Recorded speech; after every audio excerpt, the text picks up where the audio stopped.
expect them to be in a third place position after 2 days. I expect them to be a little bit lower, to be fair. Yeah, I mean, it's heavily carried by Nomi and Effect. These guys are just fragging out. I think currently Nomi is the top 3 fragger in this tournament, and the top 8 is going to be Effect. So both of them are in the top 10. They're popping off constantly. They're getting the eliminations on board and just creating great opportunities for the team. Though going over to the second page here of the leaderboards, we talked about a bit, Hot Jukes, here. We're going to focus quite a bit on these bottom teams, because if you want to initiate a comeback to be maybe in top 3, it has to happen today. Top 11, you need to start getting points on board. So right now, looking at those bottom teams, they need to start getting points on board. They have to here. But this head-to-head right now between Alpha 7 and Vampire, right? The top dogs that everybody was expecting to really show up here have been underperforming, at least compared to the likes of like Missouri Sejong and of course, you know, Major Pride. But look at this average. I mean, it's very, very close, except, you know, Vampire's got an extra chicken dinner on hand here, Jason. Yeah, I mean, it's 6th, 7th place comparison, so they're probably going to be extremely close. Yeah, I mean, they would have to be if they're going to be 6th and 7th right next to each other in the rankings. Though Vampire, I mean, yesterday did not look good for them. Their best placing was a 4th with 3 eliminations, and then they got like a game with 6 elims. Alpha 7 too, like these two teams as a whole, Jason, have had a bad day too compared to day one. Day one was fantastic for Alpha 7 and Vampire, getting like 2 chicken dinners for Vampire. Alpha 7 got, of course, a chicken dinner over in that last Miramar, a 2nd place and a 3rd place. Alpha 7, their best game yesterday was a 3rd place, and then 4th place, as you said, for Vampire. So these two teams, they are being overtaken by the competition. DRX got a chicken dinner.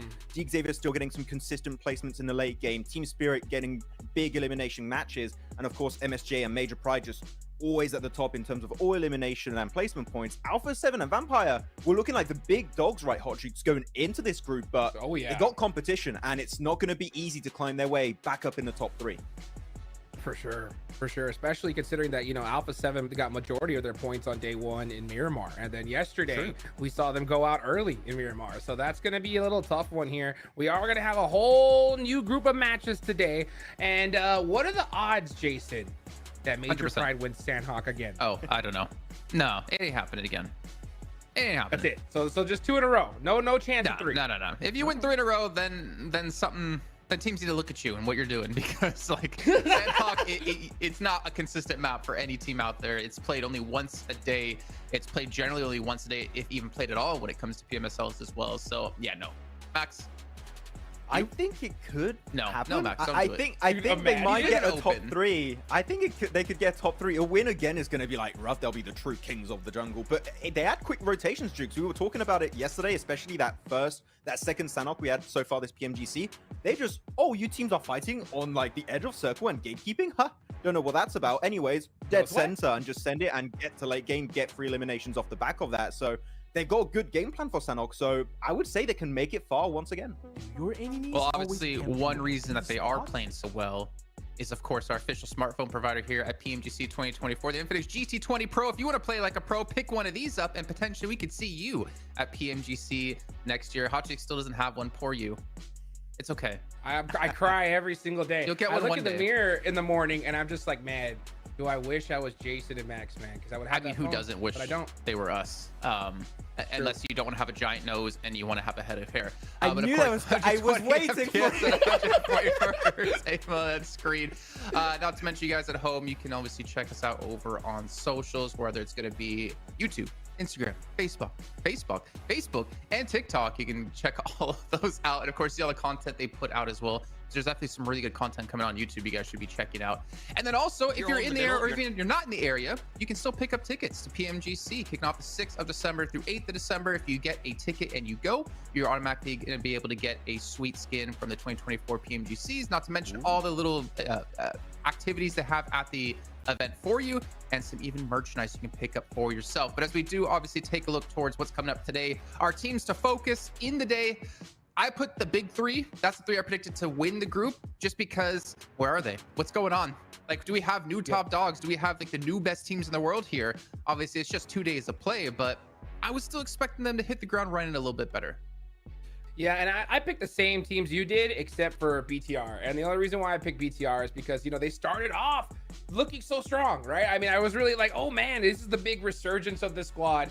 But then, you know, yesterday we saw a little bit of tapering. But you know what? We're in the second half here. They could definitely bounce back for sure, Max. Yeah, for sure. They can have a big 3rd day this time around. I'm going to go for No, Mira and Sejong, is that a surprise? Not really. We already talked so much about them. I'm not going to linger on MSJ for too long. But Ravens Gaming is a team I really wanted to highlight going in this third day. I think they are a really good team when it comes to taking fights. They're very successful, but when you come down to the breakdown of how they get their points, they have a total of 45 points currently. 38 of those points are eliminations. They only have 7 placement points over the course of 12 matches so far. That is insanely low for a team that has shown back in PL that they can rotate so damn efficiently. So I think that transition here from PL to global stage is really rough for them. So right now, they never made the top 3, not even the top 4, Jason. So we need to see some late game placement from this team. Eliminations alone is clearly not going to cut it. If you saw my face there, I was making some very weird looks because we have been informed by the man live in Kuala Lumpur is going to be sitting out Genfos and Zuxi. BTR not going to be fielding those 2 players. So I think it's not a bad decision, I'd say. Obviously, if you want to try to climb up the leaderboards here, you need to make some sort of change. Obviously, they still are technically qualified right now if we edit things off. But hey, respect the change and we'll see if it's going to work off for them as well. But then again, looking at Twisted Minds, we didn't see Robs come out when it came to Miramar, which kind of surprised us. Not sure what's happening there. Again, there's blood in the water, Jason, when it comes down to this team. Yeah. I wish I knew what was going on. Maybe I'll have to DM my boy Robs and be like, what's happening, homie? Tell me what's going on? Talk to me. And then he's like, I'm sorry, I do not understand. You need to speak to me in French. Tu peux m'expliquer ce qui se passe pour la team de Twisted Minds parce que c'est un peu compliqué ce qui se passe en maternelle, non? There you go. He talks so much smack about us, Jukes. Yes. I know French and he doesn't know that I know, and he was saying that we're like horrible, and he's like, Robs, come save me, come be on the desk with me. That's why you've been on Duolingo all that time. Oh wow, that makes sense. Okay, good job. I mean, how do you think I knew what Gitun was? I should have known. Damn, that was should have known. And there's definitely another phrase in French I do know that I can't say on air, but you know, Seven would love to hear it. He knows for sure. As we do take a look at a couple of other teams, I mean, Hora as well had a pretty, I guess, decent step up yesterday. They had a first place with 7 eliminations, a third place with 9 eliminations, and then a couple of stinker matches thereafter with 15 places with 0 and then 1 elimination. The team from Nepal, Max, you know, I didn't really see them as being a real contestant or challenger, I should say, for top 3, and I think we're kind of seeing that right now. However, seeing them in top 11 is honestly kind of surprising me. I didn't expect them to be stronger than some of the teams that were actually currently below them, like Demorte, like Loops. I mean, I would even have thrown Twisted Minds in there until we saw day 1. I'm definitely more hopeful for Hora at the start of day 2. I think it's fair to say. When it comes down to confidence as a whole, Hora doesn't seem like a team that was very confident entering the first day of PMGC. They were a bit hesitant on their rotations. They were clashing into teams because they were trying to avoid fights as long as possible. And as we know, Jukes, when you avoid fights as long as possible, you are going to be crashing in a team eventually, and you're just going to be completely unprepared. So Hora here, I feel like built a bit more confidence at the start of day 2, and I want to see that linger in today, but they need to try and get those reps in, because global, that transition again from local to international stage is always so tough. Yeah, you know, he's pushing us away right get now. out of here, dude. He said, get out of here. We're in first place, dude. Don't look at us. You know, don't jinx us here. But you know, it's so crazy you were saying that, because I just keep remembering that fight, or that one moment where Hora like threw like 15 smokes, like just to move up like 5 meters. You know, like I love it. That's right. I switched to meters. It's wild to see. You know, I hope that they got to get aggressive at this point. You can look at the leaderboards. People need to start playing towards it. You know, and teams at the bottom, like, let's just give a crazy thing that could happen, right? Like if Twisted Minds even wanted to make a run for top 3, they know that they have to win like almost every single game today, right? Pretty much. So if that's gonna happen, they should play towards it, right? Why not? It's either that, or you just give it up and you just say, all right, well, let's just try to make it to the survival stage, which I still think would be possible tomorrow. So in my mind, just why not go for it, Jason, right? I don't know. I'm about to harsh on you like I harshed on Max when it came to this double point days. You think Twisted Minds just aren't trying, Hotchuk? Is that what you're saying? No, I think they are. I think they are, but let's not just try harder. It's just adjust your strategies. You know what I'm saying? Like at a certain point, you got to realize, like, if we need to get, let's just say, like, I'm going to go back to PMWC where we saw like Team Reject needed like a 20-point game and to shut down Alpha 7 in the last match, and they didn't even hot drop them at all. You know what I'm saying? It's like you got to adjust your strategies to play towards the leaderboards. Like, yeah, what you've been doing, it didn't work for the first 2 days. Day 3 comes out, you got to change it up. I hate seeing teams just do the same thing over and over and over, regardless of what the results are. To really jump on Twisted Minds for the last time here, I think they are trying, Jason, really hard, but individually. There's no That's a good point. synergy. There's no communication. They're all like, oh yeah, I'm a strong player. I'm Coops. I'm Robs. I'm all like these strong players that have been star players on all the rosters they've been a part of pretty much for their entire career. And now they're at the point where they're playing together and they want to be the standout players still. But unfortunately, it's not going to work out. You need a squad if you want to stand out. And look at the top teams right now. Like Major Pride, how many of their players were in the top 4 fragging list? 3 of them. It shows they're all just working together, bringing the points together and avoiding to do those splits that was such an issue for them back in CSA. They have improved, and we have not seen that improvement yet from Twisted Minds. So again, it just requires one good conversation between all the players to be like, okay, guys, we're messing up. We need to play together. We need to do some good calls, some good rotates, and just do a play. If it's a good or bad play, we don't care, but do it together. That is what I need to see from this team entering today. What I took from that was they need to try harder, but as a team. Yeah. As if it was a double point day. Yeah. If this wasn't PMGC right now, and this is a watch party, I'd be going in even harder on you. Am I wrong? What? Well, we can see here, of course, we'll be starting things off on Sanhok, which, of course, has been Major Pride's victory. You did ask before, Hot Jukes, if we expect to see them win yet again. We don't need to dive back into that, but we do need to dive into is thinking back to the times when, well, I guess they weren't Twisted Minds, when Nigma Galaxy back, with Freak, Lord, and Coops, when they were successful on Sanhok, it came down to that heal strat. And this is what kind of worries me about the team adapting or ever, making those changes, because they didn't really do that when they were Nigma Galaxy with those 3 players. They still kind of played this like really weird style on Sanhok that just never worked out for them. So if they're going to make changes, obviously, like you're saying, it's got to be today, but it's going to be so tough to change how you've been playing the last 2 days. To the way you need to here in this lobby with how things have been going for them. I would say here, if they have another bad day, Jukes, right, they're almost out of the race. Like, they can still barely make in top 11, but like, we need a good day here, right? You need to have a good day to at least feel comfortable going to tomorrow, because tomorrow is going to be rough. I mean, because you're going to have so many teams just desperate, and you're going to see towards the end squads like kind of push each other needlessly. Basically, what I'm trying to say, Jason, is they're going to try harder tomorrow. I hate both of you. Right? Everybody else is going to try harder tomorrow. So you got to try hard today. That is what I'm trying to say. So what Hot Jukes is saying is that Twisted Minds just haven't been trying these last 2 days. They're just like, we don't need 4 days. Trying, we don't need 4 but they days weren't to trying play. harder. Yeah. Oh my God, I hate both of you so much. The upside for Twisted Minds, though, they're only 32 points out of top 11. 32 points is easily done in 2 matches. Technically even 1 if you have a really big pop-off game. So they're really not out of the run just yet. Same for Harami Bro, same for Reagan's Gaming, Loops, Demorte. It is still very possible for there to be a major shakeup towards that part of our leaderboard. It's just whether or not you can make those games happen today. No, it's definitely possible.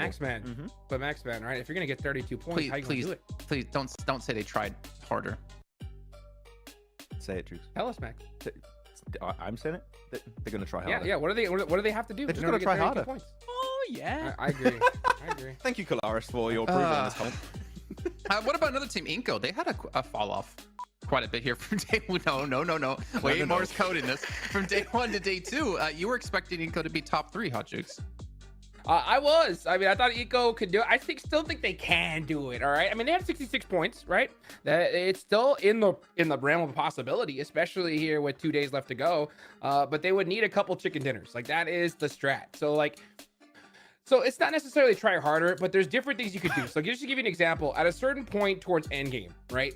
If you're out of position, you could try to just, wait around, just try to get as many points as possible and go out. Or you could try to make a very risky play to try and win the game. At a certain point, you got to realize we have to take those risks, right? We cannot play it safe no more. And Inko, the reason why I think we see them not in that really top 3, because they've been in great spots, Max, right? But they just they hesitate. That little tiny hesitation has been crushing them. The thing is, in the lobby like this, that little 5-10 seconds delay because you're hesitating to make a play those teams are going to punish you for that little delay. They are Yes. going to punish you so heavily. They got to a few good finishes yesterday. They got a 3rd place with 6 elimination, a 4th place with 3 elimination. They got close so many times, Hot Jukes, but they need to get more confident here. I think they showed they have potential to get the wins and climb up the rankings. We need to see them do well at the start of today. Well, speaking of start of the day, it's time to kick things off here as we have 2 casters who don't need to try harder because they're always plus ultra. It's going to be John Allen and Blake. It's time for Try Hard with a Vengeance. That's right, we're going to the airstrip. We've taken off already, and we're going over Sanhok for the first time today. The 3rd time to the jungle for Group Yellow. We're on board with the Xavier, the plane path, taking us in once more. Plus Ultra, yeah! That's right, guys. Chicago Smash. Oh. Your way into Paradise Resort. Where you gotta make it happen. That's where they all. That's a big Chicago Smash location. That's what DX Xavier are going for. Yeah. As we head on RSG, going down towards the south side, towards boot camp potentially. No, just the south of it. Full with cow Team kick. Spirit potentially looking to try and United States of Smash their way out of boot camp this time. True. Max says the London Smash. Gotta be done. Tempted to drop a little ooh on the end of them, but I steered away from it. That's right. Yeah, straight back into the games. 3rd day. I think the guys on the desk, talking a lot about, well, what were they talking about, really? There's a lot of just try harder going on over that side. Yeah. I need some constructive feedback. Bruce Willis was great in those films, man. I love that. Yeah. What? Try hard. Yeah. Try Yeah, hard. True. That's Well, right. that's kind of good. It's all popping up over towards that top side. Zeus actually taking fights with 2 teams, I believe. Yo, did you see that? He just flipped the vehicle up and used the bottom of the vehicle to block the bullets. That was insane tech. Yeah, that's anime. That's Did you- anime right there. Like straight up, that actually saved their lives. That's kind of cool. Can I get a don't know. replay on that? I don't know if that's think, possible. I don't think it saves live. No, for sure. Oh, yeah.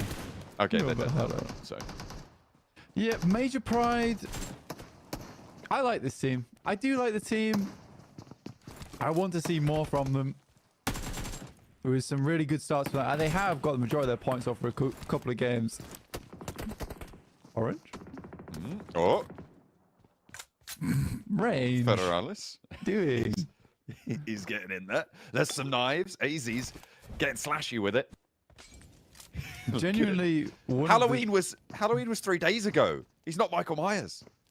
I know, it's kind of a weird one as well, where he got shot in the back of the head, and Range was like, window? let me just wait a minute. Let me out. Let me out. No, just wait a minute. Wait. Oh, he's out of ammo. He's nearly out of ammo. Yeah, I mean, Yappy's coming in. As but is so is Elementrix, Elementrix. though. 30 bullets. Yeah, the Spooky. tag. On his butt. Take the shots. Go on, AZ. Throw up the smoke screen. No. Oh, Elementrix down. Federalis! Oh! He turns the corner, and there he goes with the knife. Harami Bro. Sink it in between the shoulder blades of Major Pride. And that is a bad start to their day 2. Day 3, even. Goodness me. Losing count. There's a lot popping off around the map at this point in time. I mean, Team Spirit already lost a player. Zeus is currently just blasting off into outer space. They've done so much damage to loads of separate teams at the start of this game, which is impressive coming off their good day yesterday. Just the 1 bullet in the mag, but DBS should do the trick from distance. Yeah, been going happy. ADS. Very cool. Been happy with Zeus. We were very happy with Zeus yesterday. We're still happy today. 8th place right now with 5 eliminations within the first 3 minutes is quite astonishing.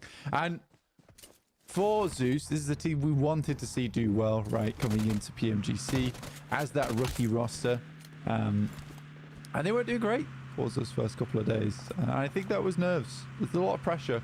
And the lads on that roster are quite young at the end of the day, and you're on a LAN format.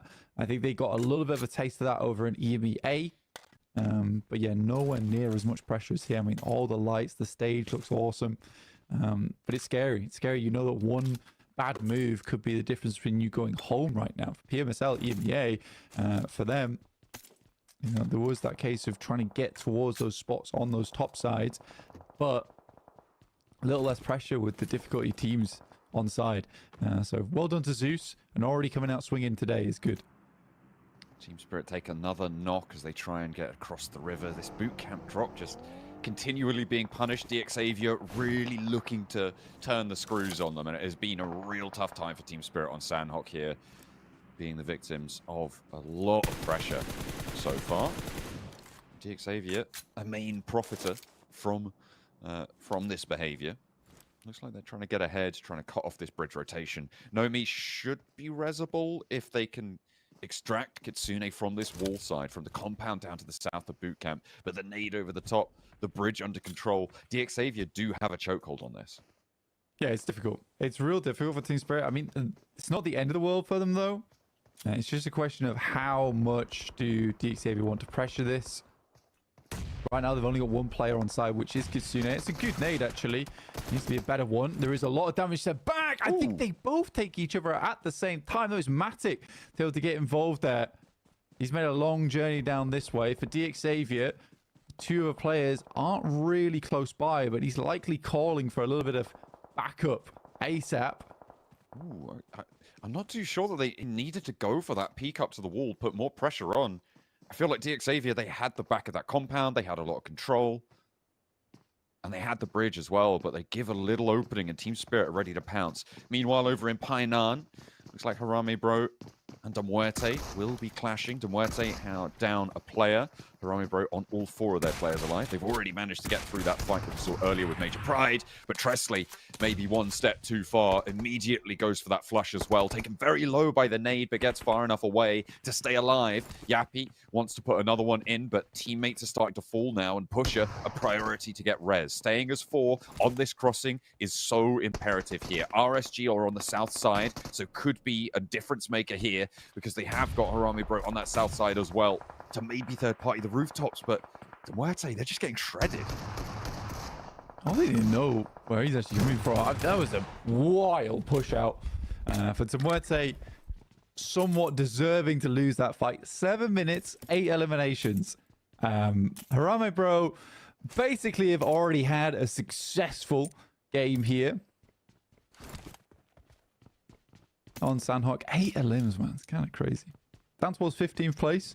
Maybe Hot Jukes was right after all. Maybe they did just need to try harder. Yeah, I mean, that's what happens when you just try hard.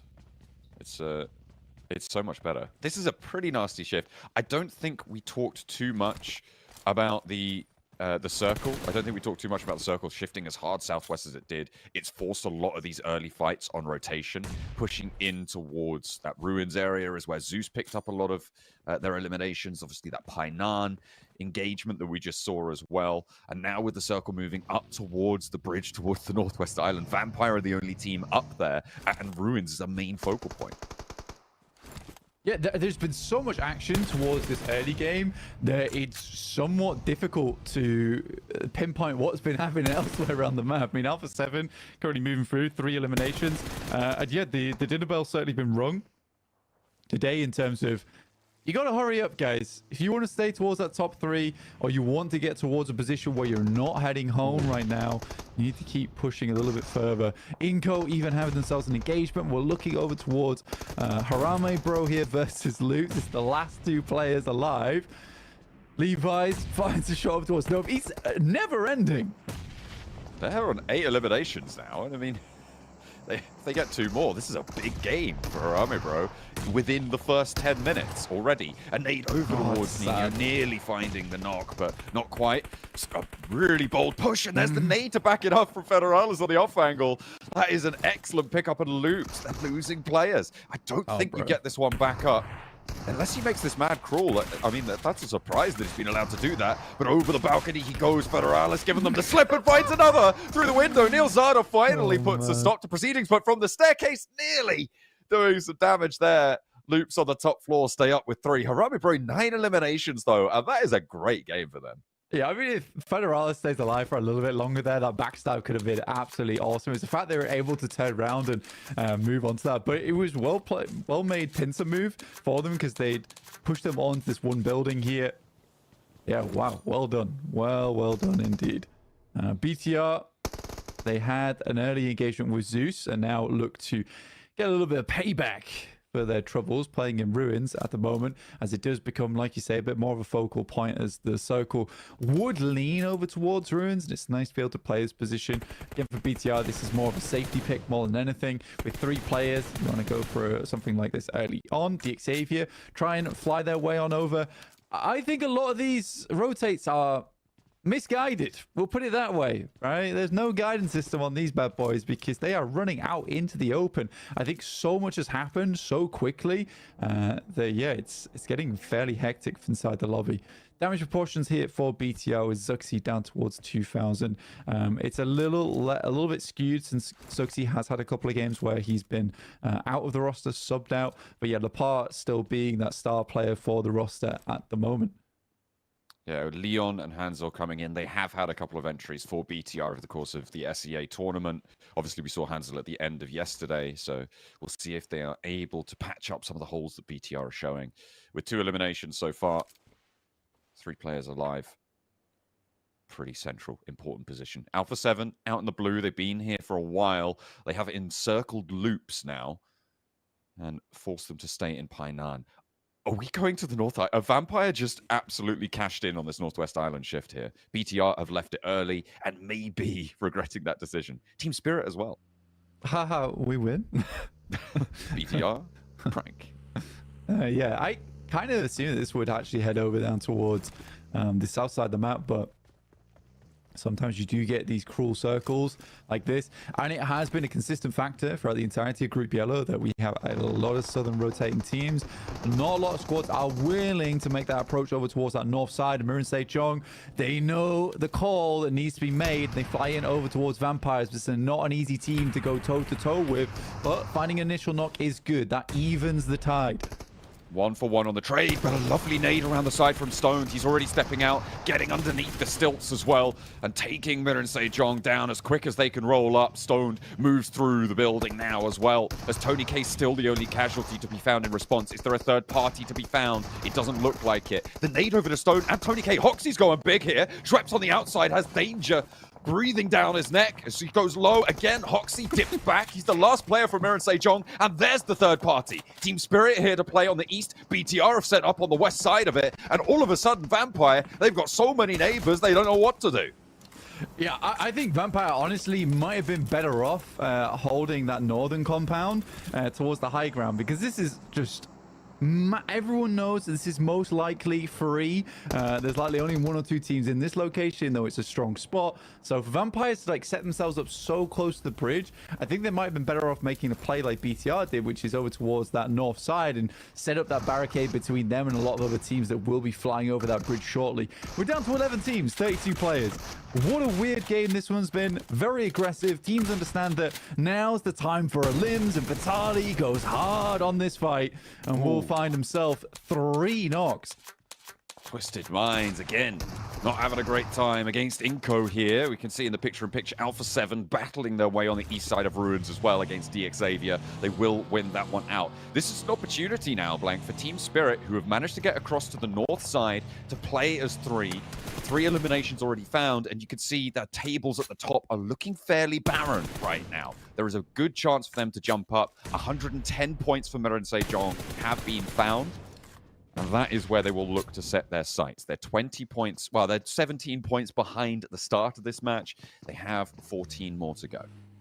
Yeah, it's one of those games where it's a gifter of a match, right? Where you need to look at this one as a case of it's all moved over towards that northern side.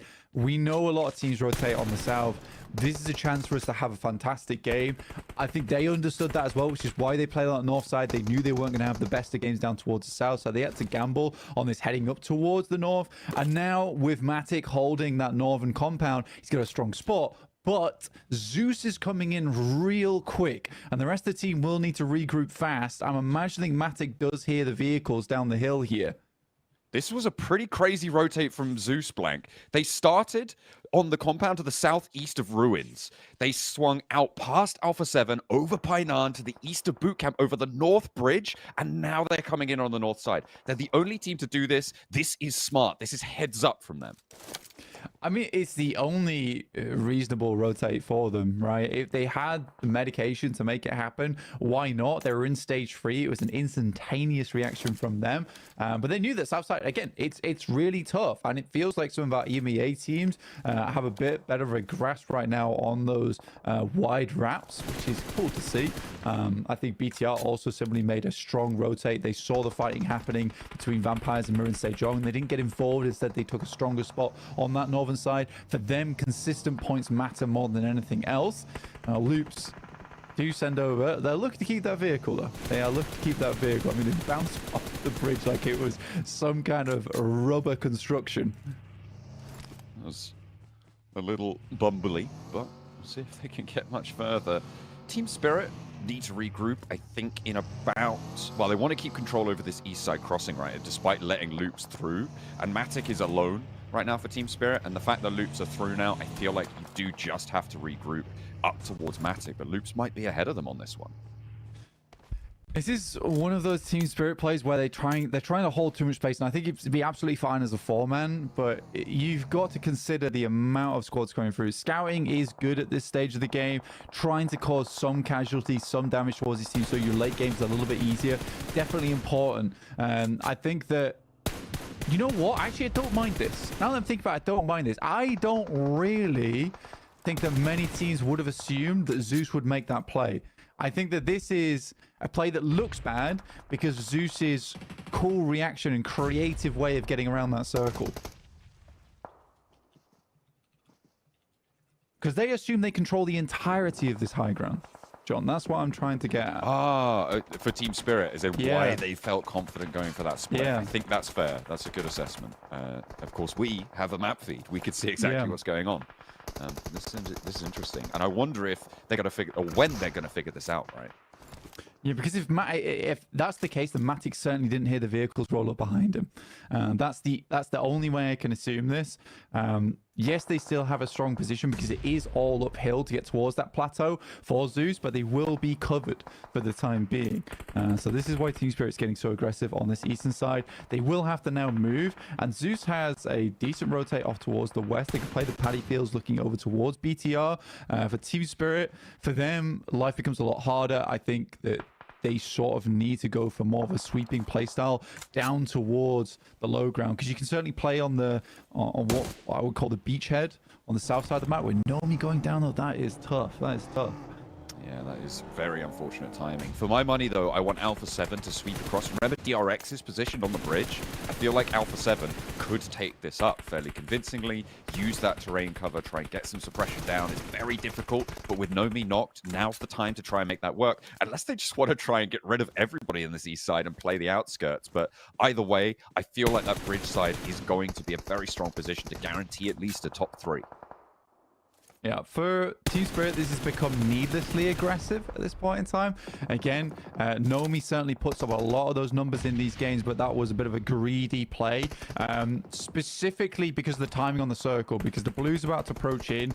I think at that point, peaking so aggressively over towards the far east is not the greatest of ideas. It's a good thing that Kitsune is able to pick up that knock, though, because that does allow them to maybe move out. But Carrillo, the one lone gunner on the team whilst the res goes through, is watching cautiously over towards that north side, and Kitsune might just be able to pass through. He has been spotted, but Matic is consistently keeping eyes on this. A slow approach from both of these two teams now from this north side. Team Spirit playing as 2. A nade over towards Loops, but not going to connect. Not enough. Alpha 7, though. I mean, there's no way that Loops gets away from that rock, right? We'll have to wait and see if he's going to be able to get away with that. Vampire taking shots over towards BTR, and they're holding up very north on this compound, and they're actually invading onto the BTR position. Look at that. They are sending all the way up. They want to take care of their competition, and Zeus are going to chime in. Team Spirit cut away in the meantime on their westward shift. Alpha 7 freed up a little bit more now, with much less threat from the top of the hill. Yeah, it's just a serious greed from Team Spirit. I know why they went for it. They wanted more points on board. They get 5 limbs off the back of this game, so it's not the worst situation to be in. But again, with Alpha 7 getting 7 points up to 8 now, this is going to be a game that catapults them towards that top side of the lobby. And I think Team Spirit could have got a lot more done is just unfortunate. For Zeus, though, what a game. What a game from them. So happy with the maneuver they made. Very creative and in the moment play as well. This is not something that... Because I think if you had indecision and you were panicking, you wouldn't have made this play. So it feels like they are getting now into the groove of things. I think it was understandable day one for them to be, let's put it plainly, a little bit freaked out by the situation of being in PMGC. It's a scary place. You're playing against some really difficult teams. And a lot of people have stated that Group Yellow is the group of death. I just want to highlight that from the circle pop on that phase, it took Zeus about 20 seconds to make that call. That is really fast decision-making, negotiation, and transmission of a plan. Oh, God! From RSG, he's been in the water for a while, but now from the riverbanks, he rises up the hill, and a spray towards Carrillo. He's on the open, but McGrellan has the nade. There's no cover here, and he will go down to the cannons, but Alpha 7 trimmed down to 2. Absolutely. Inco finding another. That's Vitali over on that western side. And will take down McGrellan. So now down to one player in Carrillo. A real veteran of PUBG Mobile. Been around for multiple years. Over on several different teams. Has to go one-on-one versus Vitali. And it's not happening. Vampire on the south side of this compound. I mean, they pushed up to deal with BTR. They kind of have trapped this in, and they forced a standoff on this northern side. Only solos on the south. And for Vampire, this is a decent hold. I mean, they had a really unfortunate time on the rock-up from MSJ and Team Spirit chiming in as well. But they've managed to hold their own. BTR seemingly looking to do the same. Maniac hopping over the wall. Satar the last to stand for BTR, but he's already taken down Eren on the back line, who did fall as he tried to move down from that high ground. Zeus on 2, Vampire 2 as well. It is ragtag rumble here at the end of Sanhok. BTR finally out. And now Zeus moving in with just Darkin. Like this will drop down into a 2v1. I'm not sure how much further Darkin can go. Nade around the backside will just fall to the spray off some of the bullets, but Alpha 7 at least picked themselves up a second place. What a game from them. Not been easy. And I think that they played some real predator gameplay. They were waiting in the wings a lot of time for their prey to walk on through, and it's just exposing space on the map that they could push through. It's been a very good game from them. I think that, you know, the dichotomy between them as well as Team Spirit is very real with the way that they played much more cautiously and struck where it was possible. The rotate on the vehicle, trying to back that Vampire up into one of the compounds, but yeah, it's not happening. And Vampire picked themselves up their third chicken dinner of the group stage.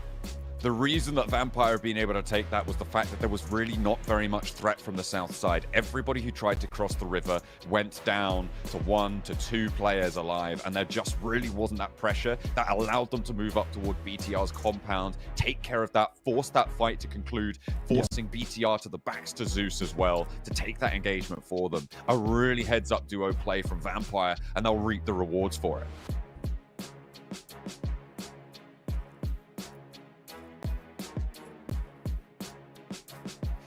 Well, Vampire, I don't know what there is to say necessarily about their position, as the zone should never have gone their way, but they're going to be more than happy about it as they, I want to say, tried hard in lucking out on that compound. I'm trying to make it a running gag, but you know, maybe we should shut it down. Maybe we should try harder to just stop doing it.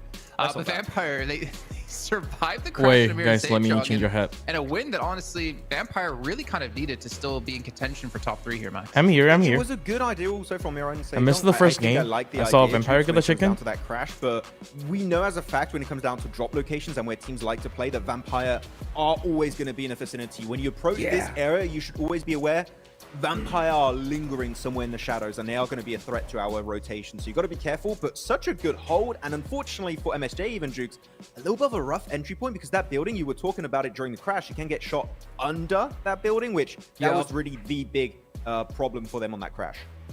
It was tough. I think what they were just thinking is like, hey, you know what? We're moving so quick, faster than everybody else, that this is going to be wide open. And no, Vampire was just there waiting for them, and they ended up getting the win there. But I still love that from MSJ, because it goes to show that they're still trying to go for that win. You know, even though they're at the top of the leaderboards, they're looking for that dominant position. They're trying to rotate early, and it just so happens they end up crashing and losing that fight. But you know what? I will always applaud the effort here, because they're doing the same thing that got them to this position, right? They're not just changing their strategies and just trying to, you know, just kind of hold out for top 3 now. It was also a really cool moment because when MSJ were fighting versus Vampire, BTR see that. We don't want to get involved. We're just going to avoid this. It's like, all right, we're going to get north fun, of you, and we're just going to get a free late game position off the back of that. So good on BTR to understand that is a fight they're not willing to take.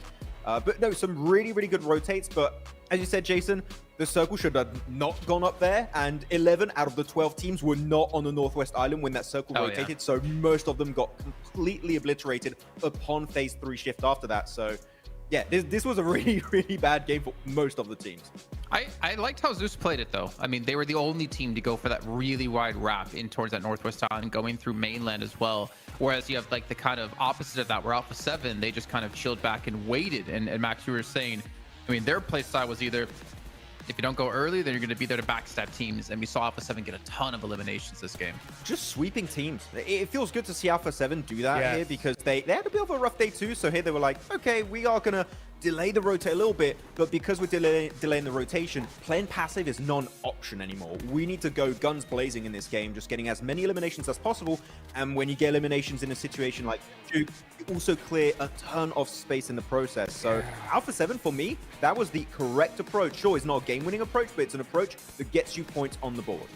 Yeah, and that's what I love, because I mean that's what they're best at. You know, they're the best at when it comes to playing edge. So when it comes down to like realizing, all right, with this kind of hard shift, we're not going to win this game, right? Let's adjust the strats. Let's go and just play edge, put some points on the board, and that's exactly what they did. And this is what I was kind of talking about at the top of the show, right? Like that was a perfect scenario for them. Now other teams, right, in certain situations that are so low on the leaderboard, maybe you gotta go for that crazy play, right, to try and win the game. But you know, Alpha 7, they're still solid on the leaderboard, so to put up as many eliminations as they did perfect. All right, guys, I'm back. Especially in Sanhok, right? Sorry about the wait.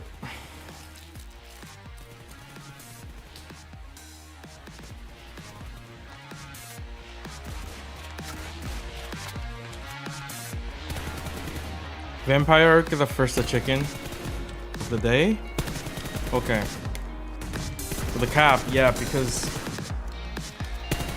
I did not have time to wash my hair. World's watch party. Yeah, okay, let me check. When will the League of Legends start? Let me check. League of Legends.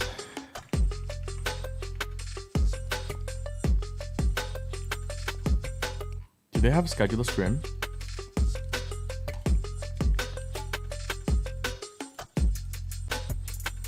For themselves with the eliminations. New video, amazing. Before. And again, to quickly go back Do you to finish it, Zendex? Also, guys, I just uploaded some points where members first how many teams were on video. That south side. It's a vlog. Really Basically, I was filming in San Diego. I was playing in the Samsung Play Galaxy Cup. So I did a vlog there. That will be the video where it's like members first, then tomorrow for non-members, you guys will be able to access it. Yeah, if you remember, you can literally go watch it now. Unfortunately, I mean, BTR, you know, especially for such a big change. You play with double F. Hey, PL. Kind of like the right play, flexing with the I mean, just, hey, membership. You watch it as well? Yeah, I play with a double F. I was helping double F to get the sensitivity and the controls done. So I was trying to having him to do the four fingers one. So he was playing with thumb, right? Obviously, he doesn't really play PUBG Mobile. So he was. So I gave him my so I literally go back and watch my own video and pull up the four fingers control loadout and the sensitivity for him, and I basically just, you know, give everything like the codes and everything to him. And he clutched it in the last game with my controls and the sensitivity. That is kind of crazy. Few eliminations here, and they're currently the cutoff point when it comes to entering top 3. But yeah, so they're still going to be in top 3. But here you Vampire go, 90 points to jump up to 5th place here with MSJ 110. Wow. So far, Hodrix 3 chicken dinners on board currently. Our top. Wait, Vampire got Vampire got 3 chickens. Yeah, take it to the bank for sure. It's crazy that they have 3 chicken dinners that aren't in top 3. That's pretty wild, you know, considering.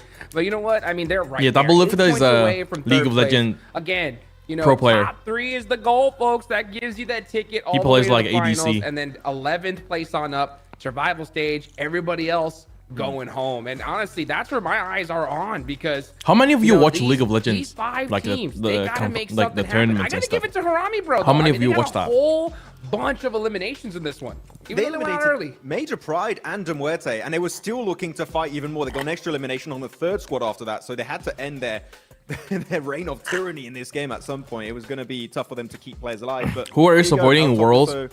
Grenadiers. Hoxie's still going to be up there. Which, these are, it's really hard to pick, right? Like Faker is my GOAT. But we know that Erangel and Miramar are maps where we really know that Miramar and Sejong perform well at. So a full Chinese team is going to be the maps they're going to try and perform better. When going head to head with the Korean team, man, all the dominate the leaderboards, like the on Chinese TikTok, people were making the joke, right? Yesterday, but unfortunately, like people were like the other boys were making the joke where like no matter how sexy the girl is or how attractive the girl is, I don't know if they can ask necessarily, but I know we talked about it while we were. They can ask us out. That was a game-winning play Saturday night, because right away before any they're all gonna support BOG and they're all gonna watch the League of Legends tournament. You like the idea? They're making it as a meme. It's very nadeable, unfortunately. The entry point is rough because, I mean, Duke's talked about it. You can get shot under the building, which is always going to be a tough situation to get into. And it's so nadeable, so malleable also to some extent. And I think they expected, right, Hodrix, in that situation. Their mind was going to, if we rotate quickly, no one's going to have enough time to get to that spot. I think that was the overall I think that's a legit thing. Let's not forget, right, was the winning compound for I mean, I bet Arena Breakout paid him good. Value in that compound, but Vampire, they dropped there, too good, so that he gave up his own main channel and started an Arena Breakout channel. For sure. I mean, like I was saying, though, when it comes to that play, I'm not mad at it at all. Wait, PR, are you supporting BLG? You know what I'm saying? Are you supporting BLG tonight? For that dub. And a lot of teams, when they're in the top 3 position, sometimes they'll adjust their strategies at this point in the game. They're like, hey, you know what? We got enough points. All we got to do is just put some on the board. No. Yo, also, we guys, just saw them full sended towards the center. Unfortunately, people were saying, Hoxie, right? They could have is the IGL of the team. I mean, sometimes you gotta make those coin flip if he's the IGL of the team, he may be the best IGL in 2024. IGL who can frag and also IGL the team. My focus again gonna be looking at BTR Inco, though we didn't have any single hot drop happen yesterday between those 2 teams. It seems like BTR or Inco or both have decided, we're not gonna bother to go for it right away. But one thing I will say is, are we going to continue to have these like quarry zones happen? These southwest zones? I feel like a majority of the Erangels we've had, and keep in mind we've had 6 so far, at least half of them have been very near to the same location. It's been. What's wrong with RSG? I think they just couldn't adapt to the global scene. I saw they lost one earlier in the first match, right? That was pretty unfortunate. I would like to see maybe some military island finishes. I'd like to see some. Man, Coops needs to clutch it up for his team to at least make them to the survival stage. To the extent we want to see Vampire get tested on an Erangel game, so other circles would be good, Jason. I would be happy to see it, but. Seeing how it went yesterday. Wait, do we have an Indian League of Legends team? So I don't know what to expect anymore. We just got to wait and see how one? phase 1 goes. Yeah, I'm expected to be towards the southwest side. I mean, I remember back in CSA, Dumorte.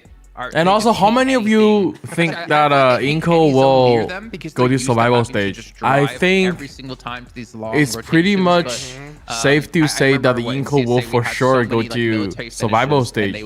I might as well do like 5 push-ups every game now, so that I can fulfill my 40 push-ups. Promise. But Inco, again, we're talking about as a team to watch. Here's some of the eliminations. I'm kind of surprised, to be perfectly honest with you, Jukes, and I didn't really buy the hype when you said you expect them to be top 3.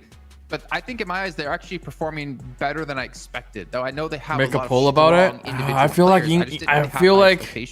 Inco's gonna make it, man. They're pretty consistent. Other teams are playing kind of random, like dying early. Inco be like, we're gonna survive, and we're gonna survive to a later circle. Points on the board, But, that little hesitation we talked about at the top of the show is what's been really, really hurting them. But at the end of the day, they're still putting themselves in great spots. They're making it happen, and they're learning along the way. So I want to see them hopefully improve here. And, I mean, for sure, I think we're going to see them in the survival stage. But who knows? Top 3 is still possible. Very possible indeed. And we do have our 3 Erangels kicking off right here, right now, as we continue day 3 of Group B of the PMGC 2024 League stage with John Allen and Blink. We are back in. All right, let's go. Second match. Power over towards, looks like almost Zaki on the northwest side, as we are going to be heading southeast to northwest. This is a plane path we haven't seen in a while, Blank. They've all been on the east. Mobile games are not that popular in India. How about HOK? Is HOK popular in India currently, or it's not really? Still BGMI on the top. On that western side of the map for a long time now, so it is good to see a bit more of that eastern area, and this will definitely change up drop spots as well and give more opportunity to fill the entirety of the map, because I don't think we've even seen a Lepopka drop so far here on Erangel. So we'll see what the next circle does. Most likely going to be west, right? But I do think that for vampires, it's a scary one to be. HOK isn't even released in India region. Sanhok, I mean, people, people always found a way, right, to download the things. Vampire dropping not. You're not supposed to download and watch things you're not supposed to watch. So you guys will find a way, I assume. Am I right? Well, looks like teams you guys have the way. Like to drop out on that west side. Going to have to readjust here. Twisted Minds going to be dropping on Milta entirely. Potential hot drop around Novo on the south side, over towards the military island, and the circle will keep us out to the east as well. Harami Bro and De Muerte on that south could come into contact with one another. RSG surrounded by data center right for now, Twisted Mind though. As fast as they can. Dropping Melta. This could be a good game for them. Maybe not. Let's RSG. see. Ah! Ooh, I mean, it's a good shot. What is RSG doing, bro? And one from the back Why they're just falling apart, bro? Bro, I want to check the Chinese stream, bro. I want to see Chinese roasting them. Oh, he's going to go through the knife throw. That is crazy. What are they doing? Oh, nearly. Not quite going to kebab him just this time around. Effect still. RSG, bro. At long range. Can we safe to say RSG is a disgrace to PL now? First blood is drawn. RSG. For T-Spirit, perfect start for them. I mean, it's an odd one for RSG to drop even. They were trying to catch the solo. They know dropping near the shack. But man, that's painful to watch. As a viewer who watch PL frequently, this is so painful to watch. Well, there's 2 players still down for RSG, so whilst 1 elimination is on the tally, it's likely to be 3. They need to go back to their drawing book, bro. Good news. The plane path being so far east, I mean, it does isolate those vehicle drops, and I think RSG, sure, they didn't want to stay around here. The roll up towards Nomi. The Chinese fans are going to be so mad. Let's take a look at some of these knocks that came through earlier. I mean, yeah, there's Matic, who just protected his teammates so well. What are you doing, man? Spray down in the open. But RSG, they definitely didn't want to be sticking around too long. It was just unfortunate that they ran into the roadblock. Yeah, you can tell they're trying to leave. And I mean, they were looking just to pick up an easy elim over towards Nomi. Chinese streamers are going to be so toxic about them. Look at that fight. Yes, technically is sort of in their favor, but the fact that Nomi had 2 weapons already so early in the game, he was a bit of a force to be reckoned with, particularly because he is just a strong player. It is, unfortunately, that idea of how good he is at the game that does make him make some of those somewhat, I don't want to say questionable, but somewhat good plays. I'm reading some of the Chinese chat for you guys, okay?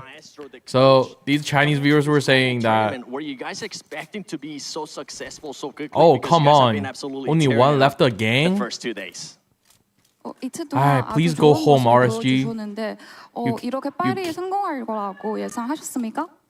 제가 생각할 때는 성공하지 않았다고 생각을 하고요. Oh wait. 아직 많이 부족하기 We have a Korean translator. 열심히 노력하고 성장하려고 하고 있습니다. I don't think we have already succeeded. I think guys, I need her info in 1 minute. And a lot of things we need to grow up. Guys, I need her info in 1 minute to make sure we can achieve our goal.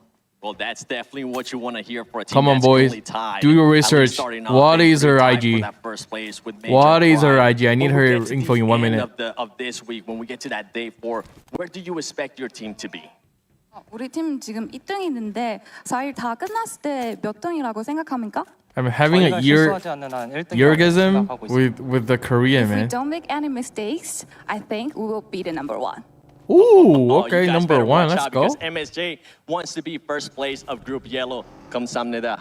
Back to you guys. Thank you very much, Seven, for a little catch up there from the start of the day. Thank you for Seven, bro. Thank you for the translator, bro. It from him, right? Translator to do the work. You get all points. I mean, it's as simple as translator that. Right? to do the work. Die for longer than everybody else. Yeah, all the Chinese are roasting RSG right now. With they're like 48 points. LOL. Very clean gameplay. Free kills, RSG. That was something that was holding them back a little bit. I was so sleepy now. That play just woke me up. That they were trying to play such RSG's a dog clean shit. Game, that other teams could abuse that fact. I mean, remember they don't have the same level as global teams. To just 2 players, they were insistent on making what is the even the casters are laughing at RSG. The walking 4 points. I should res my player and get us into a scenario where we can trade off RSG. But Vampires, please again, surrender. In that moment, this is a good call where he's like, I'm not going to res. Instead, I'm going to. Oh my god! I can't even. Oh my god! There's like thousands of like hate messages on their Chinese broadcast. That is crazy. That is crazy. Has changed over the last couple of days. They're making some more aggressive plays, and that is a lot. Marshaled. Xifan, do you know one Indian team is going to play PEL? Which Indian team? Do have the rest got of like, the team, which in general keeps it gotta be like a fan favorite one, I guess. If it's like one Indian team is going to play PEL. Beast when it's required. Kitsune down. There's no way. Hey, that's good for me though. Like, if an Indian team is playing PEL, bro, next year, bro, our watch party are gonna have like maybe 2,000 people watching or what? Team Spirit down to 3. Not ideal. Yo, please invite as many Indian team to PO as possible. Still doable. I mean, they're inside the circle. Xifan's grinding the concurrent views on YouTube. When you look at this map, though, it's hard, though, right? I think that invite Johnny, invite Scout OB, invite Mordo. Please make them a creator team or something. Like, you know, make them join and play PEL. I want that. We want that, bro. And I think that for that play in particular, it's a question of how quickly did Muerte get across that road? When do they send? And also, you know, people were debating, right? Johnny is a GOAT or Paraboy is a GOAT, bro. You gotta put Johnny in PEL to find out who's a GOAT. Realistically, you gotta do that, bro. PEL, please do that. Play Johnny good and invite him to PEL. We're gonna find out who's better. A bit too much into what should be happening rather than what is perceived in front of him, though. I mean, it's a really difficult call to make, and it's unfortunate. Team Spirit is still in a fairly decent spot. They've still got 3 of their players alive, and they're kind of used to this, right? From back in the EMEA, we kind of harshed on Kitsune a lot for going down. They're only accepting Chinese organization application this year? No, I thought they were open to globals. Is that a word? Didn't they open to globals? Unfamiliar. That's absolutely the right word. Yeah, but I will say this is something we're seeing a lot. I would leave streaming. I would leave streaming the hate comp, bro. Desperately wanted to see from you know, one thing that trained me really well as a streamer is that situations where you don't really care about other people's opinion because you always get hated messages no matter what. But you'll try it out anyway. And Kitsune is the one making those calls. In the past, he used to be a little bit more passive, but I'm glad that he's kind of taken that back seat to it. Okay, let's focus on the match. I am a good backstop and I am a good scout. And I'm a good Bro, still in the blue. I don't know what they're doing. They're probably coming across on the west side bridge, which is a smart move. DMR camping the bridge hard. Inko moving up, I think, to the shelter area. Alpha 7 controlling the northeast side. He can go down and it's fine as long as the other lads can continue onwards. And he's provided good intel back there. And this is what we're seeing from plenty of other squads. Alpha 7, Mirren Sejong even go for something very similar, although a little bit more quiet. And generally their rotations are very clean. Like I said, that is a team that has been doing a lot of homework in the background. And it's is it 100%? Is it confirmed that one Chinese team, one Indian team will go play PEL? Is it confirmed? Doing so fairly successfully. Team Spirit taking residence to the west of prison on the Harry Potter Tower. Oh, Vampire versus Twisted. Oh, wait. Vampire now moving southeast side of the hill towards Mill to Power. At the top, near the lumberyard. Twisted Minds. Vampire, players so low. Right Tony K 1 HP. Newsy taken low. Tony K taken very, very low there. Oh. First aid going off. Are they gonna commit to this? Where's Coops? Back up. Wait, which team is fighting? BTR fighting Inko? Is low. Is BTR fighting Inko again? Sorry, not Lord. You've got. Oh, I'm not too sure how that BTR fighting MSJ, I think. Off in the back. So Oh, potentially not Rob's able to got off the knocked back. by Tony Nice K. nade over towards Rob. He Rob's gets got two goals on the thirsted. rooftop for my liking. And the Where's nades Coops? find him, get immediately flushed away Is Coops as in the well. back supporting? And now I think Coops needs How about to just regroup leave? once this Twisted in stop mind, bro. Vampire You lost from one just players launching already, bro. themselves in. Or Stop perhaps, the down fight. maybe just move Lord How away, about leave? Or it back, because you're losing players. You're just How about hemorrhaging just leave the away from this spot? fight. Who's that player? Doreen, leave it. Stop trying to do 1v4. I mean, Twisted Minds are doing their best right now to hold on. With Vampires up so close and personal. Why is Doreen still there? Just fall back, bro. Fall back. This is a Fall tough spot back. to be in. They don't Oh have my control of too many God. angles, and they're forced to use a lot of this smoke. What he does, to keep themselves man. at bay, but Doran being caught off guard. What being he that front does. line, that's really Coops is awkward, and literally that's what Twisted Minds are realizing. supporting in the back, and the smoke wall is already out. They're down to 2 players now, and Vampire pretty convincingly. I mean, take care Lord of that falls one. back. Circle centers up. Why a little is bit Doran further trying to north stay up towards there? prison and that Trying to do mansion 1v4, split bro. area. So we'll see who's going to be able to take control of compounds up this way. Lumberyard in general is not going to be as valuable. I given started to this think circle maybe block. Doran's a problem, man. No, but it definitely has value in terms of. I started to think maybe Doran's a problem. Doran may be a good player at the like your regional, like you know, when playing regionals and stuff. But when it comes to global, I think he definitely needs more experience. I feel like. I'm waiting for stage 3 before considering making that eastern push, but the Muerte's already on the roll. Nomi catches off Lord on the rotate. We'll RSG and Twist of the Mind, bro. Always very good at, and something you won't see all that. RSG and Twist of the Mind goes down with 1 or 2 limbs. But yeah, a heavy northern shift on the circle, and this is where, yeah, for Vampires as well as the Muerte, wrap over towards that eastern side. It's a perfect opportunity to get in towards the northern edge of the Where are circle. the comps at, bro? They Look should at just the mirror ask and say Doran John to go right back, now, and right? Doran They're also incredibly himself, powerful he needs to heavy think, compound oh, I need to that go sits back. above this mansion My split. teammates are falling I'd be back. I have a interested to teammates see covering when me. Sewu regroups, or I have if smoke they in my regroup back. actually I should down just towards leave. him, back over towards mansion, and the compounds that sit in the southeast. If they hold this 2-2 split, I mean, this is kind of crazy from MSJ. I feel like I think this they is a will. very, very big split. And they're going to get man, noisy this is neighbors so fairly painful soon. to Mr. watch, Duarte bro. able to find the remnants This is of so Twisted painful to Minds. watch. Can they hella even get? greedy, Can they even reach but 50 points by the day? There is a situation where when you play Mansion, you can comfortably play either sides of it. So they give up the western side and allow teams to come in. They're just going to play that eastern edge. And they're playing for stage 4 right now. It's not... I think a lot of teams don't think it's Rip my ideal bottom crashing 4 onto protection, heaven man. unless it's absolutely necessary, in which case that rotation is going to come back through from RSG from and John. Twist of the I Mind, think bro. the difficulty for that team right now They're is playing for out of their Seyu minds. as well as Trying to go back home as soon as J-Suck possible. down towards Mansion is keeping the vehicles alive.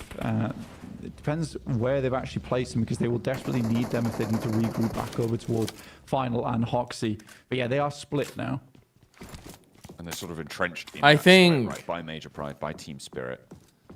Everybody else, DRX on the north side as well. So In order to save Coops, right? difficulties. In order to, you know, That play the Vampire grand finals, continue to I think slowly next march year up from the Coops should southeast join a side. Korean team. And I like it, right? This is something that Vampire, Coops we heard joins from the interview with MSJ. Satani earlier. How about It's something that? they are not And Coops unhappy go to do, study right? They're not the- they don't just want to play go like learn Lobby, Korean. They want to play like Vampire, and that is how you carve out an identity, the legacy. And invite here in PUBG once Mobile. Coops in So, Korea, see please if they invite can Xifan, right? have To a legacy in this Korea game too, 'cause to they have a two dinner with eliminations, they the took down Twisted Korean Minds. translator. They don't really have too much to You know, worry that's about. the big brain, big brain. Coops, you gotta do that. Yeah, Join they're one of the MSJ. few teams, Join in MSJ. PMGC Right. that has Build up good capability of every relationship, single right? And player invite Xifan to over. Be what I would call a clutch member of the team.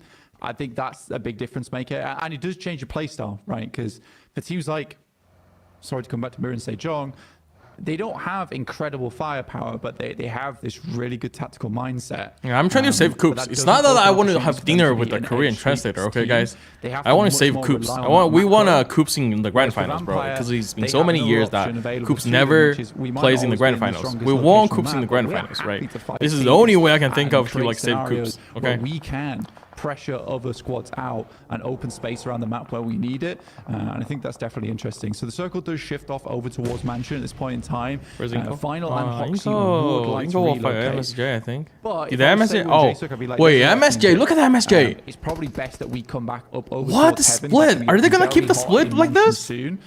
For We'd real? rather play on the edge here. I don't MSG think is it's gonna keep wise the for split like Hoxie this? to regroup with J-Suck and Seyu. It might be for sure they will get from pushed. Whatever the conclusion of this fight is here between DXavier and Aura that could dictate how powerful that position is in the Heaven compound. DRX could also look to move up there. Major Pride holding off their corner of the central RSG compounds. They are closest to the middle of this circle right now. RSG thought that they could take it from them, but Major Pride looking to dominate that southwest edge. Xavier popping some tags over towards the players on the hillside. They have to move though. They know this better than anyone. They're outside the circle right now. We'll have to move in. Not a huge amount of areas to play though.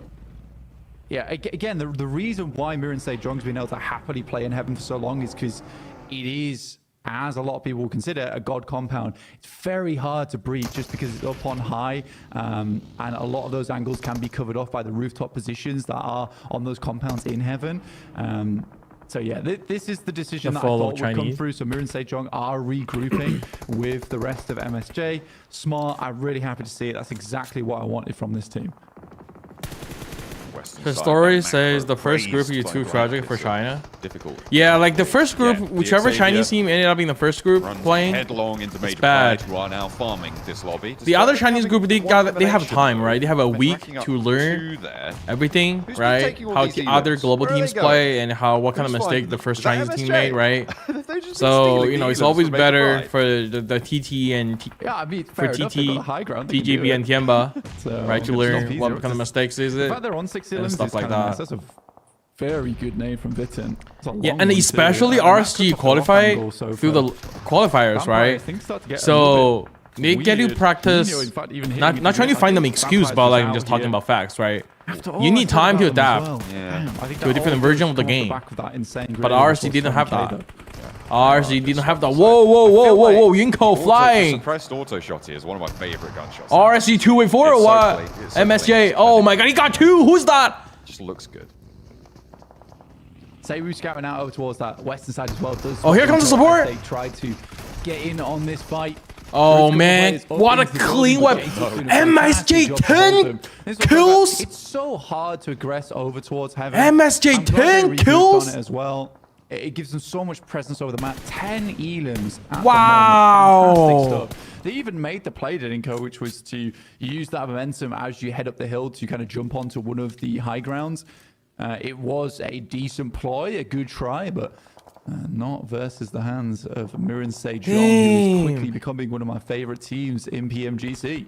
It seems like they're the table's favorite teams as well. They are jumping up. They're on 120 points now with the 10 eliminations they found. They fought BTR in Heaven. Maxman pointed this out in our group. MSJ. BTR on in Heaven and absolutely crazy stuff. Crazy stuff. Now they can farm Hora. Now they've come back. When Hora move out of the zone. From Major Pride, who are second place, remember, contenders for that top spot. And now this could be their chicken, bro. With an Inco this game could solidify themselves in the first place. For them. The circle pops, it keeps the top. You know, I mean, it's always good, right? MSJ dominating each match. Lower tier and again, you know, we will be able to see more MSJ interview. On that angle, big brain. Through. So a really good spot for MSJ. You know, we want to study how Korean players, you know, they're still in, think, which is good. And again, that more interview, angle, please. That high ground with MSJ MSJ. Have so much benefit to them towards the late game. I don't think Loops has done badly at all, by the way. And Alpha 7's still in the match, as our Team Spirit. I mean, Team Spirit's been able to get 5 elims, which is nice considering the amount of players that they're currently on. It hasn't been the easiest game for them. I think DRX might have something to say about that, though, from that northern side. Though, saying that, Mirinsei Jong should have an off angle on this. The approach from DRX, I mean, it's just covered. You can see the trees just giving them a little bit of cover there for DRX to slowly make their way through, but still it is dangerous. It's not hard cover. It's not quite good enough. And as soon as they get into the compounds, then teams like De Muerte, like Major Pride, Team Spirit are going to start to pay attention. Korean to well. players are Team just Spirit different. are only on 2. Oh, yeah. So DRX from the north, a difficult approach to make. Loops, 5 eliminations so far.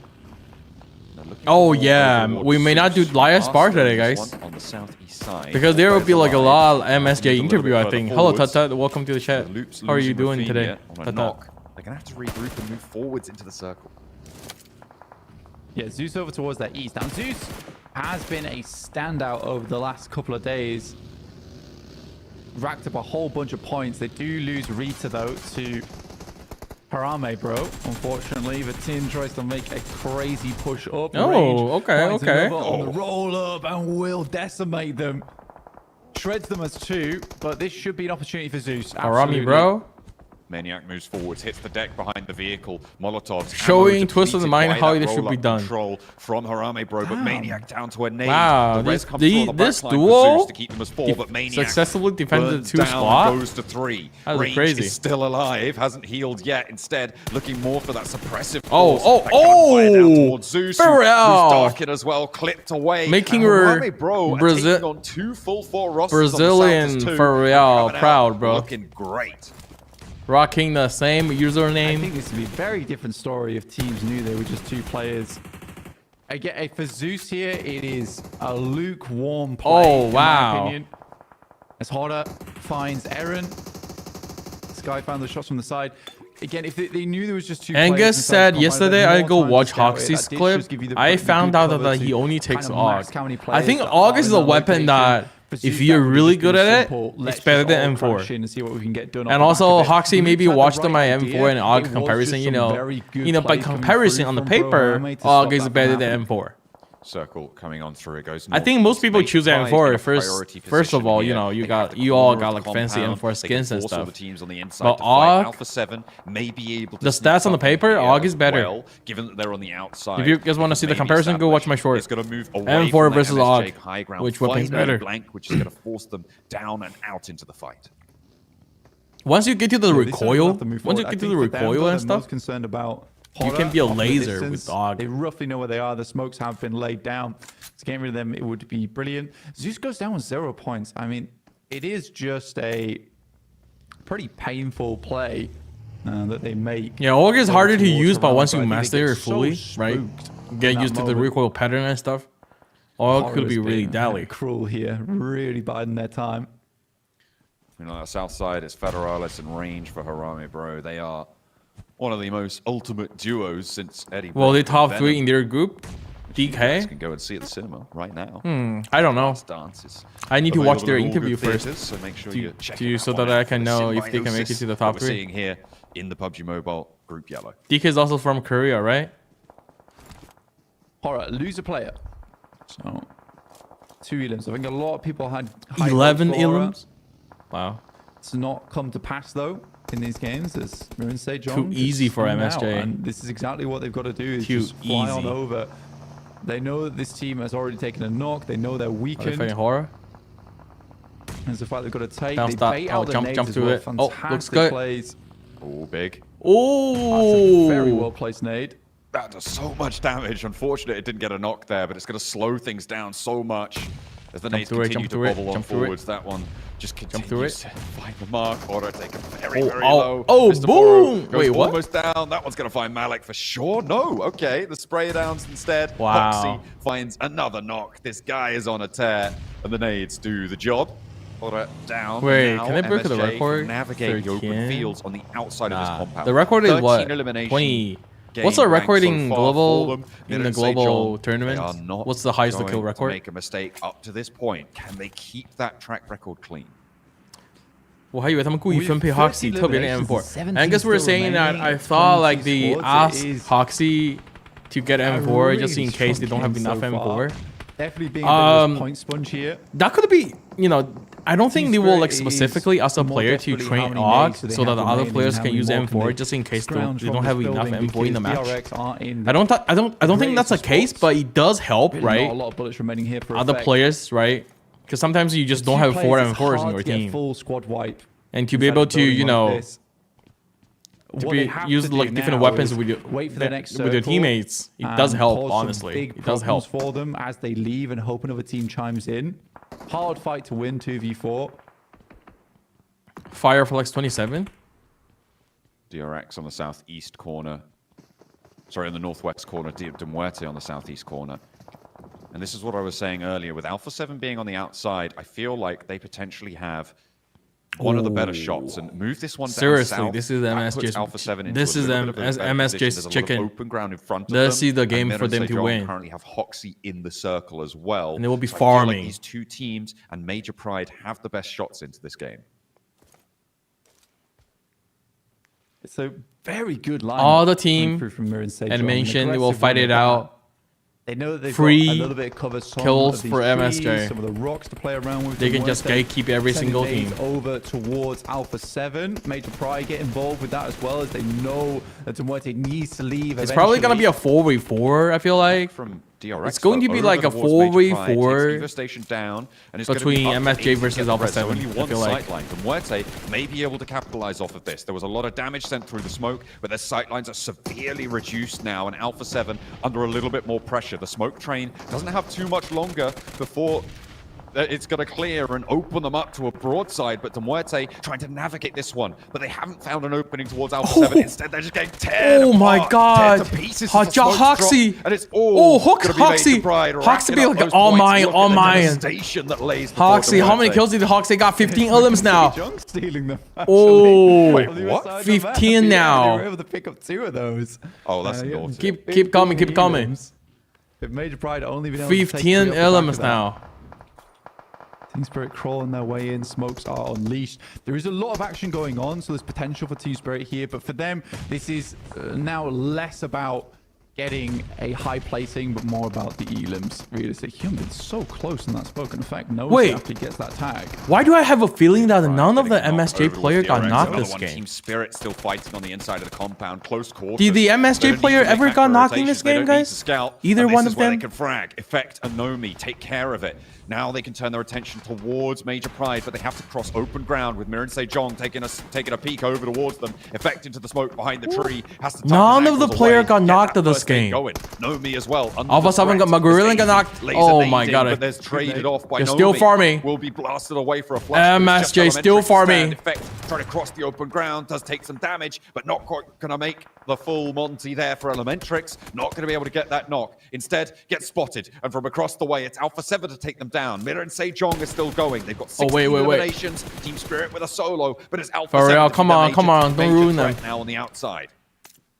Don't knock Alpha them. 7 still has 4 as well. Wait, And if Mira none of Sejong the is player being got knocked, this kind may of be peppered by the quite a this few may be the teams. record. Team Spirit, No Effect player will knocked. pick up some more utils, And like more 20 smoke something from these death 20 crates, something and 20 go from something there. kills chicken dinner. Again, for Team Spirit, it This could be the has not record. been a bad game. No Very, very players good salvage not game. challenged. We know that they're decent. Oh, at that. no! Sejong looks to move up, but Alpha 7 have themselves a tear. Shut up! Harami Ferrell, Bro have stop! lived out this game. They Stop! have not been in the most awesome of positions either. Stop, They're still able to get Ferrell. A lot of work done. 5 elims and guaranteed. Bro, my top mouth, 4. bro. No way. Come Really nice on. from them on the south side. Another knock. Over towards Mira and Sejong. Federalis. Okay. He's found the first. He's looking for a second. Alpha 7 keeping them tucked in as well means that these reses can't really come through. The headland that he's got keeps him safe from the Brazilians right now. Could go a little bit further here. Effect. I hate you, He's still Pharrell. inshore on the north side, but he's going to have to cross open ground. Not much you can do. Mira and Sejong will not go down without a fight. They've got that first res on board as well. Effect crawling his way forwards through the smokes. Mira and Sejong being preoccupied with these reses is allowing him to do it, but Alpha 7 too quick. Eliminated on 8 elims though in 4th place for Team Spirit. Harami Bro ladder up once more. Mira and Sejong, have they met their match finally? Oh, final got knocked. Great shots from Carrillo as well as McGrellin there. And they will get a confirmed res on this one. Mira and Sejong go down to just 2 players. Pharrell, go Rishi kill. able to go out in Go third kill place Alpha with 7, bro. Harami Bro with Federalis Go kill with Alpha an 7. innings There's a here. reason why you have beef with Alpha 7. Blue's gonna Go push him kill out. Alpha 7, bro. Right on the edge of it. Down to stage 9. So push absolutely everyone in. Mira and Sejong want to bide this position. They know that technically they have a little bit more cover to work with than Alpha 7. Oh. No. Oh, this is nasty. The smoke's there. Mafioso. Bro, if can't they wipe quite Alpha 7, thread that'll the be needle 20, this time 20, around. 20, The 20, heat 20 does come kills. out, but they are going to have to take up with okay. those stims. Oh, no, it's not even them getting the chicken. It's going to be taken by Alpha 7, and now Hoxie it's dead? a 3 versus Or not? 4. 2 players lined up behind the tree. Breakout wide for Mafioso. 2 players in the same position for Alpha 7 as Revo peeks the other side of the rock to Carrillo. This is going to be a really hard one for Sewu MSJ. Has got 3 first aids. Going to need to use one of them now. The vehicle smokes in front of him. Hoxie got and knocked. gives him a little bit of cover. Okay, But there's Alpha 7 Hoxie chicken. found and 2 players behind the same tree. This should be Just a die to zone, easy just die to pickup zone. for Don't Alpha feed the 7. kills. J-Sook the last to go. MSJ Oh, stole so man. much from this lobby, but they do not have the gumption to steal Rip. this chicken dinner as well. Come It's Alpha 7 on. on 4 players Why alive. you do this, Surprising Alpha the 7? Southeast side. You ruined our Korean Korean interview, bro. Mobile game we've witnessed throughout the They tournament so far. We've watched a they weren't lot of able to your get the circle interviews on towards already, their side. They man. were Give us consistently some playing Korean from interview, that bro. west. Alpha 7 just have such good control of those situations. They played a fantastic game as well, to say the Come on, least. please That interview can't the be team with the taken most away from illums, A bro. lot of strong games. Team Spirit, Harami Don't Bro, interview the Mirin team Sejong, that got some the of chicken. best rotates Interview the I've ever team seen. who got the But most you know who illums. can analyze this a little bit better than me? It's the boys on the desk. Oh, man. Well, if we try extra hard, we might be able to, Blink. We'll find out here as we're going to kick things off. Do they Talking do- about this do match. they Alpha do 7, interview like you between guys in between mentioned, matches? taking the chicken dinner, but honestly, Max and Hot Jukes, the story of the match wasn't Alpha 7. It was still going to be Mirin Sejong. Mirin Wow, Sejong. I mean, whoa, go for it, Juice. I'm Dude. gonna go for A. Just go for it, please. No, yeah, I mean, seriously. Did they just interview what a in game between from matches, the or they squad. will I show mean, the interview when the you and match you and I were started? going nuts when we just saw that push on the BTR in heaven, right? Once they won that fight, I mean, they just straight Man. dominated. Inko flew in trying to make, usurp them, and they got shut down immediately. Just honestly, I think Blank nailed it when he said it's probably one of some of the best PUBG Mobile we've seen. It's my favorite so game. far this tournament. My favorite game Yep. by far. This match has been absolutely incredible. They- And they before will we show go, only in really between depth in matches? how the teams And they didn't play win. and stuff, because there's a lot to really break down. Bro, Let's not screw the forget, liars, bro. Let's Mirin wait for the Sejong and interview. Alpha 7, they dropped west. This was a very eastern circle that was happening for these teams, right? If anyone says, oh, we didn't get circle lock, I'm going to say, look at this game. These teams are incredible when it comes down to just rotations and map knowledge as a whole. Like Mirin Sejong were able to live so long in the field where it's just flat terrain, but if you know the terrain well enough, you've got some little slopes and rocks you can use to your advantage and stand out. But Alpha 7 here, clearing out all of Mansion in particular, Jason, getting so many eliminations in the process because they were in such a great spot to get Hop 3 on. elims from Come this on, squad. screw the cupcake. Yeah, but I Let's think wait for one the thing interview. we also have to be Chief. careful with Alpha 7 is the fact that they were running a little bit low on ammo count, right? We were kind of discussing this, that because they weren't in Mansion, like in the midst of the skirmish, they weren't really able to loot any boxes off of that. So they had to be very careful about like what shots they did Cupcake take, or because we're seeing Korean their limbs be a interview? little bit low, Korean maybe damage a interview, little bit bro. low. But Korean, still, I will in the take end, the like, we Korean kinda interview realized anytime. No we have the cupcake. advantage to close things out No against Mirin Sejong. cupcake. If Federales wasn't there, I do wonder who would have won that game, because he really like was the guy to stop any sort of chance for MSJ to win that match. Man, this is such a bad play by RSG. Crazy game in general. This was just absolutely. They didn't even gorgeous. know Great where's the play rest of the from, players are at. They all just these rushing it squads, right? When blindly. it comes to Marie Sejong, it's so crazy that Wait, we're what? talking about this team and they didn't Like even a hacking win, or what? You know, they didn't even win the game, but just the way that they played it was just so perfectly executed. You couldn't really ask for anything more. And then, Alpha 7 putting up some good points. I mean, these squads are just doing better than we could have possibly expected in the past 2 days, man. Okay, I You said guess they like didn't win. They won in my I'm gonna do Liar's Bar. Okay, That's they right. won in my But if heart. there's They an were the interview, guys, winners. please let me know in the chat, okay? You guys pay attention Biggest to elimination the by game. the way, so far. I think it was a To the broadcast. in match 1 in Sanhok. This is the biggest elim game we've had so far, and it's from a Korean team. It's so good to see Korea finally get this big pop-off moment outside of like D+ back in the first season of PMWI. But here you have some of these finishing moments, and you talked about Federalis here, Jason. His shots through the smoke, by the way, on MSJ was like, how the... This guy's got like an extra sense. He's Spider-Man in this match because he was incredible in those sprays. It wasn't even just that too, because if you think back on what we just saw, right? They took down Loops pretty easily. And then Zeus, Bro, I say pretty easily, they FA only had 2 players toxic. left alive at the end of FA that. toxic Then in the Zeus, chat. who had a 4-man squad. As I like, right said, next to the him only looking way for for potential Coops to fight. get to Instead, the they grand looked to finals rotate is clockwise around for the him map, is to around join a the, Korean team 4 to like 6 spot and bring position. Xifan to Korea.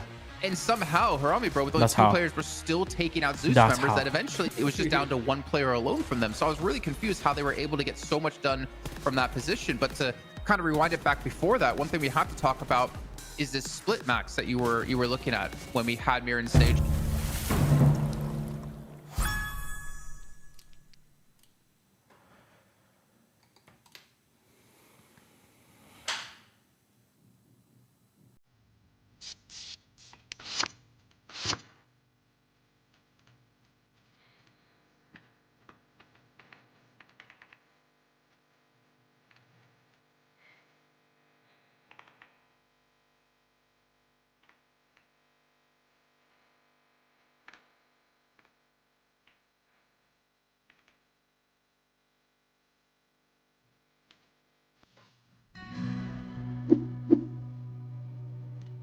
Devil.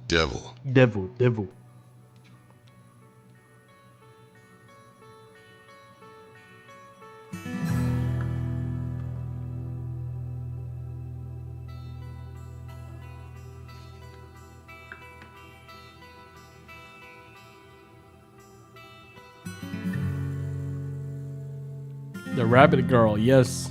Join up, Chief. Hurry up. Chief, you're fast. How did you join this up? Did you join by the lobby ID or something? Devil. All the simps. I name my room Korean girls only, and all the 3 simps just joined up. 吃了吗？ Oh, it's Chinese.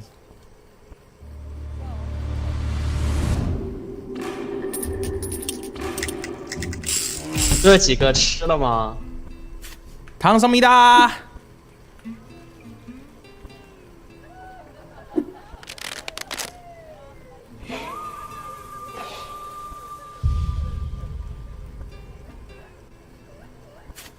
Outfit check of the day. Outfit check.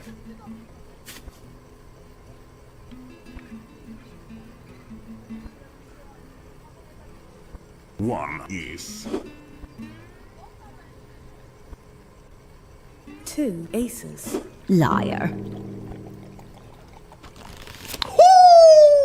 Too good. I'm too good at this game. I'm too good at this game. Luck. Because the way I think about it is that if I don't have... Oh! Easy. Too easy.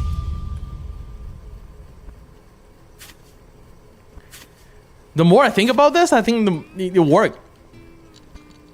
If I have many aces, right? That means they may not have as many aces as I do.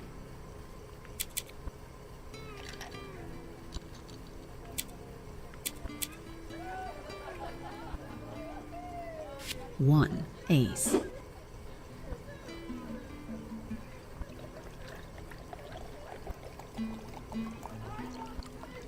Two aces. You scare little kitty, Chief. 3 Two aces. aces. Wait, what?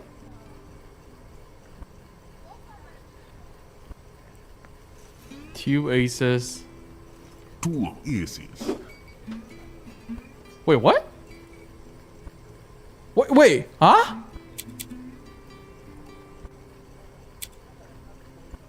He doesn't have any cards? Am I lagging? Wait, is he hacking? Wait, I'm confused. 1 ace. One ace. Wait, how come the pig finished all of his cards? Huh?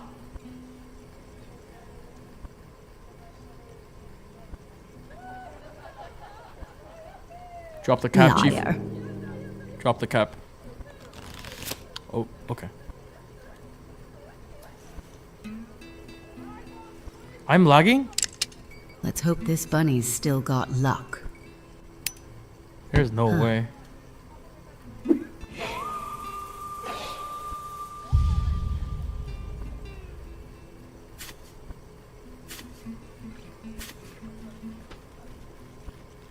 Okay, I have 3 aces.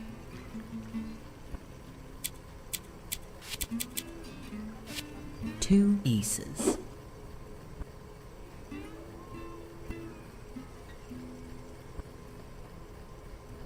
Stop stream snipe. Don't stream snipe, Chief.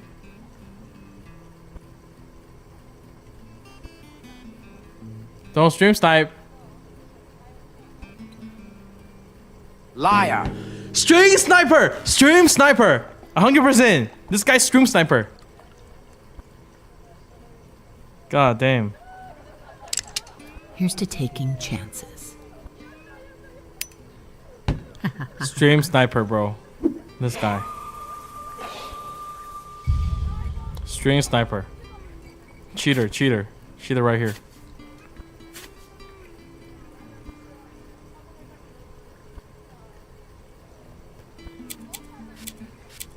3 aces.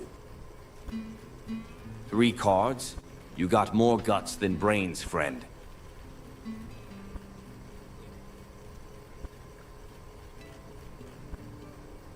1 ace. That's a lie. That's a lie. He's capping. He's lying. He's lying. He's lying. He's capping. 3 aces. Fuck. 3 aces. Oh my. Feeling lucky, darling.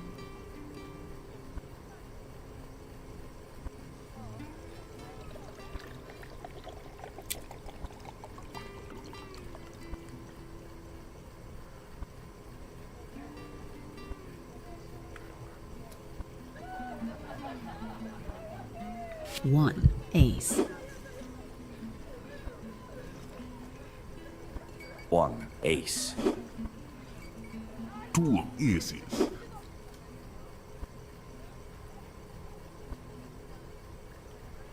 Oh man. I have to call him a liar. He lied on the 3 cards. Oh no. Ah, okay. Okay. My think was right. I was assuming he has more. He has like. This one's for you. I think his first 3 was right. So that was like I was hesitating a little bit. I have to call him because I had only 1 card left. If I, wait, king. Okay, I have 3 king. 2 kings.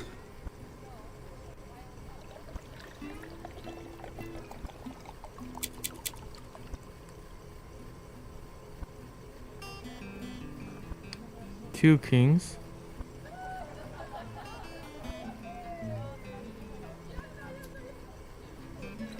I think he's capping, boys. I'll do one. I'll do one first. 1 king.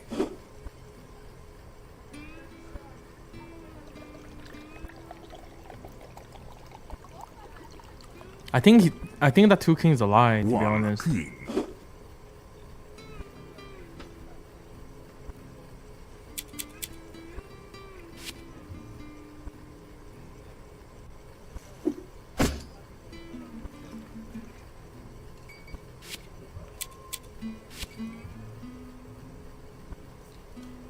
1 king.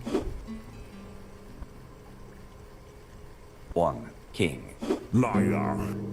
Okay, thank God this round is over.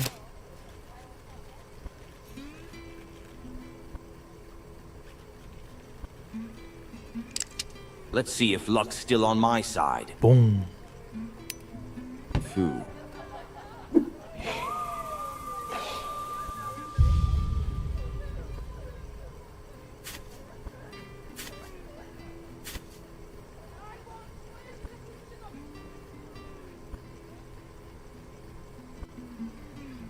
One king. 1 king.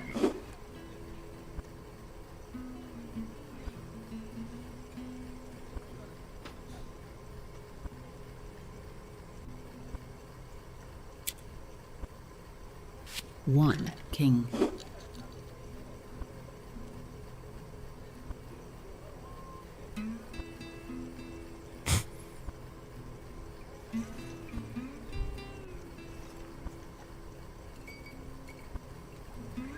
Liar.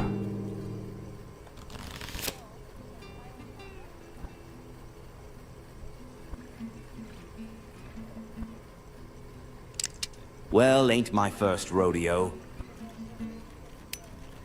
Foo.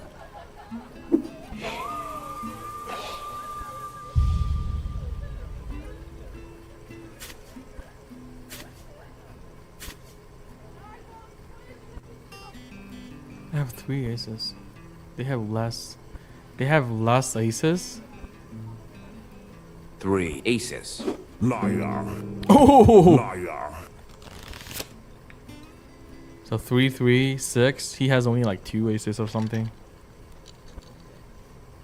Just another scarf with a collection. Close one.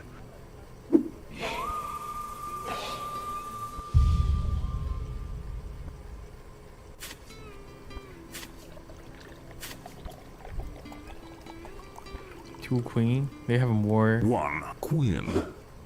That could be 2 queens.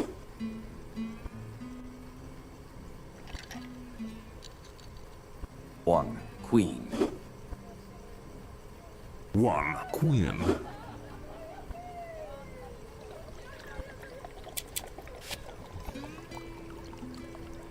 1 queen.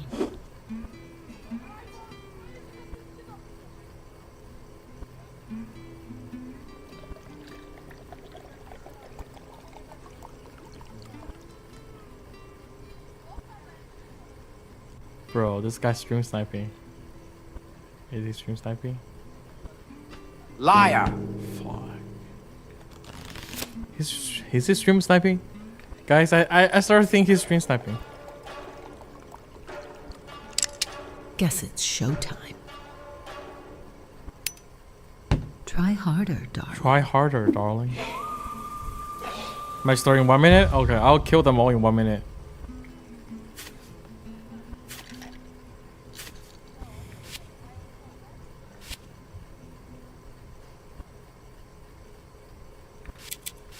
Three kings. That's a bold bark for such a small bite. 1 king. 2 kings. 2 kings. I'm 5 out of 6? I don't think so. I'm like 2 out of 6 or 3 out of 6. 1 king. Am I? 1 king.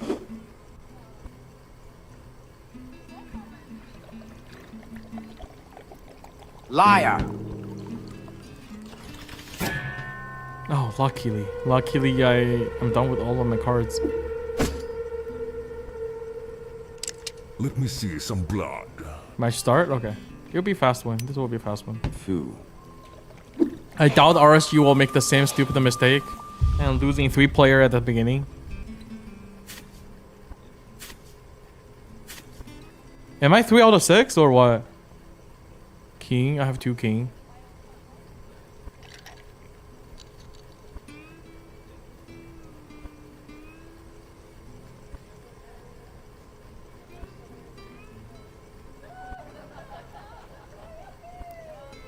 Are there any interviews in between the matches, guys? 1 king. 2 kings. I think that's a cap, boys. Liar.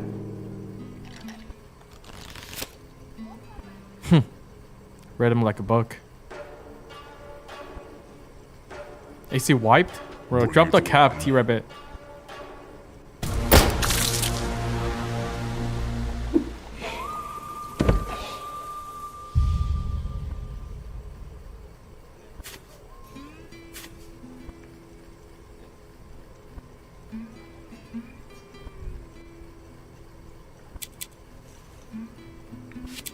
Two queens. 1 queen.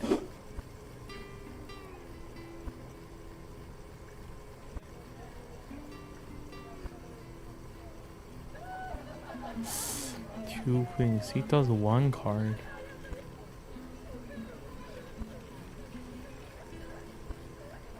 I think he's Liar.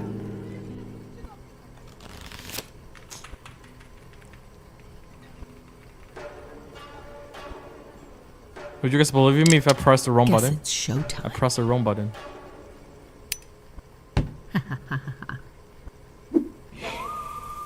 I pressed the wrong button.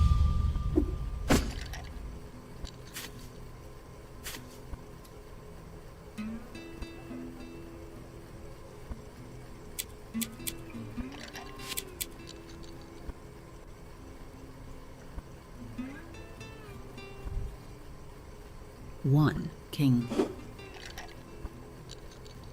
1 king.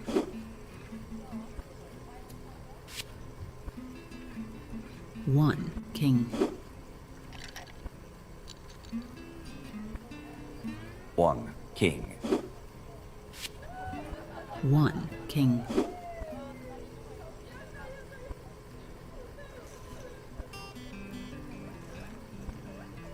Liar. The reason why I did this is that I have 3 kings. I feel like he probably has less, maybe 2. That's why I'm doing 1 by 1. He's kind of safe. Well, he's pulling the right cards 1 by 1. So after you ran out of the correct cards, you know, he will start calling me. You know, that's my like thought process.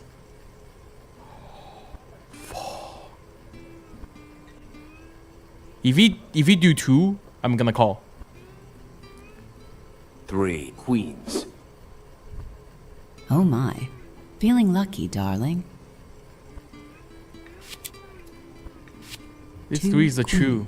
I do believe he has 3. I think the last 2 is wrong. His last two cards are the wrong cards. Liar. That's what I think. Fuck. He lied on the. He got the 4? He got a 4 queen? I think he got a 4 queen. I think he got a 4 queen. Did you get a 4 queen? Chief? Did you get a 4 queen? Did you get a 4 queens? Knew it. Yeah, he got 4 queens. That's why he's like doing stuff like that. Okay. Alright, I'm getting better at the game. Alright, I can rank up easy. PMGC. They need to, as you say, spend that little bit more time in the kitchen and get back on. This is interesting, actually. Yeah, he got like 4 queens, right? So the first hovercraft. I had a none. Big change. So I figured he has 3. Obviously, transition. And these first 3 cards are the correct one. Which means that I didn't expect he has 4. You know, it's like they can immediately be quickly. I missed the MSJ interview. No way, Midi. Rather than having to clamber up some cliffs. Right on time. Here comes the fight. DX versus DRX. Crash coming through from DRX. I don't think DXavier have the firepower to hold it, but maybe I'm wrong because Kaikse is already down. That is traded off though, and immediately going to be flushed away. Finding more as well. They're looking for the back lines. Lamborghini able to trade it off, and 2 knocks sent back to DRX, so not all lost for DXavier. Nice. They still DRX. got 3 players, but a little cut around the side of the wall there. Finds Paragon. Now it's all up to Levi's on his little shack there. The ticket booth on the outskirts as QXZ going to move on forwards. Traded off 2 knocks, 3 knocks to DRX, but full reset. Take him down as DXavier will fall. Yeah, and they get the full reset on this as well, which is wow. Full reset is huge. So we currently have 2 Korean teams up towards that top 6, which is very nice to see here. Imagine 2 Korean teams starting top 3, guys. Would that be crazy? Position on the map. I mean, it's fair enough. You both want to head down towards that southwest side. How many Korean teams are in PMGC? 3? Going to be trying to relocate over towards those. You had a 4 queens. That's what I figured, Chief. That's what I figured. The last places that get. Because I had a none. I figure you have like 3. I thought from 7 as to today's interview. With the 7WG, as Alpha 7 was just able to get lame 7. I got a chance to talk to Rev at the beginning of the day, and he was telling me that they were coming in with too much confidence because everybody was just expecting them to be in the top 3. Twisted wins this match. Big predictions index. Is Alpha 7 back? You guys let me know. Absolutely. It's good to see Alpha 7 in that top 3 spot. 111 points just ahead of Team Spirit at the end of that game. But this is a difficult map for them, right? Team Spirit are already across. Alpha 7 not so lucky with that northwest position. May struggle to get on in. But as it stands, that western bridge is not looking too terrible. And here again, that hovercraft, if they had to make landfall with a boat there, they're on honestly foot. One chicken so fast for Twisted the Mind. Same story for Vampires. This they is will be back in the game. The main situations where the hovercraft fighting for the survival stage. Military island circles, and we're seeing it here. The hovercraft is nice to see. Grabbing a drink. The thing is hanky, and it's very nice to have. I mean, even Harami Bro picked themselves up 1-2. It's super defensible, which will change the game. It's one of the more meta-changing vehicles in the game, honestly. Just in terms of those rotations you make, I think the biggest weakness with the boats in the past is that if you got spotted on a rotate inside one of those boats, it was so quick. As long as you had the team fire set up, hello. As long as you had the team fire set up, you could immediately destroy that boat. Yeah, but with this, with the addition of the hovercraft, it's a little bit harder to go for that. Harami Bro, they roll up into the spot. DRX King, a roll-ups. What on earth? Just completely whiffs the spray Federalis from the last game. Where did he go? Soez hops out and just clocks him. You can't let that happen, Federalis. What happened there? Yeah, that was painful. Painful to say the least. But yeah, well played. A little bit of a quick angle reposition for them. The hovercraft is now finished. So it's not quite as... it's not massively tanky to the point where you can't just take it down immediately like a BDS, but it's very much still great for just sending directly into that circle. Eastern Shift on this one does move over towards that side where Twisted Minds is currently playing. Two-Spirit have some reasonable rotations, but Loops have a strong spot down towards this middle of the circle. To see a good game from Major Pride because it's been a while and they have just been hovering with those residual points they've been able to achieve over the first couple of days, and then a couple of Elim points here and there. We've got wacky races down to the South Island. We've already had the hovercrafts. Now we're going into the skies. Wait, what happened? Taking an aerial approach to this one. And with the circle shifting out east, they might find a runway on the west side of it now to be able to get down and into it on foot. What happened? I mean, for BDS, but here? Circle, Spirit Circle, residual is with Alpha. Out east, they might. Possible. There is plenty where you can pop multiple times in the past. Wait. Just clocks him. Where's it? Which player? You can't let that happen, Federalis. What happened there? Just Federalis from the spot. DRX off. Oh, here? Yeah, but with this, with the addition of the hovercraft, it's a little bit harder to go. Harami Bro, they roll up into the spot. No. DRX roll-ups. What on earth? Just wait. Okay. That's kind of embarrassing. That's kind of embarrassing, bro. Cutting 4K. Literally cutting 4K. There is a specific compound down towards the southeast. And you wonder just how much fuel they brought with them, but they were setting this up for a while. Unfortunately, the rest of the squad is just in a boat here. So it will be those two players looking to make landfall out in the distance, potentially scout out position. These two players grab a vehicle and regroup them later. This has only been allowed because the circle shifted out to the east, right? There would be teams littered around this area if it hadn't gone that way. So Alpha 7 allowed in there, and they read that circle very nicely. BTR with a very late swim, but it's got to work out. There's no contest on the northern shore. Not that they have figured that out yet, but I'm sure that they will do in short order. Again, 4 teams actually still on the north side, still on that main island. Zeus holding the north side of the east bridge, so I'm not really counting them. We've got Evershay still in South George, by the way. We've got Inko in Pachinki, and you've got Aura, who are just about going to the south side near Farm, to Muerte on the east side near Prison. So a couple of crosses still yet to happen. Yeah, and it's just because of that first playing path, right? I think it, if I'm honest, I think it lulls a lot of the players into this false sense of security where they're like, oh, lovely playing path, you know, chilled out game. Do you guys know when does the PMGC start? Not PMGC. The League of Legends World start today? When will it start? On the northern side, purely because we had so many crossings early on, that really has not been a huge amount of bridge holds. Everybody kind of knows and understands how bridge holds tend to go.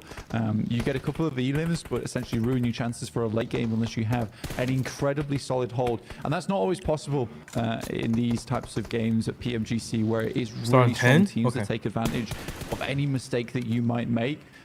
So those bridge holes just won't come on, RSG. as much. Circle deliver towards that eastern side. At least one good game, bro. A strong game, but with Twisted Minds on that high ground, they are sitting pretty. Yeah, Twisted Minds getting that position. Really Inko's nice dead. BTR on the bikes. Going to be moving in from the northwest side. Oh dear, Aura coming into contact with Inko and not looking too healthy for it. And Nade out forces Sky to go for the peak here, but Wancho finds out that that's maybe Sky not the best idea. Inactive, and then inactive. Both trying to handle it. Oh man, comes through, but Sky's there for the flush. Finds you know he's gonna lose when you see Inactive on the upstairs taking the wins, bro. Hold him out, but where are the nades? Where's the damage? Inactive down to Sky. And now it's just the one player on the inside, but Vitali rocks up on the outskirts here, looking to try and control this situation. This is all the way on the northern side, not yet crossed. Vitali, a lot of damage felt from the nade coming through from Mr. Boro. Another one from on the back nice nade. Nice nades. Who's last one? Nenebete still on the top floor. Normally Nenebete is the clutching one. Time, but the question is, how many does he take with him? Because Sky eats some damage from a nade, needs to bandage up. Yeah, it's Nenebete. Yeah, it's a really Nenebete has the ability to clutch the 1v3, honestly. I'm actually surprised the first one hit. I was even more surprised at the second. There you go, Nenebete. Nice nade from Nenebete. still trying to get that damage done. He's forced in a situation where he has to fight. He's looking for this elim. So the rest of the players are protecting off the back of it so they can maintain at least 3 players. They know they'll need that going into the future, but it is getting late in the game. Luckily, they'll get that reset with some of the death crates here, with some of that medication on board. They're likely going to have to drop some of that util to make room for stims as well as first aid kits. But that is a lifeline that they desperately needed. Alpha 7 again on the push bike. Wait, seems to be Angus said obviously if you're going for a on swim PL stream they caught the team spirit. Be able to get a little bit. They drove the car on top of the ship and then right there. Watch out. Took it over to the melee side. Figure out how to ride a bike. He's I kind of want to see that though. Let me see if I can rewind. Yeah, he needs a little bit of BMX training. There's a lot of stages of the game now. I think for Sosnovka, mid-game passes pretty quickly because it is majority of the case of just teams trying to get into position as opposed to teams fighting for position. It's just teams trying to get a spot to play.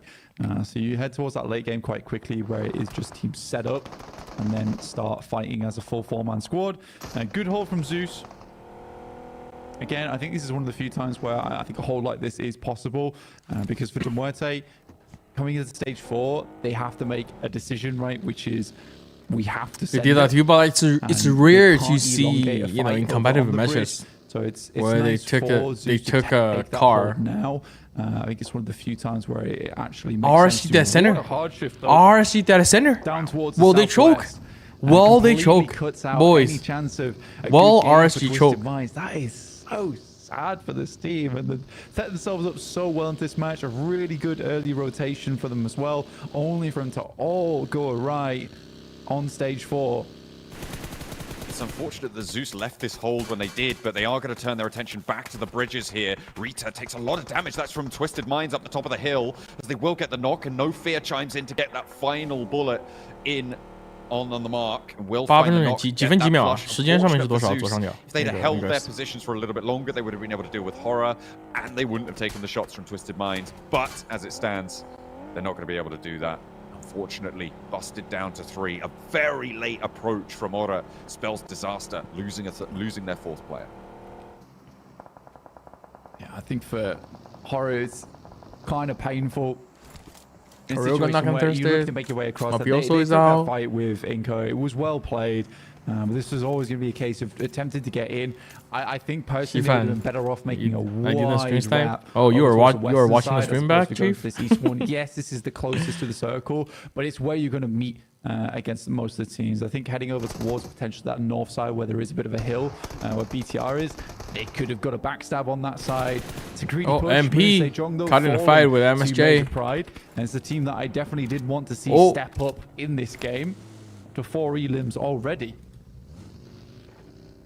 Able to do a lot of damage from this south edge. They've been sweeping around for a little bit.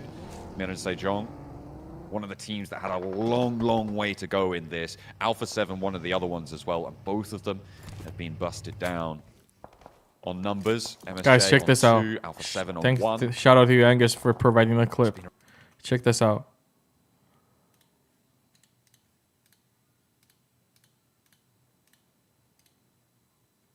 劝架呢？对啊，因为这一波龙茶打架虽然说是打赢了，但是倒了3个人啊，而且刚刚也提到了一个重点，就是他们都是提速的战队，物资是不够。Check this out， 天才，绝对的天才。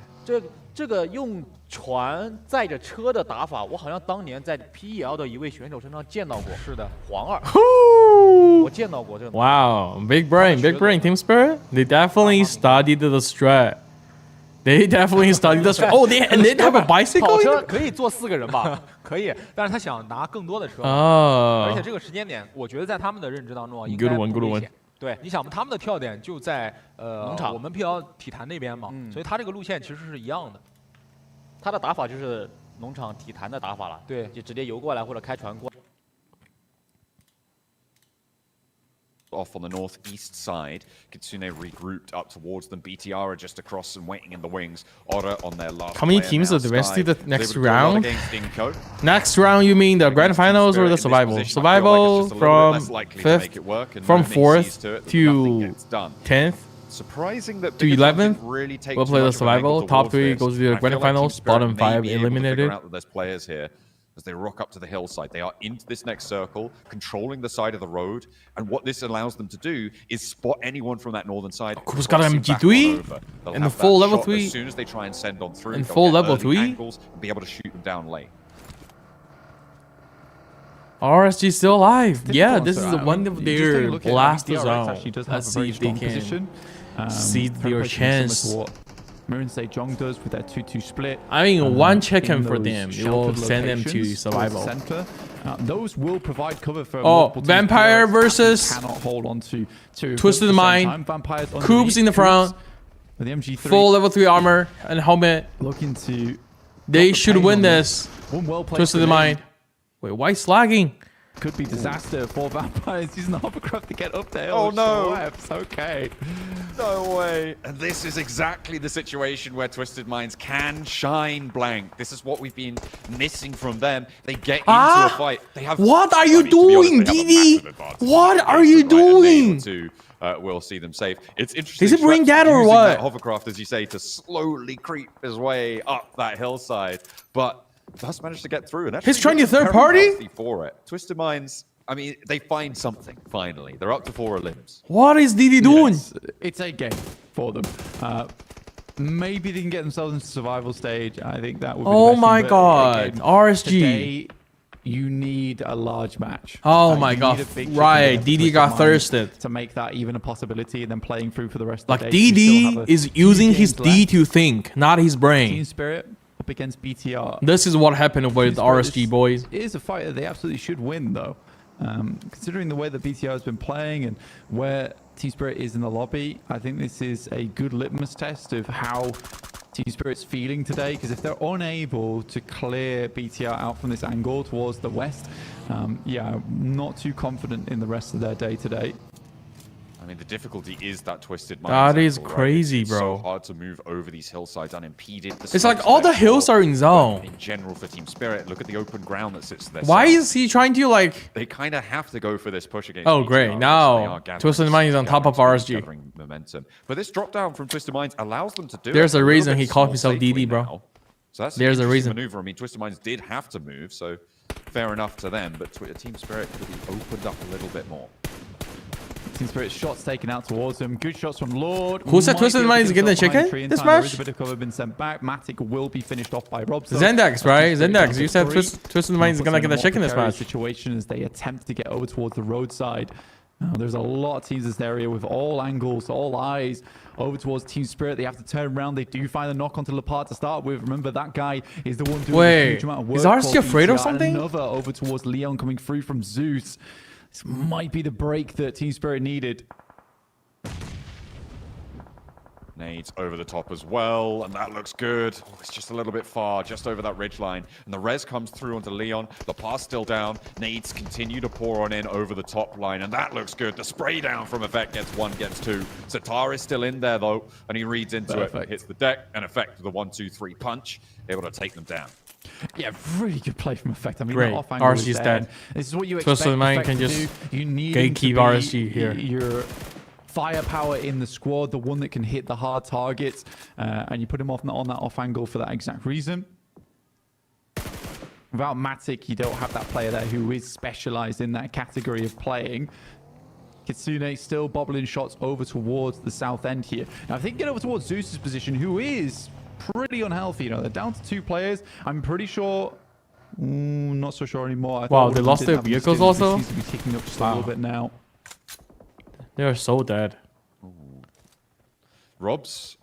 They're waiting inside the bunker to get their juicy 1 placement point. I think Team Spirit have to figure out how to get past this, right? Because this is the high ground that is the such juicy a 1 placement point. Their rotation, it's going to control so much of the ground. And you're right, though. Zeus may be a little bit more appetizing of a meal for them. But they have to, again, gain momentum to be able to get up to it.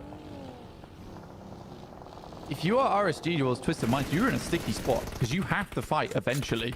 Twisted Minds taking shots over towards Major Prize. They make the full-on crawl across. AZ has to get out early, but they do make it through. And it's a hell of a rotate. Surprising that absolutely no damage was sent back through to them. And now Twisted Minds are very much aware of RSG's position. Twisted Minds just gatekeep. I think for Team Spirit, the gatekeep Team Spirit on the eastern side, and get to the bunker in front of them. They know that somehow the Major Pride to beat them. Head back out over towards Airstrip. It's not exactly ideal in terms of their position. No, up close. Yappy. Oh no, an easy target. Dude is trying to thirst like crazy. Need to be very careful now for Nomi because this is a very exposed position. Rezzing behind that is not a safe place to be. And you can see he wants a little bit more cover from that watchtower. Twisted Mind's going to launch nades out this direction. They've read into this. They know what's going on. The nade goes out wide. They're committed to the Trez for Team Spirit. And they need it as well. Getting him back up to his feet is tantamount to making this game work for themselves or not. But the re-knock from the nade on Lord is there again.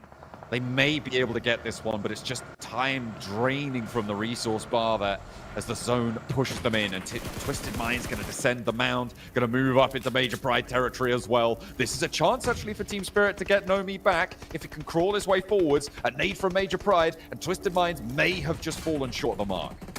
Yeah, odd rotate from Twisted Mind. They need to do something a lot sooner, or at least try and get rid of RSG. They put a lot of focus over towards Twisted Mind, towards Team Spirit in that situation.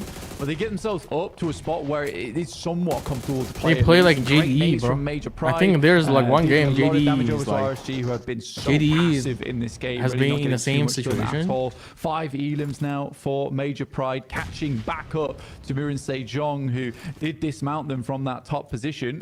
Also, Twisted Mind could have sent a one player early. Put myself in danger again. It's time to go, and maybe it was the right time to do it. Nomi goes up to the wall as his teammates at the backline getting pinged away there. Kitsune goes down, but Effect is so close, and Twisted Minds will finally fall. Team Spirit, like literally, Twisted Mind should send 2 people or 1 people earlier to the bunker so that they can, like, you know, kill some of the MP players. But the nades move forwards. Instead, they all like stayed and took their sweet time in the back, and now they're getting pinned and dead and got wiped. DRX chiming in the sweep out wide. They want to get engaged. So Major Pride all of a sudden have things turned around. Zeus could third party. Watch out for that high ground. But out comes the fight.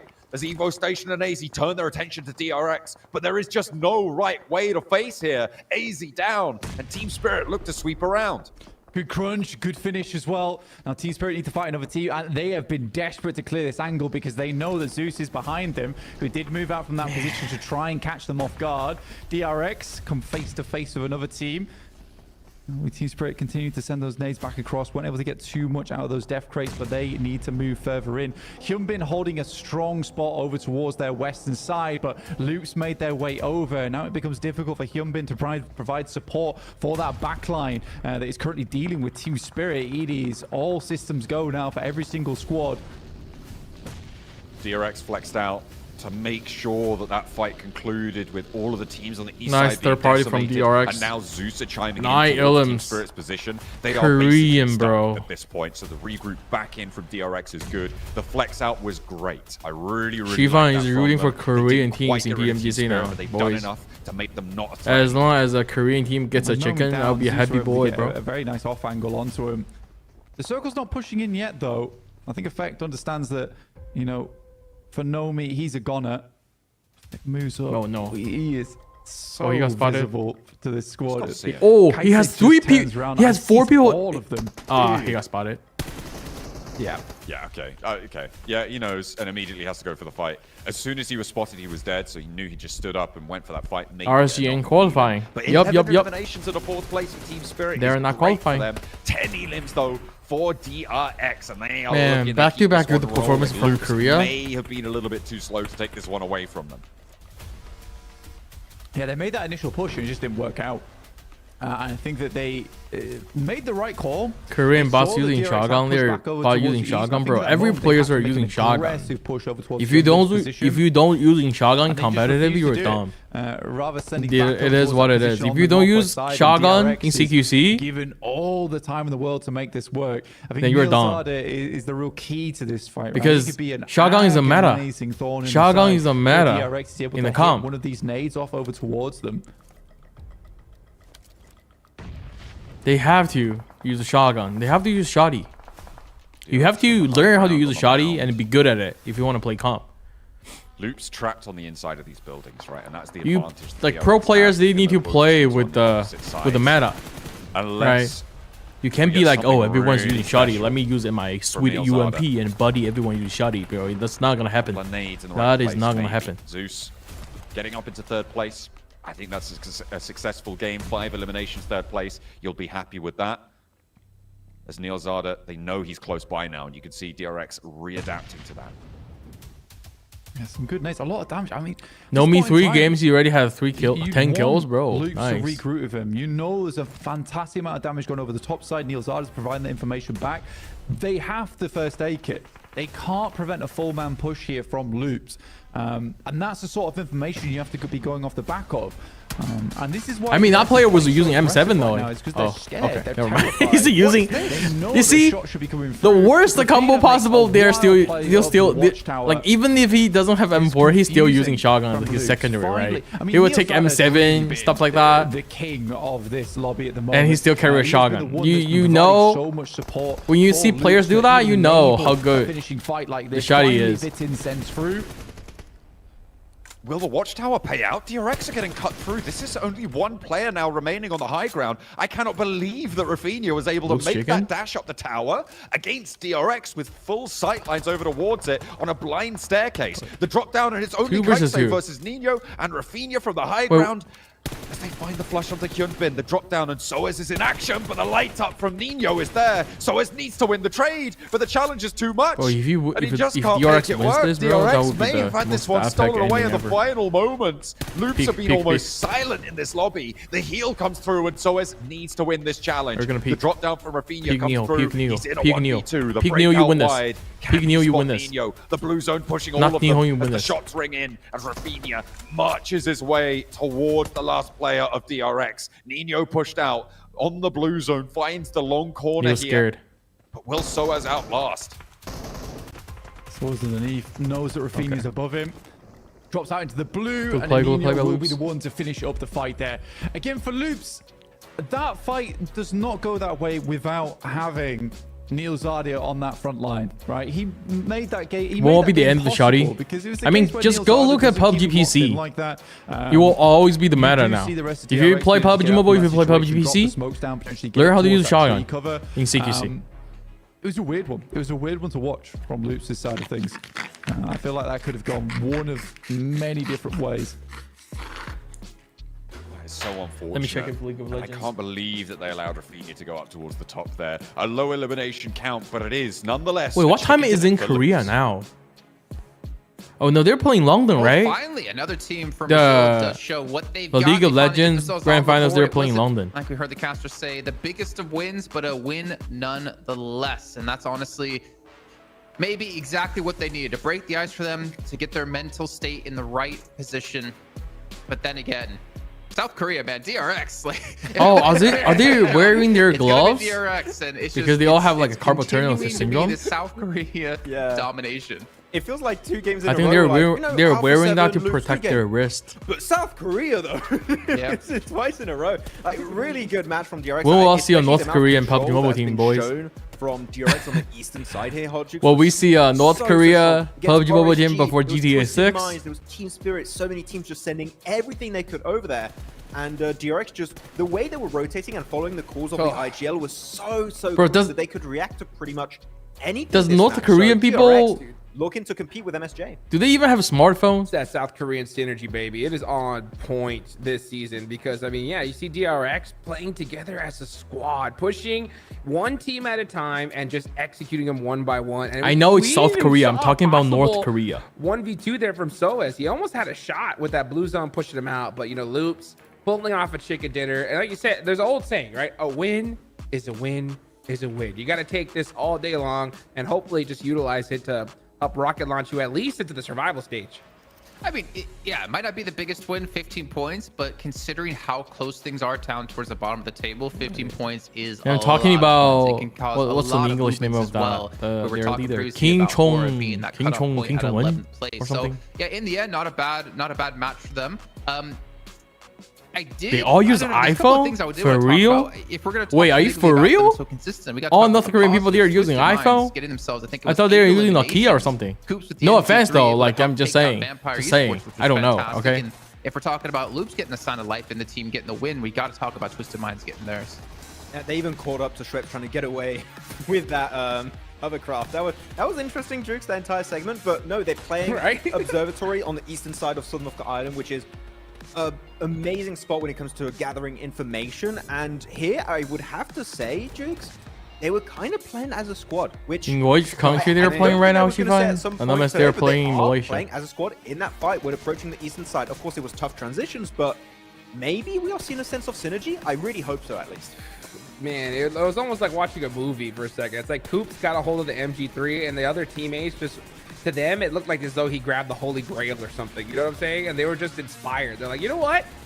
Let's start working as a squad. Let's take this team out one by one. You know, hey, Coops with the MG3, we will follow you, my brother. You're reporting to they put in some work. It's good to see a sign of life from Twisted What? Minds. And honestly, it couldn't have been. No way. I'm just talking about. Right now, I'm just, I mean, it's just trying to know. The you know, perfect moment for them to start how making it happen. you know how popular mobile games could be in North Korea. We weren't 100% sure who that was. But also, I'm surprised it's for their own good. They need to have mobile gaming, bro. Nerd crazy about the Skytation we had at Alpha 7. Oh, there's so many little things I want to talk about here, Jason, but the Skytation, the glidation, the boat glidation, the Alpha 7 were in the I think you said in Watch Party ones. No, that was the ecotation from Revo on the BMX, yeah. he was ecotating over there inside military. But no, I think Alpha 7 had a really good understanding. We were a bit slow on the rotation to do a botation. What if teams are going to be holding onto the cliffside around the island? Let's do a botation. And RSG. This is the RSG boss, man. This is the RSG boss, bro. To gather information to he'd be like, what the heck? What kind of team I sign up? While the two players on the boat can just my team is ass. My team is so ass. Make it their way into the circle. So they don't make it really far, Jason, in that game. But I think it was a good approach for late botation. Drop the cabs, boys. Minimal risk. But for real. I mean, so many teams had to go over with a boatate as well. Harami Bro and VPE able to get in there. But as you can see, DRX coming out. Technically the kings of this one with 19 points, even though Loops did get the chicken dinner. Team Spirit as well. Man, they picked up a ton of eliminations, and just so sad for Effect at the very end. They're trying to push in, trying to snake his way behind DRX, but he does get caught out by, I think that was Soaz, and he did to get eliminated himself. Man, crazy. Good to see. Yeah, it was good to see Twisted Minds put 10 points up on the board. That is I mean, what did they have? 33. Wait, I saw this post. India team apply the partnership program PEL. India at the PEL All-Star and the PEL 2025. We still got plenty of games left to go. They have like a Skull OP's team in there. This one with 4 eliminations. Man, it's good to see Loops finally make something happen. And I think with this game, that should hopefully put them in a position to at least make it in the survival stage, right, Max? Yeah, for sure. This is going to be a very important game for them. Hopefully, they can build a bit of momentum off the back of this. Though, Nino Shaw being the MVP of this game with 4 eliminations, really happy to see him up there. But we have to talk, Jix, about Rafina on the radio tower. Like, to begin with, I have no idea how he was not punished to make his way up there. Like, that was so impressive, but it was actually giving a really good angle for Loops to wrap up the game. Dude, he was getting shot at like crazy on the way up there, but he was able to just snake his way to the top and put in some good work there for Loops. So beautiful game. Good to see, you know, as well, Major Pride do a little bit of a bounce back, you know, trying to catch up to Marine St. John here, Jason. Yeah, a little bit of a bounce back. Zeus as well with just, I think it was 2 players surviving extremely long into this game, getting themselves up to 7th place. Vampire, as you guys pointed out before, still only 10 placement points outside of their 3 wins. So in 12 matches, 10 placement points, a little bit rough for them as DRX have moved themselves up into 5th place. And then Xavier, Max, they're still continuing to fall down the leaderboard. They've really had 0 impact today. Yeah, another 0-point game, unfortunately, at the bottom of the rankings when it comes to the previous game. And they are going to be sliding quickly because we said also early on the pre-show that these bottom teams 4th to 11th. They're willing to be aggressive. And unfortunately, Xavier is not a known team to be aggressive early on in a match. They'll be aggressive if they have a good spot, but early in the game, to breach a good position, Xavier like to play a bit more passive, and I feel like that could really hinder their attempt to climb high in the rankings, Juke. So DX need to start to be a bit more aggressive. But Max and Jukes, I agree. Look at 11th place. Oh, Loops have done it. They put themselves into that spot. It was good to see. Good to see. I mean, they needed let at me least order something to one eat. good I'm so chicken hungry. dinner to I put them in that haven't spot. eaten anything So they're right there since on I that woke up. cutoff. So 71 points is there. You got Aura right below them. But I see you thinking about something, Max. What's on your mind? So, like, I'm happy for Loops. Jukes, it's like, cool, you're in top 11. Congrats, good job. Sure. I would have to say they were gifted a very easy ticket to the late game. Yes. Right? Yes. This is not the confident way I want to see them make into top 11. For me, this is showing inconsistency still for Loops. Are we going to see a repeat of a game like this? Possibly, but I want to see a more confident match from them because right now, I would say top 11, that was a lucky scenario. I want to see a confident win coming out from them if we get another late game finish from Loops. So you did say multiple times, or while we're watching the game, that like Loops, because of the zone shifts going like west so heavily, they knew they really didn't have anything to compete with on their backside. In their situation, maybe Hot Jukes, would you have liked to see them push out and get more aggressive to go for the eliminations, or did the way they play it actually work out probably the best for them? No, yeah, play it the way they played it. They got the Xifan, will you do dinner. a watch party after PMGC? It was lucky. They got zone blessed, right? But that I think is I this will. game I think I in a will. nutshell, right? Because Sometimes I'm gonna you watch get it either way. Sometimes you don't. So right? The champions put up. you know, points why not watch it with regardless you of the guys? If you guys are situation, and the interested, teams below that sure. don't, right? So if you're Luke, Because I'm gonna watch it get anyway. a chicken dinner under your belt. Yeah, it was lucky, but you take it, right? Use that game to hopefully make it happen and just kind of get your confidence up. I mean, whenever you get those opportunities, you got to take them. Well, we're going to take an opportunity to head to a break here. We get things ready to go for the second If half of the RSG match doesn't of make the it top day. 11, We'll see you soon. it's going to be an embarrassment. I mean, it's already an embarrassment, man. It's already an embarrassment.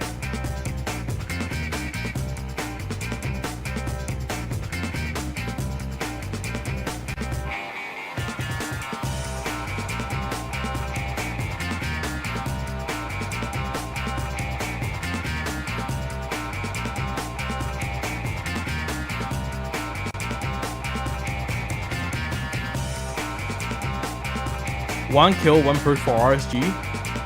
Nah. RSG doesn't deserve my push-up.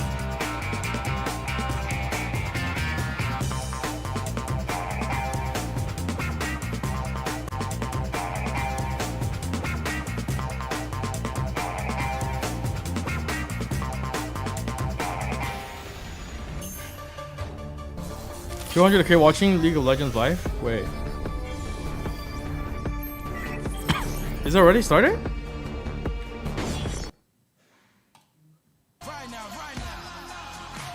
Wait, why is it short?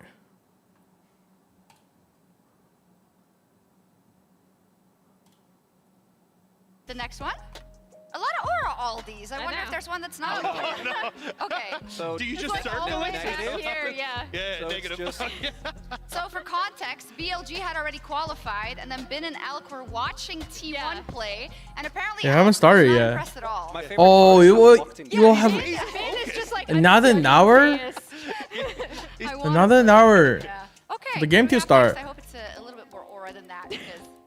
Oh yeah. All right. Is it the full bar? But I swear, Korean translators are always on fire. Going around my house like having a sip of coffee, going. Korean translators are always on fire. It's good. Like you have to. It was good. And we actually had some of the croissant Yeah, we afterwards. did. Open ceremony is insane. Wait, Like, why didn't you give have them they already done croissant? that? And I was like, I wanted a piece of that croissant. No, they haven't done Okay, it. full. Okay, I wonder what's coming next because that's already. Yeah, let's watch this trailer high from pressure. Faker. It's hard to follow that one up. All right.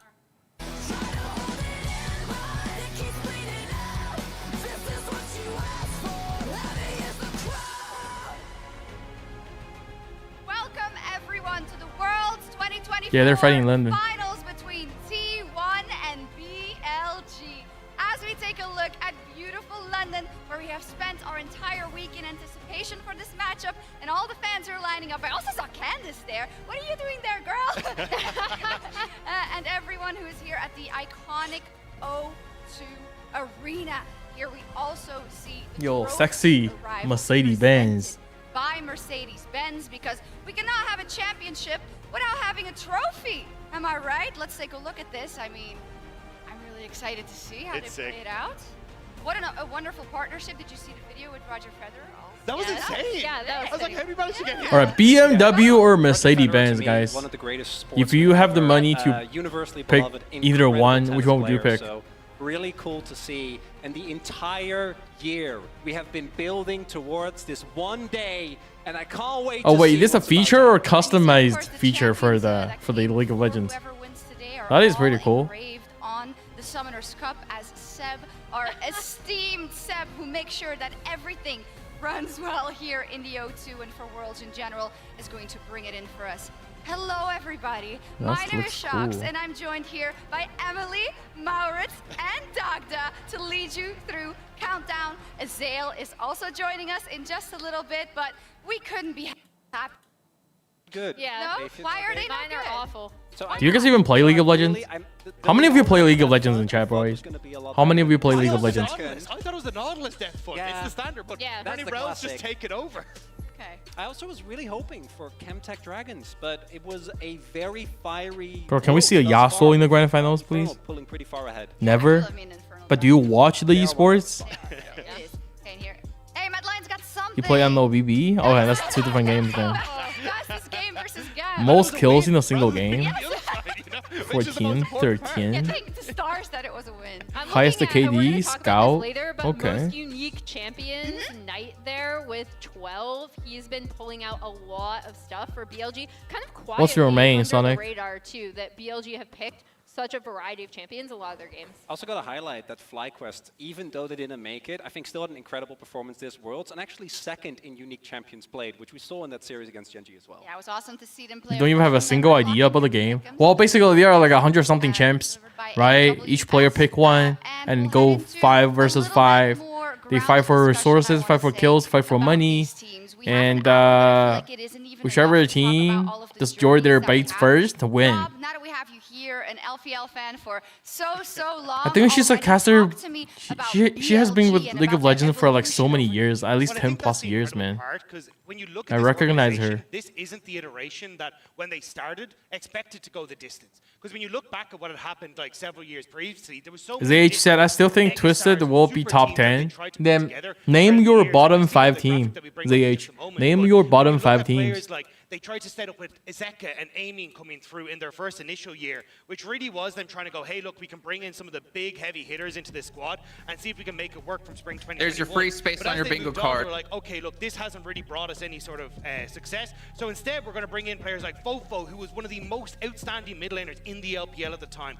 Uzi coming in as well, adding a world champion in Chris to say, hey, our bot lane is going to dominate and take over. But again, Oh, they're gonna do the analysis for an hour? and it was really when they go, That is okay, crazy. you know what, we're not going to spend the mega bucks. We're not going to invest in these super teams anymore. We're going to take this up-and-coming talent. When you get the likes of Bin, when you get Shun, Yagao, well, Yagao was around for a little bit longer, but Elkin on. League of Legends esports to explain. LC kick Korea versus LPL China. Sometimes EU makes a crazy run and then it sucks. Wait, but like this year, I think there's like one of the NA teams they put up a really great fight against the Genji. What was the last little bit of success they needed in Knight being added this year? The man who denied them so often. Xifan, don't forget to watch the open ceremony for League of Legends. Wait, is it? Has it started yet, or you haven't started? Ever found in the organization's history. And that moment from Tabe last year at DMRSG, bro, Loops, Hora will be bottom. Damn! ZH supporting Inko secretly, I see. Is how, again, you pointed out, this initial iteration of the lineup, the first go of it, was 50 more minutes till the open ceremony, then we can watch previously, right?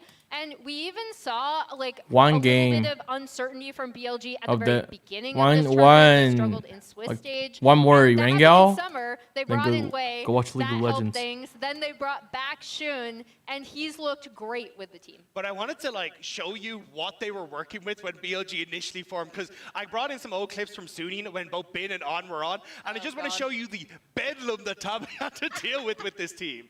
Let's take a look indeed. I've heard rumors.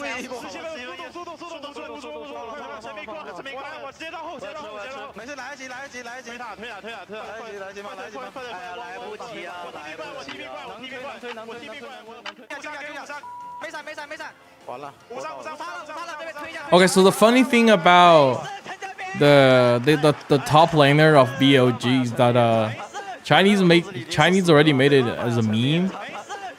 Like every time he had a outplay on the enemy, dude be like touching his D.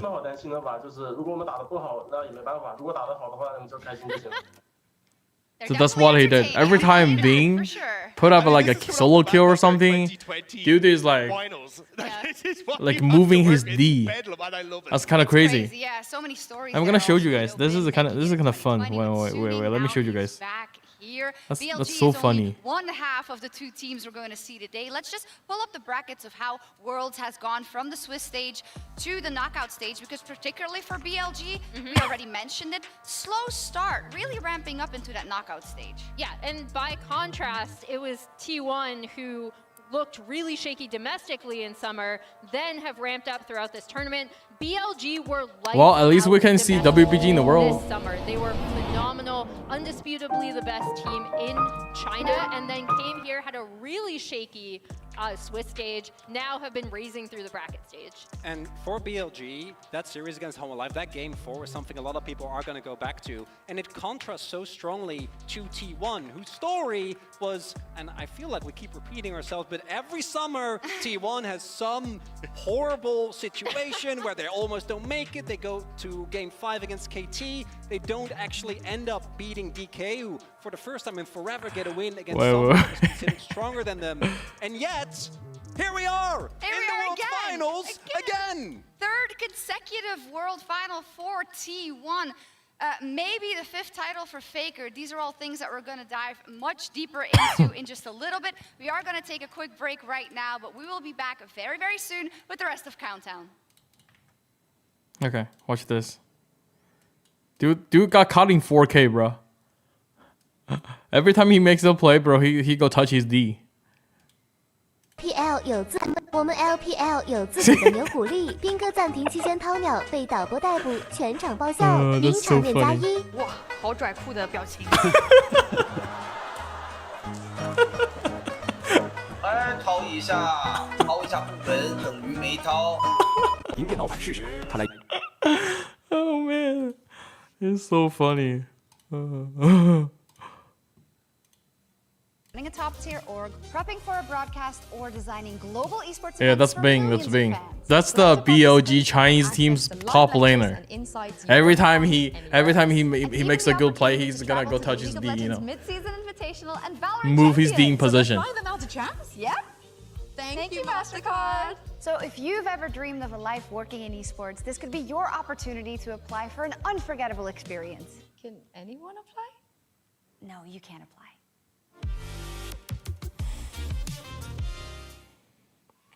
Are you a fan of T1 or BOG? I'm a fan of Faker, man. I grew up watching League of Legends with SKT dominating, bro. Even though I'm Chinese, but like, so yeah, this is like a love and hate story, right? I don't even know which team I'm supporting.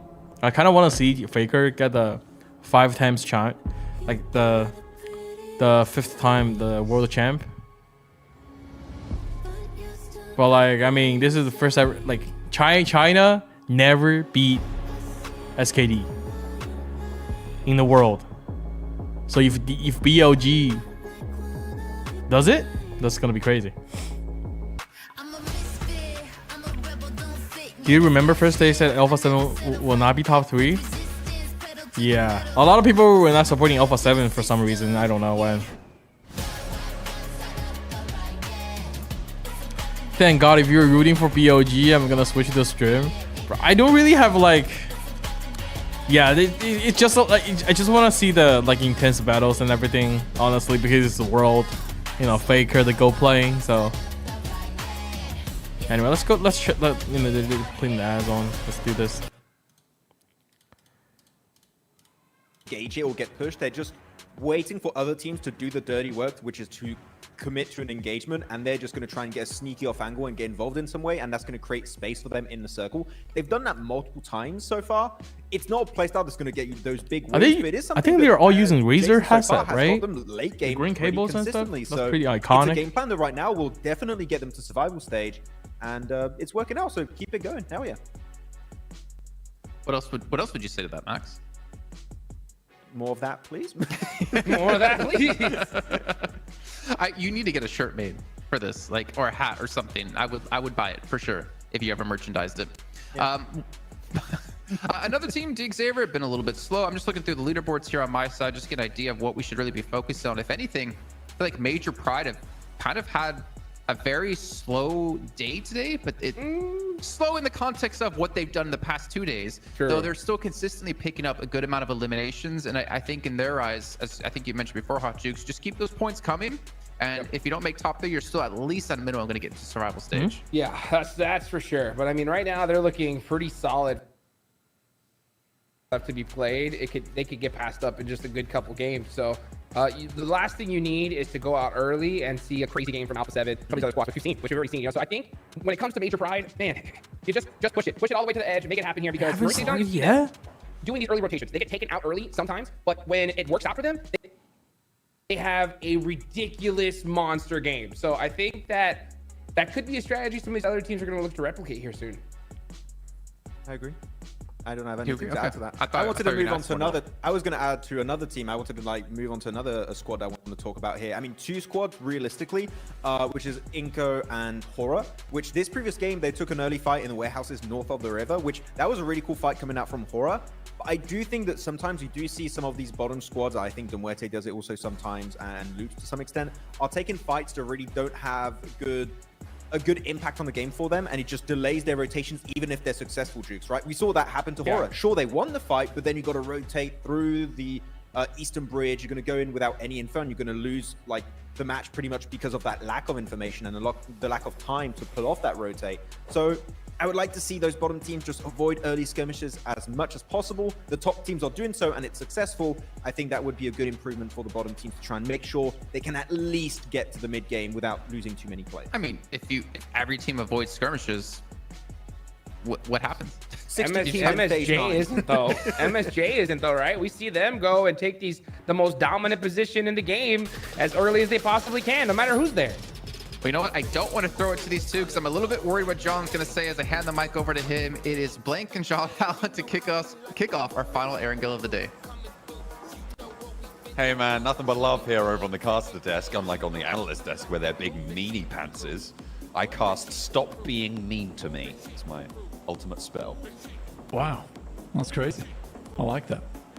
See, did it work? 1 second, guys. I'm just I don't know. I guess we'll have to find out. Successful? For now, seemingly. Oh, vertical plane pass. Pretty chill. Yeah, it's not too bad. Not too bad for these teams. A lot to be discussed over on that desk over there. I mean, for a lot of our squads, yes, today is that day where you need to get yourself in a position where either you are gunning for the top 3 or you are gunning to stay alive in this tournament, which is the 2 options right now. Because again, after tomorrow, we'll be sending teams home.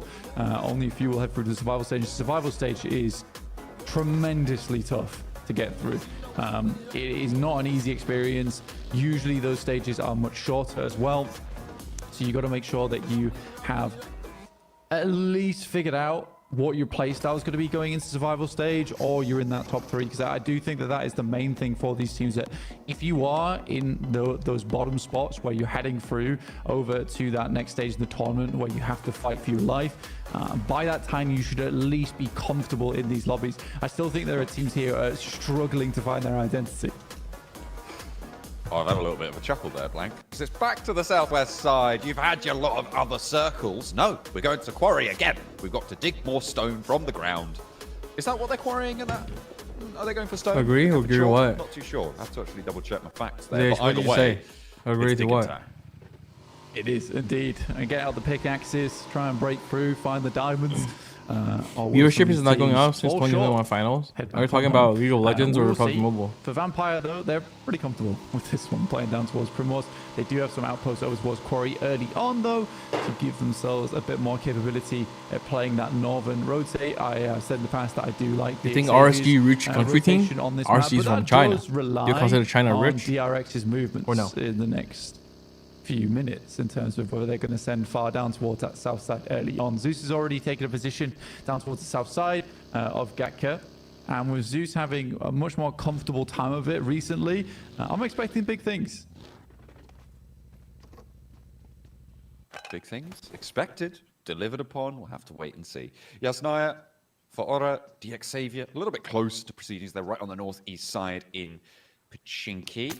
They have been slowly slinking their way down the tables. Now Zeus up on that front page with 89 points. Not too far afield from the top here, but there is that small margin that's starting to creep out in front of Alpha 7, that 14-point difference that sits ahead of them. DRX a little bit close behind as well, but then you drop down to Vampire, and the chasm now starts to yawn wider and wider as you go further in, which means that we're getting to a point where we're starting to define who our top 3 potentials are. Which is sort of interesting to watch, because I think throughout all the PMSLs that we've experienced, John, and being able to have the pleasure of watching, it's been really close. It's been very, very close on the tables. There haven't been too many teams that have just completely fallen off the mark and been on 16, 20 points throughout of it. Even here, I mean, Twisted Minds with their 43 points, not horrible. Genuinely not horrible. I think we have seen teams do far worse in the past. But yeah, there is a bit of a differential towards that top side of the lobby. For Team Spirit, Alpha 7, Major Pride, as well as Mirror and Sejong. I think, without sounding biased, because I'm not, PUBG Mobile viewership is going down. Look at League of Legends broke its viewership record last year. Yeah, League of Legends. If you've been a Team Spirit fan for a while, you know exactly how badly they perform in survival stage. I think it completely gets to them, and the pressure does become a little bit too much. I think coming off the back of winning a finals, taking a 3rd place or a 2nd or even a 1st here in PMGC group stages to go straight on ahead, that would be essential for them. I think that's the type of thing which will catapult them in terms of both confidence as well as ability to do well in those grand finals and even reach the grand finals. That could be. Well, it's definitely what they're looking for. Maybe they'll make their way to London, over to old Blighty.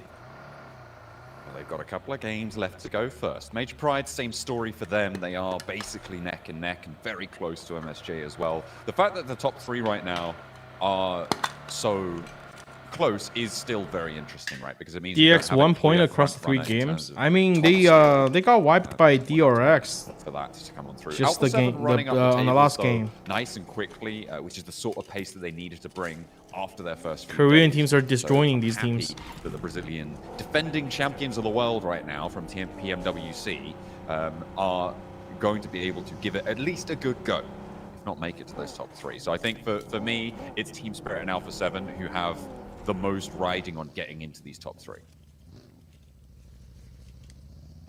I'd agree with you. I definitely agree with you. For Alpha 7, it's much a case of we need to head through the grand finals, because even if you are Alpha 7, you can have unlucky days. You absolutely can have unlucky days. And survival stage takes no prisoners whatsoever. If you have those bad days, that's it. You're done. You're out.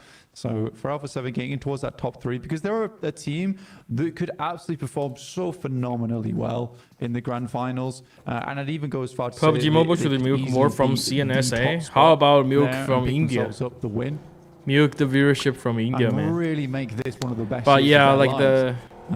But for now, it's a question of the BGMI and PUBG Mobile makes everything harder. It's kind of a toss-up between PUBG Mobile to get bigger for the esports wise. So, Mirror and Sejong is not that far ahead. And Mirror and Sejong, they have. It's like what kind of possible way, right? This group stage. With for example, if PUBG Mobile wants to grow, like the esports want to grow in NA. More of that tactical position. I can't even think of any possible way, bro. They haven't had good team fights. It's just they don't fit. Because NA people, they play PC games. Vampires or an Alpha 7. Wait. Twisted Man going aggressive. Effect. Doran got knocked by Nomi in the off angle. Coops driving in circles. Effect got hacked to 30% HP. And Rob's got knocked. Rolls on in with the vehicle. Oh my god. But it is Twisted Mind, Coops, the Lone Wolf, other players back to the lobby. Effect there actually really well played. He instantly sees that they are pushing in extremely quickly, imagining that this is probably a DBS push that comes up, so he backs all the way off. What's happening, boys? Gives room for his team to find the off angles and what take is some happening shots towards them, but all the while just completely going for that back step the entire time because he doesn't want them to get too close. Twisted Minds just get handled. They really do get handled, and that's 3 extra E-lins. Watching Chinese streamers like watching RCPOV, yeah, like the main focus for them is to focus on their own team, obviously. Jumping on up, that's what you want to see, and again, top 3 so close. Major Pride themselves have gotten a compound we're very familiar with now. If you tell me Inco would outperform Twisted Mind before the tournament start, bro, I would call you crazy. Which means that in general, but now, see a little bit more researched, well-laid plans going on here, Blank. I'm interested to see how the teams in the East navigate towards this and approach this central glut of teams. Yo, Green, welcome. Which is consistently been good morning, Green. So many teams heading so central time and time again, and figuring out how you want to play around it. For Zeus, they gave space over towards that western side, and they just moved out of the way. I think that's a fair decision. Doesn't really necessarily benefit them if the circle heads back over towards the eastern side, but in terms of survival, RSG center, RSG their center for them to make that call. Mirren Sejong, the moment just littered around that southwest side, still playing a little bit of a split on their end of things.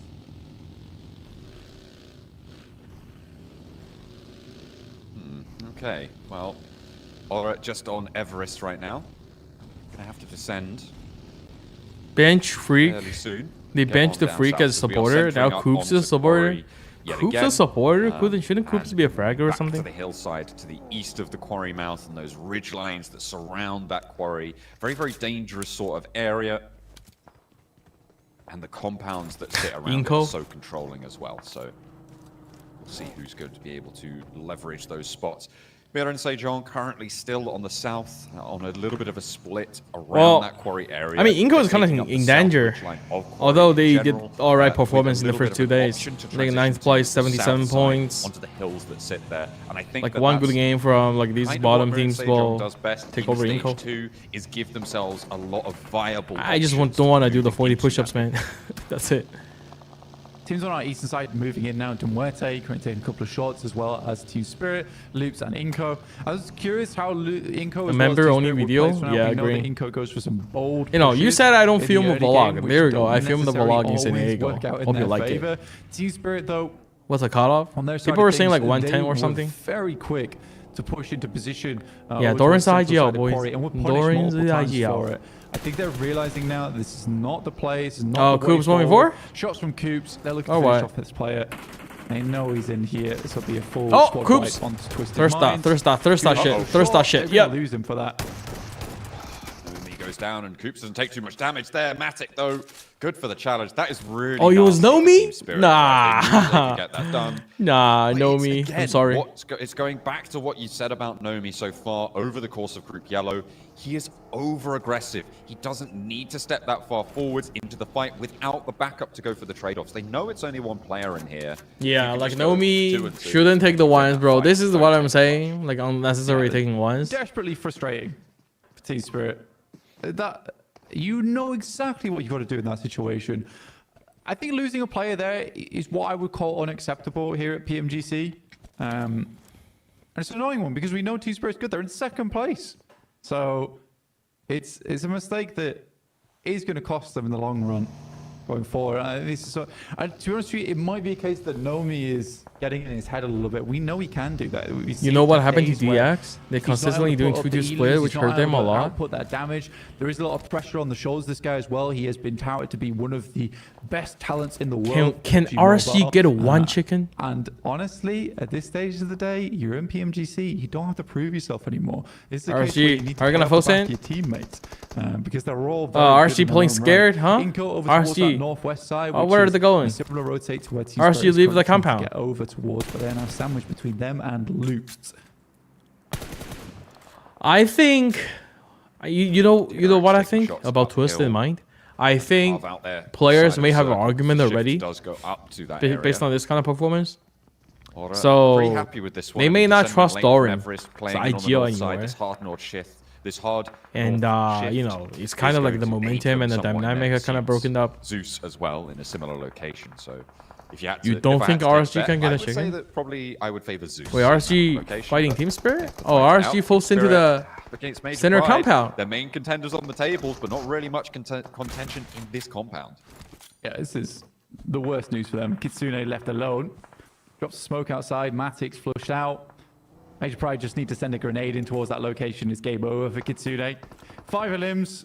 Not a horrible game. This is typically how it goes for Team Spirit when they have games like this. Is they'll put up some numbers. It's the best they can do.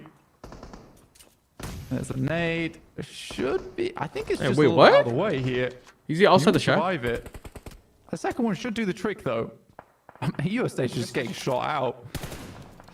That's DXavier across the way as well. They're taking shots at the window. They haven't managed The to next get rid week of is going to be Kitsune, something to watch. We'll see if he can survive for a while. We've seen some miraculous stuff from Team Spirit players in the past. Maybe this is another time, but I just don't think so. Team Spirit actually getting... Yeah, I guess... Okay, Kitsune's away. I guess they're not coming back. Twist of the Mind, he's too late. He's too late. He's out of there. They can kind of use him as a little buffer zone, to be honest, on this roll-up. It's a high prior compound.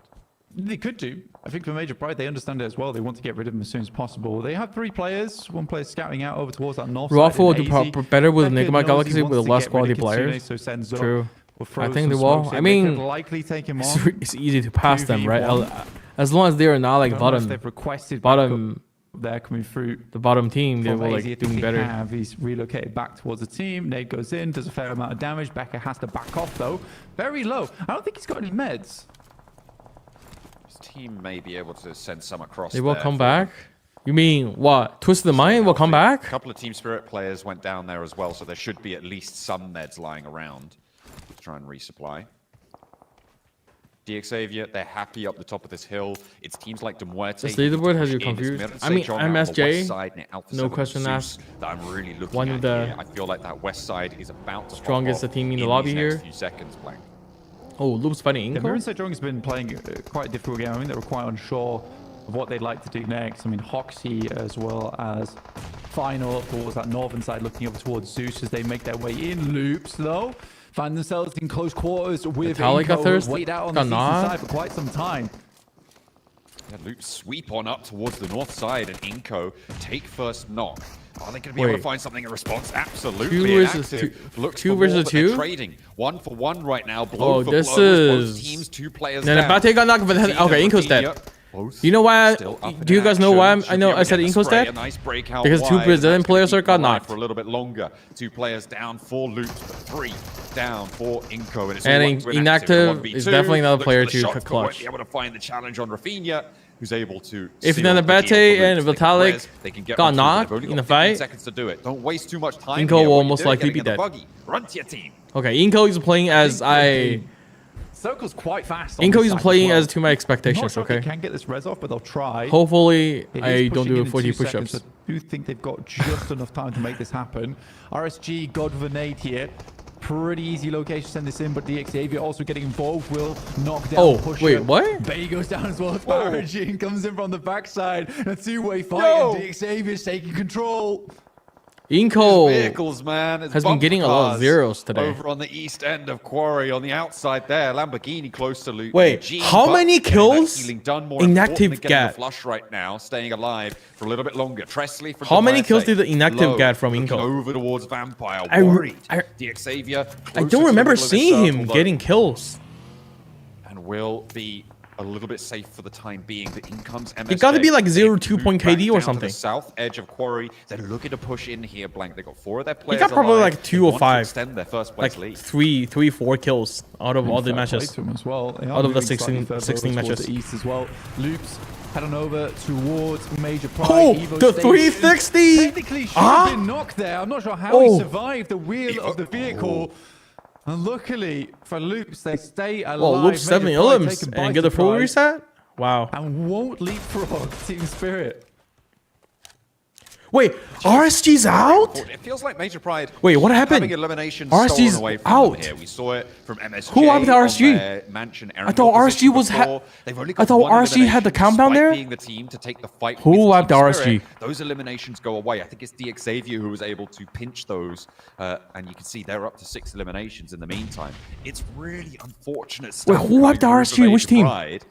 As they just can't catch a break here to try and keep up those tallies. Again, they had plenty of time to see that roll-up coming, and it felt like there was very much not a reaction coming through from them there.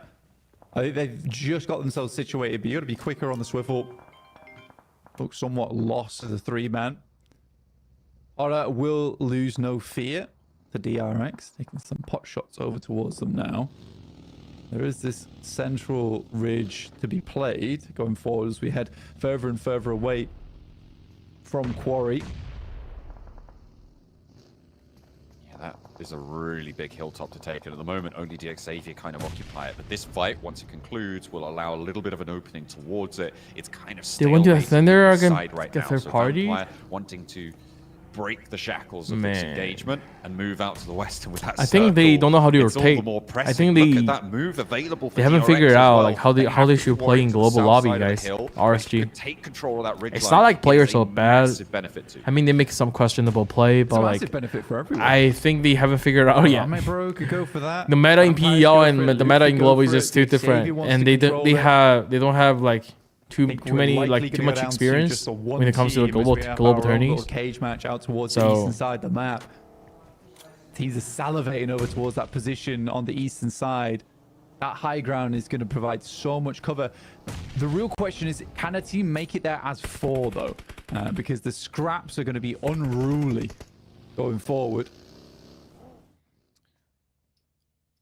And we'll certainly try their best to make it work. BTR getting a roll up towards Aura. They again go for a wide west sweep, and they are crashing straight into that position. BTR getting the better end of the deal. I think that might be Aura done and out.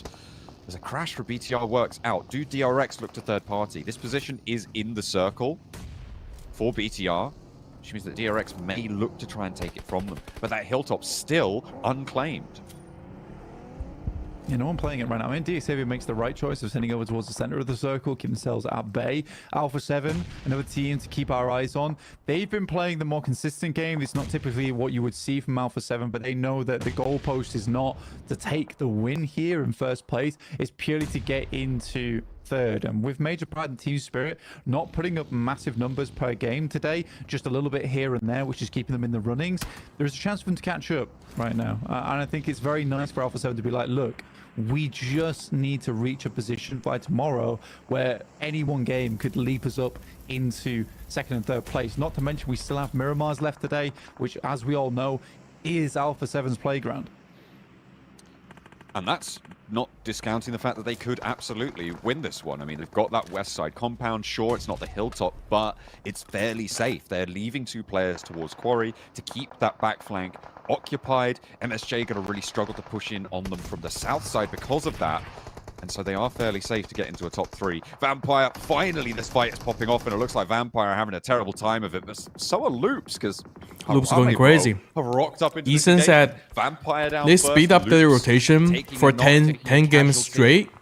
It didn't work out. I think it's time for a change. Another team gonna layer on. They didn't even have medikit because they rotated way too fast. And hey, finds the reverse shot over towards Jae-suk. But the full Coops can only speak English, right? Maybe Coops can speak a Korean, I feel like. You know, next year. Join a Korean team and take Xifan to Korea, you know, stuff like that. Yeah, Coops can learn Korean. Coops can learn Korean. Can learn Korean. 100%. And this is what Harami Bro has done a lot of, is just being a real nuisance for a lot of our squads. DRX also getting involved. And like I said, it was all going to pop off on this eastern side. Realistically, only one team was walking away with it. It is interesting that Marin Sejong has got themselves involved in this one. And I think, to be honest with you, they could control both the south and the east side of the map if they're able to clear the entirety of this. Jae-suk does bleed out eventually. The blue zone not kind to them on that position. So 3 players for Marin Sejong. If they can get rid of Harami Bro, it may be worth it. But DRX now with that extended hillside position. This is what all of these teams have been angling towards for a long time on the east, on the north. And it is theirs for the taking. The South Korean team on that east side. Going to be very difficult to deal with now. Yeah, peace away. DRX has done enough. I mean, they've caused enough casualties, they've caused enough problems, and they resituate themselves over towards that north side and create the line. Marin Sejong can't really pop themselves into this without troubles.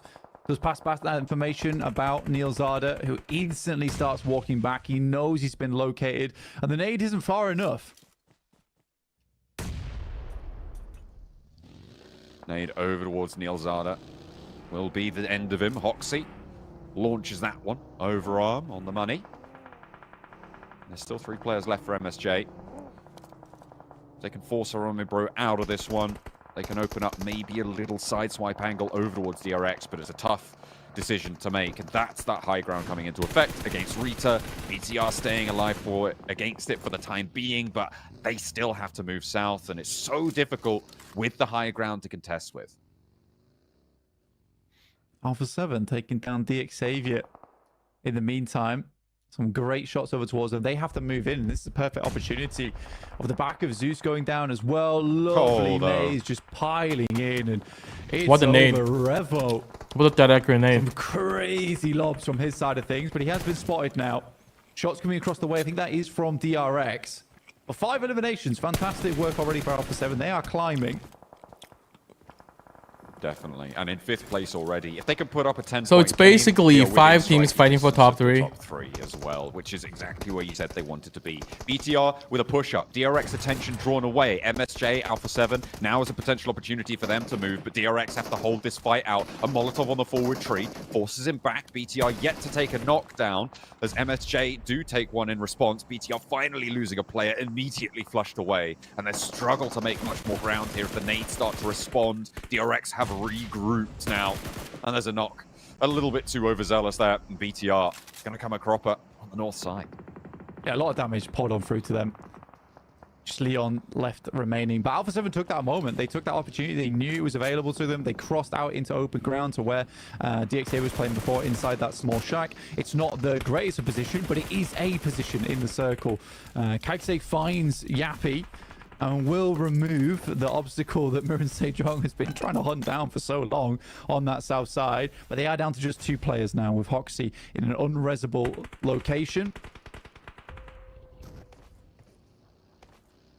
MSJ waning now, last player to play on in, and DRX, I mean, they weren't able to handle Alpha 7's little brothers over on Brazil, but this time around they got the full family. All 4 players from Alpha 7 from Brazil taking on everyone from South Korea, it seems, as Seiwoo, the next to go out. Revo adds that to the tally.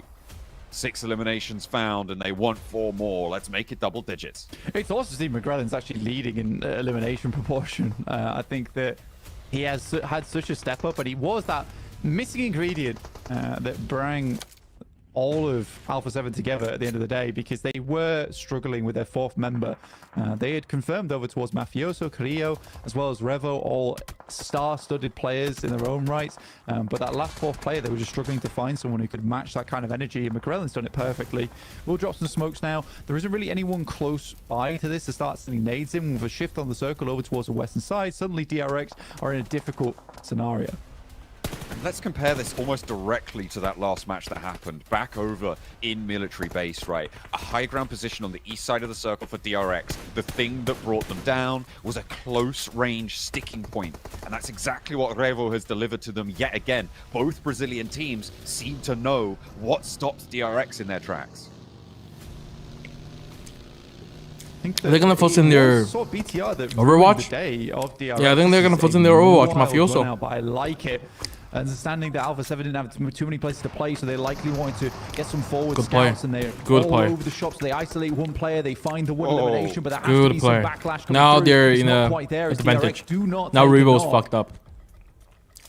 No response found, and Revo cannot control that run-up. You could see how much broadside he had on that angle. The fact that he didn't take shots or they didn't land either way is so impactful. That little dip just unless Revo can miss. Oh no, McGrellin got knocked. Long enough to find that opening, and they get he was in the shack position. The shack was not good. That high ground, that run up the tower, not looking McGrillen's so good position is a little bit off. McGrillen should play with the Mafioso, I feel like. Back in the driver's seat. A 1 versus 4 for Carrillo. He's good, but I don't think he's that good. Very few players in the world are, and the nades are going to come through. The Molotovs push him off the tree, and down he goes. Korean domination, bro. Korean domination. But let's go with it. It's a good play, good play. Yeah, they all played Alpha 7 right there. Yes, it is South Korean time. Let's put our clocks forward a little bit here. Oh dear. Yeah, fantastic stuff from DRX. Again, this is... The series might have looked completely different. Yeah, since we ended up with a little bit more time, the observant eye may have seen our clock jump ahead just a little bit, or jump a bit, get a bit wider. What do I mean? Jump behind. We have more time. We got more time. Okay. More time. Because we originally didn't have time to talk about everything, but now that we talk about Elk, we got to talk about Guma just a little bit. I mean, the croissant moment went absolutely viral, but not just that, right? This guy has been playing lights out. He really has, and Guma has been from the very beginning so outspoken about what he wants to be for T1, and I think that's one of the coolest things. I mean, having this player, who, by the way, way back to his international. What do I call this in English? Deep fried crispy duck. 2021 was already deep fried crispy duck. After one of the best splits that T1 it's one of my hometown specials. Solo boloed in the 2v2. By one of the Vietnamese teams, I think it was Saigon Buffalo. But now he has been, and this summer as well. Oh, the goat is resting.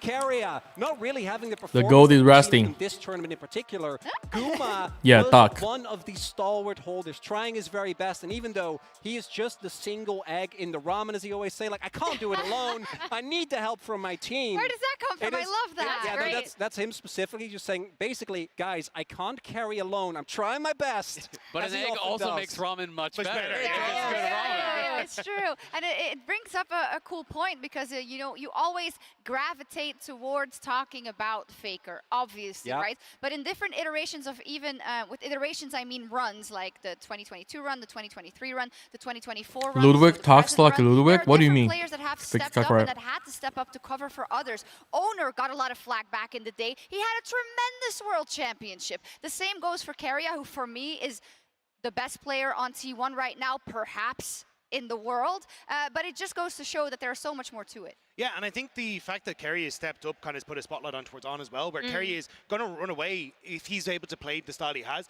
And I think it's the fact that we've seen Guma and Kerry fit multiple different play styles. Like when you look back last year, we are playing these heavy pushing lanes where we're going to dominate and we're going to absolutely smurf it in that role.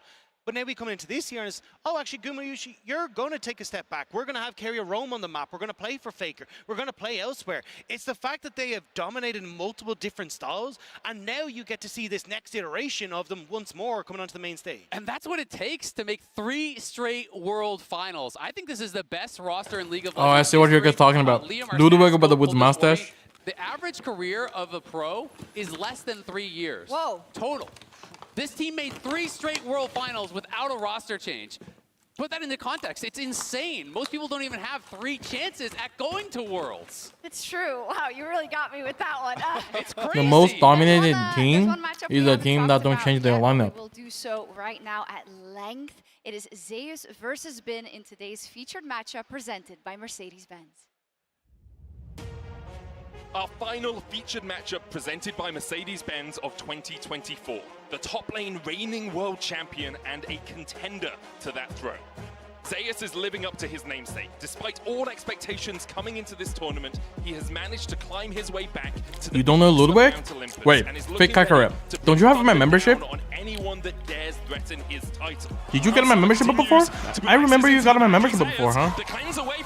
Check my most recent vlog, where I literally play against a Ludwig in PUBG Mobile. So, I just uploaded a membership only video, the vlog in San Diego. I met a lot of people there and did a vlog. And if you remember, you can go check it out now. At the forefront of the greatest top laner ever at just the age of 20. Gen G have been the kings of Korea, but we know the world is T1's home ground. He faces another contestant for that title today in Bin. But despite having a longer international legacy than Zeus, Bin has yet to manage that final step to the pinnacle of league accolades, world champion. Focus on target. I'm having deep fried crispy dog. Muscle as he pulls out his signature champ, Jax, again and again on his path to finally claim the trophy. He is a player that is more than prepared to take over games and carry his team to victory. PSG are trying to collapse onto Bin. No flash for him, no way out. You gotta feel. Goes back in with a counter strike. Who needs a way out? This is Bin we're talking about, and then he dashes away with a leap strike. But Zeus is ready to face Bin head on, prepared to answer Jax with the full force of his Gragas.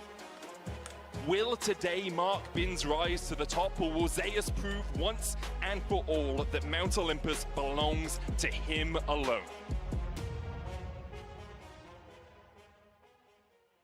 What a glorious featured matchup, and the one that Bin wanted, right? He said, Zeus is the one that I want to play. T1 is the team that I want to play because I want to exact the revenge for what they did to my brethren last year. So there's a lot in there. I do want to say goodbye to Dagda because he's running over to join Dracos and Raz for our socials streams, and you can grab that second device and take a look at that as well on TikTok or LoL Esports on YouTube. So League of Legends on TikTok and LoL Esports on YouTube Shorts to catch them. Shorts? Yeah. What did I say? You said the right thing. I was thinking about. You said the right thing. I was thinking about like actual shorts. No, you did great. They're all wearing shorts. Never second guess yourself. We might be too. You Bin doesn't. I know. Bin never second guesses himself. No, Same goes for Zeus. never. And you know, it couldn't be a finals countdown without an edition of Draw My Life. And this time it is Emily about Zeus. Yes. So, draw my LCK life. Zeus. Che Zeus Wute began his pro career with T1 Academy for the 2020 season. He has been with the T1 organization his entire career. His nickname Zeus actually was recommended by his mom since it already sounded so similar to a transcription of his existing nickname. Since becoming starting top laner for T1, Zeus has never missed qualifying for an international competition. He's made 4 international finals of He never missed one global international competition. That is crazy. Gold medalist. I didn't know he was in the T1 Academy team, bro. Summer, Zeus gave himself a famous pep talk where he told himself that he would go to hell if they lost. So he's kind of known for looking stoic when he's like locked in. And this is a story where he'd stay behind, practice a lot. But Zeus is also known for being very silly and very goofy with his teammates, a direct contrast to his serious in-game personality. And Mao, I know you were watching Zeus back during that rotating roster, that 10-man roster that we were all kind of wondering where players were going to end up, and Zeus winning out at the starting spot. I think the big thing for me that's been so impressive is how he's willing to play the same kind of counter-pick heavy style that Bin is. It just creates such a firework, and talking about these players individually is one thing, but I think the best rivalries in sports happen when there is both a really great level of mutual respect, while also being like, no, I'm the best.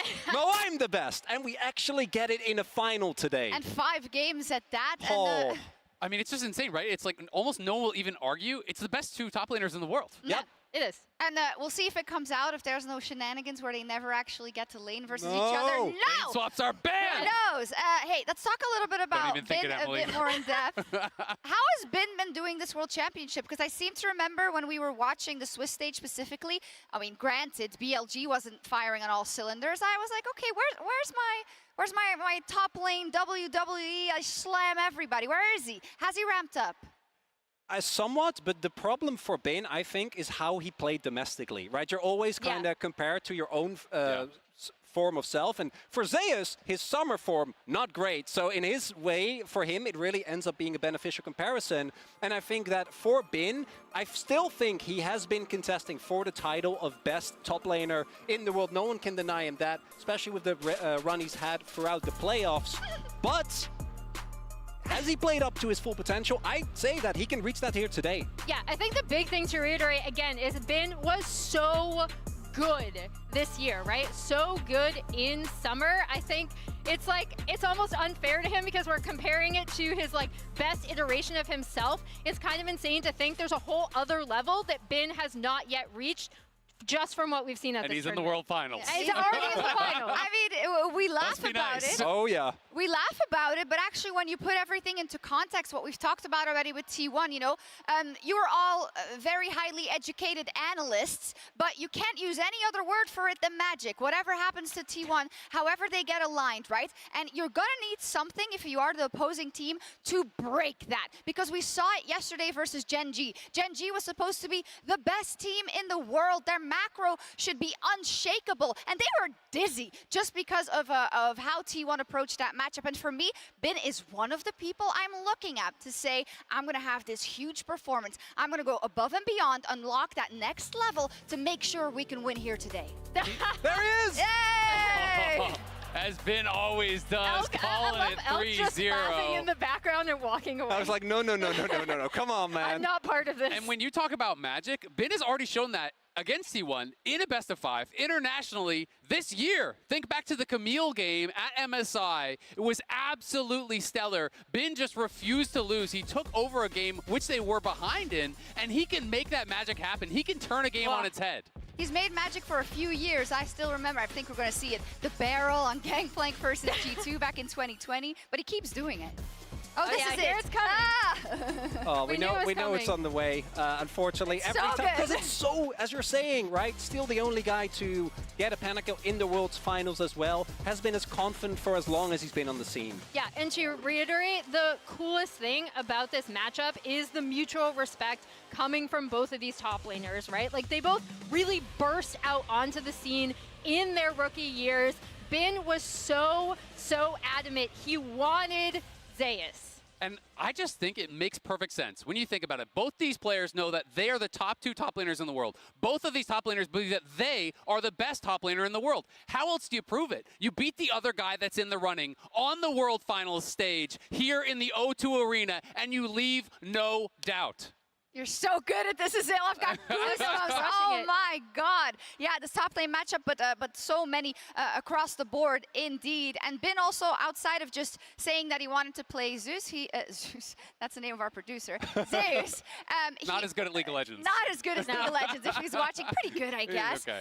But he has also kind of risen up as that person who wants to take the responsibility for the team. We have a quote because Showmaker famously said a couple of years ago, we'll take a look at it, right, Emily, that he would be the person that would take the responsibility for the LCK, and Ben is trying to take that same pressure for the LPL. Yeah, and I think this is really a point in favor of just how much Ben has matured over the years, right? Where he's like, I am going to shoulder that responsibility for LPL now. Like, it is on my shoulders. I will, like, assume that responsibility. We saw it earlier in a little bit more of a jokey way, right? Where he was like, if we suck, we suck. Like, there's not much we can do. We can just, like, we just have to, like, play our hearts out now. And I think he even said something in the press conference yesterday that was great, where he was like, as long as how Alpha 7 usually plays as well, which is a bit more aggressive. I think that they coined Brazil as an aggressive region purely off the back of this team and a few others. But it's nice to see. It's really good to see, because I think Alpha 7 definitely has their eyes on the prize here, which is to head to the grand finals and show off their skills there. Right now, this is just a minor roadblock in the way of doing that. Other teams aren't doing so hot in that category, in that variety, but still in here with a shot. But yeah, fantastic to see. We have 2 South Korean teams at the top of the tables in both first and third place, and they both really do deserve it. A real good fight for the top. What a way to contest Group Yellow, which a lot of teams coming into this one thought of with a great amount of fear here, but it seems like South Koreans just weather this storm so nicely, and it's working out well for them. A hard north shift. We're going up to the top of the map here. We've got Oasis still in there, La Copraria, water treatment, the high grounds that sit on the south of Copraria as well. Which is cool. I always enjoy heading up towards this side of the map. A lot of high ground. Who's doing good today? Who, Xifan? What do you mean? If you are MSJ is doing good. All the Korean teams are doing good. Advantage of being able to claim some of those highest spots in the game. This lobby, Korean teams are the best, man. A trade, though, really, what you have to do. 2 Korean teams are top 3. You have to loot really that fast. Is crazy. You have to loot really, really fast. And the playing path does somewhat alleviate that with the plane heading up towards that northern side. So I think for teams like Demuerte, they should be able to get enough gear on board to be able to last out on a high ground for quite a while. But that is always the difficulty. For other teams in the lobby, you know, there is nicely a wide wrap both on the west and the east available. So this isn't the hardest of circles to get towards. DRX from the east side, wanting to move their way up at some point. Not a huge hurry up on them just yet, though, so we'll see what path they go for.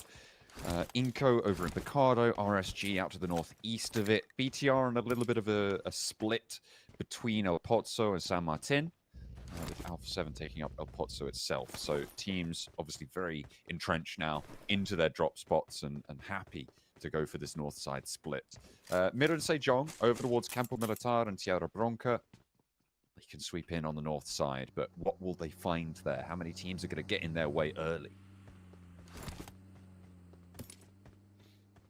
That's a lot of what Miramar's about, is just moving early, getting to positions where you can play off the back of it. Because that stage 2 shift is pretty drastic. A lot of our teams in PUBG Mobile... What's happening with RSG? Kind of do this, which they just don't get a good strat to play in the global lobby. Pretty chilled out. Not moving. They haven't figured out the strat yet. They were trying to speed up their rotation, trying to rotate fast, Zeus already, there is a stuff like that, but towards that eastern side, which they can completely take the it didn't work. It didn't work for them. Have Rita sat over that way. But yeah, stage 2 is always when you will see the most movements coming through, which is in about 4 minutes time. Major Pride, Southeast have been a little bit quiet today, and they've had some moments where they've gotten deep into games, but they just can't add up those elimination counts, having them stolen away time and time again by MSJ, by DRX, by everybody in this lobby. And now they're in 4th place. They're out of the top 3. Somewhere we didn't expect them to be competing for at the start of this group, but certainly where they are now, one of some of the best. But the top 5 is really where we're looking to be able to select 3 of these players from. Come on, stop arguing. What's going on here? Incredible. Fun. Loses out on the ramrod charge. I will say one thing about Alpha 7. I think DD's the IGL for RSG. DD. Because we are seeing games the guy who thinks with his D. Sure, it's not an easy. Oh, Lightning IGL? My bad. Lightning IGL. Man, DD's a fragger? Jeez. Play that split because everyone playing inside that shack is basically a death sentence anyway. So that was their one goal. They had to play off angles. You see them take that 2nd place. They didn't do badly. They're still climbing. They're doing really well. They don't look happy about it at all.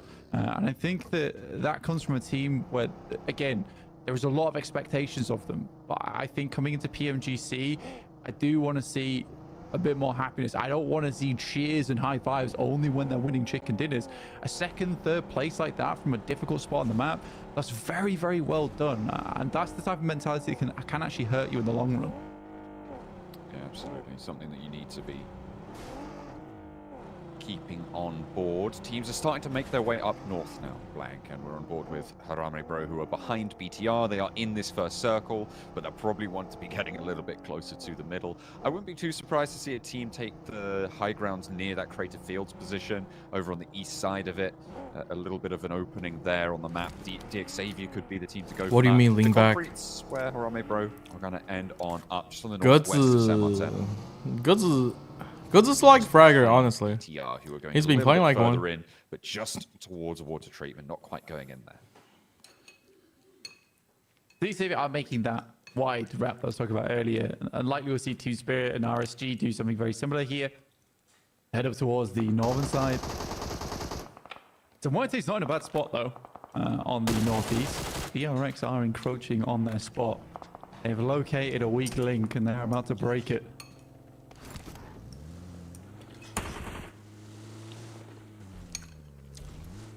Northern side, just over the ridge line. From a very dangerous position. But they spotted it. Zeus. Ooh, a couple of shots traded back and forth. Just 2 shots from each of them. They'll pop that magazine back in, get the reloads going. No point doing much more than posturing at this point. I mean, you're not going to go for a roll down. You're both in a solid position. Not really in your interest to go for the fight. Just hold each other at arm's length. Especially a minute to the next circle shift. This is time where you don't particularly want to get yourself into an engagement too early. Mirren Sejong understand that, as the DRX. All of them are both slowed down to a crawl here, moving through the circle. At this point in time, all you're doing is just circling around, and Mirren Sejong even take the wide wrap over towards Oasis on that north side. Potentially get a better position to rotate in from. You are limited your options. Opening ceremony about to start in 5 minutes. No, really? Long journey back out towards the east to make something like this happen. There's a real lull. Yeah, I guess we'll have to make some vote for our teams. Yeah, we're still on 64 players alive, 8 minutes on the clock here going into the match. Generally, you're expecting to see 1 or 2 casualties, but no one really close enough. I think Harami Bro and BTR may start. That was not Coke. That was iced tea. I think could be that was in a not little Coke. bit of trouble. I rarely drink Coke. Team Spirit coming in late could also get involved with Inco, but it looks like they're heading further west and out of the way of them. However, Inco may have had the same idea. The rotate there, potential hop out. Maybe we're going to see our first engagement. A hard northeast shift flank. We are going right to the top. We're keeping the letters on the map still in the circle. You finally woke up, Tony? Silos as well, and Tora Armada, really interesting position to be fighting out on. And you saw how barren it was already on that north side when Marin Sejong was more people are still interested in the PMGC. I guess we'll watch PMGC. Mainly just foliage, honestly. Not going to give you the most amount of defense versus bullets, but it might keep you out of the way. T is unhealthy too? Wait, what? T is unhealthy? The first time hearing that. Towards Picardo way and unhealthy how? Away from Team Spirit as their rotate comes through. But yeah, both these teams now have the longest journey ahead of them than any other squad. Team Spirit now barely on the cusp of second place. I don't have 2 monitors, keep themselves in the running for tomorrow desperately. It's absolutely what all of these top 5 teams. I was trying to get 2 monitors, but the monitor I got, it's like a 4K 32-inch display. It's like very big. I don't have room for another one. To get to those grand finals. I don't have a room for another one. Would be the end goal for everyone here. I would absolutely love Team Spirit to get there. I feel like it's been such a long time coming, and if you've watched us commentate in the past, you'll know that we've been following this team, these players, for such a long time. But they just haven't been able to find that final push. Buy a new table. Considered one of the greatest teams in the world right now. They are always consistently like top 5, but they're never one in the on the wall right now for top 1. And I feel like it would be such a great turn. Wait, are they fighting MSJ? Get up there, but right now they don't know what team they're getting to. Overshadowed. They don't know what team they're fighting. By DRX, this South Korean approach towards greatness now. And the next challenge they'll have is against Nepal. It's against Aura. As Seiwu steps out, but tucks back in time to stay alive. Wait, are they winning this? Find a knock onto one of them, and another good shot towards Malik, who's forced to go and heal. Good shot. Oh man, their teamwork is so good. They are not losing to the 4v4s, man. Never. Bahara, very good hold from Marin Sejong on this north side, which again cuts out even more space for them to play, which is something that Marin Sejong absolutely loves the sound of. More options for them. Wait, they just 2v4 Hora? Hoxie goes for the disrespect. Wait, these two just 2v4 Hora. Oh, not 2v4, ammo, but I guess. Gotta be economical. Ooh, the low toast flash. MSJ still with one. Oh, and he got flashed. To handle. Little stunner on the underarm there for final. Swings with the look at that, bro. What a clean wipe and well. teamwork. To the corner, calls it out, and you see how strategic they are? On that small engagement. If it's half a leg, dude, be like, you know, I'm rushing in by myself. And he got boom, not contested. Too aggressive. So have a leg. I just have to go shoot. They are just playing by the book, even in these small engagements, which is exactly what Team Spirit didn't do last match when they lost Nomi early. Yeah, again, it's one player. You force them out into a location where there's an easy sideline to be taken. You don't even have to invest all that much for it. All they did was just throw some stun grenades and kept peeking out the side, kept it confused. But yeah, the teamwork there is definitely the one thing. That's a perfect example that they don't take the ones. Again, going crazy for BC. They only take ones if it's like, you know, if they have to. Player. Both of his elims get sucked away by Hands and No, but we know exactly who the real MVP of that fight was. Major Pride though, shots over. I see what they're top. They're smart and they're sync. Yeah, they're on sync and smart. John. They don't do ego play. A little bit of a scrap at the top of the map, the top of the tables too. Right, Major Pride lose first, but take a turn. All right, MSJ just lost one. The punching bag. It will be final to receive the damage there. Go down, get flushed away. Major Pride with a resible position as well, meaning they can go on with 4. Marin Sejong, they're on 2 players alive. What's the point of watching this thing? Out, and this is not the point is watching PUBG Mobile Esports. As they were about to split off, the point. Actually, it was quite a fortunate timing for Major Pride, but a couple of really good shots, and for Marin Sejong to recover that situation. Very tough indeed. Now BTI continues on their spree, finding Levi's, but Hansel, not long for this world as shots come up from the sidelines. That's from Alpha 7. High ground on the south side being really difficult to handle, but the hop over. BTR. This BTR is not strong. This BTR's team fight is too weak. I don't know why. But Alpha 7 played that third party. How is BTR doing in PMSL? Is BTR doing good? Was BTR doing good? Did get taken away. At least at the group stage wise, I think their gun skills are below average. A full 4 recovery on the northern side, which could have been incredibly powerful. BTR's gun skills are below average in this lobby, bro. They can't even win the fight between Inko. Are devastating. Inko literally. Mirror John continued to get cut out, but yeah, Alpha 7 from that high ground. Inko has like 2 good players. So far. You know, I mean, when it comes to fighting, right? Influence over a lot of these fights. Only these 2 Brazilian players can make play. They are having influence over and BTR is losing to these 2. Especially in the lower he's losing to Inko. It's kind of like, you know, capitalize off the unexpected. Alpha 7 understands more than most right now. Their position is it's not here forever. Right, it's not sticking around. Circles like BTR was always weak, but man, they made it to PMGC though. Opening ceremony start. Yeah, I won't be able to switch, guys. You can just watch it yourself because you know people tuning in for the live for the PMGC, not the League of Legends, League of Open Ceremony and stuff. Getting Nenobete back up on the southeast side. Next circle coming on through. Goes northeast again. This is a pretty tricky area on the map. Like that high ground on the west is going to be dismounted. But you've got some flat terrain, some downhills to deal with now. They got their boy up here as well. Timur and Sejong was surprised by that, but Jasuk knows that there is a chase happening. Major Pride gets the scent, see the tracks, and attempts to finish off the last player from Mirror Sejong, but he's having none of it. Sends away. It's a bit further forward. Not sure how long he has left as the hourglass is slowly ticking away for him. Are you waiting for the Red Magic 10? Yeah, I'm kind of waiting for it. I mean, you know, hopefully they will send me one for a video so that I can use the phone and test it out. Compound right now, Blank. There's a little bit of high ground that sits. I've been rocking there like the previous generation. Like I was playing on the. They have the 9S Pro. I didn't get the 9S Pro. I was playing on the 9 Pro. To be seeing the late game here for Vampire. The question for me is that south side, who's going to conclude it there? Team Spirit still have 4 players. By the way, you're having lemon tea, bro. Really didn't you? Too much today. Again, Sylvia, didn't you say tea is unhealthy? Why you were having lemon tea? Xavier caught off. Nice Tresley one. From Muerte. Looks for a second, does find it, and Tresley holds it down on the front lines. People were saying Hoxie's the IG of MSJ. Isn't that wild? The MVP. And also happens to be an IGL. Money there. That is crazy. Presley, another attempt. That one looks a little bit better, but goes left this time. Eugene nades Pusher as well. Not quite connecting. That one nearly finds Nadeti, but the heal's there. Doesn't eat the damage from it. The spray on the cross. They know where they are now. The bounce on the nade.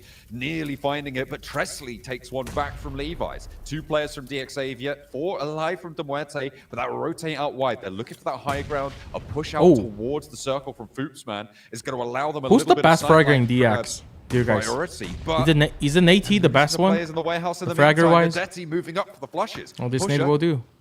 Moves on into the crate so they know he's made it in.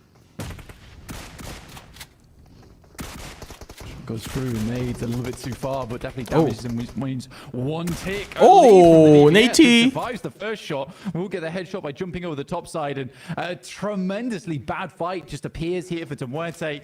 They had all the cards in their hands, but they threw them all away. They folded this fight like nothing else. 1 player goes down. Now it's all up to Adeti here, who has to back out. Yo, you're going crazy. The nade explodes underneath the windowsill. They know they have to back off here. The nades covering off the door. That's exactly what they need to do. Levi's, though, can crawl through. The player I was trying to recruit. Out of the zone just can he win against Nati? Let's see. Looking for that res. Oh, no, a shot from Alpha 7. And now Nadeti's forced to go for the fight because he knows there's an off angle. The cross. Oh, is that a 1v4? No, apparently not. Is that a 1v4 from Nati? And that is Foopsman going down last. Demuerte swept aside by 2 from the Xavier. A 2v4, it's gotta feel horrendous. Lamborghini is the best. Team Spirit taking casualties. Likely Nomi is not getting back up. They might be able to pick up Kitsune in the process, but they were looking to take shots over towards Twisted Minds, but Loop saw their opportunity, flew on through. sort of need to find themselves a knock here to provide. Where's RC baby? Oh, they're in zone. RC baby in zone. And have a compound. This is a horrible okay, they better not choke this one. Not the blame is not on Loops here at all. Oh, but they did attempt to. Well, hello. Loops. Where do they go? Straight over the top and immediately down to the floor. That was a little bit too quick. A little bit out of control from Loops, and they lose 2 of their players very, very swiftly for it. They didn't have too many options than to go fast, but I feel like that was a little bit of a lack DD died already? Bro. They expected it. He's still thinking with his D, huh? That was Rafina remaining. This guy's had the lowest damage on the team as well as impact-wise.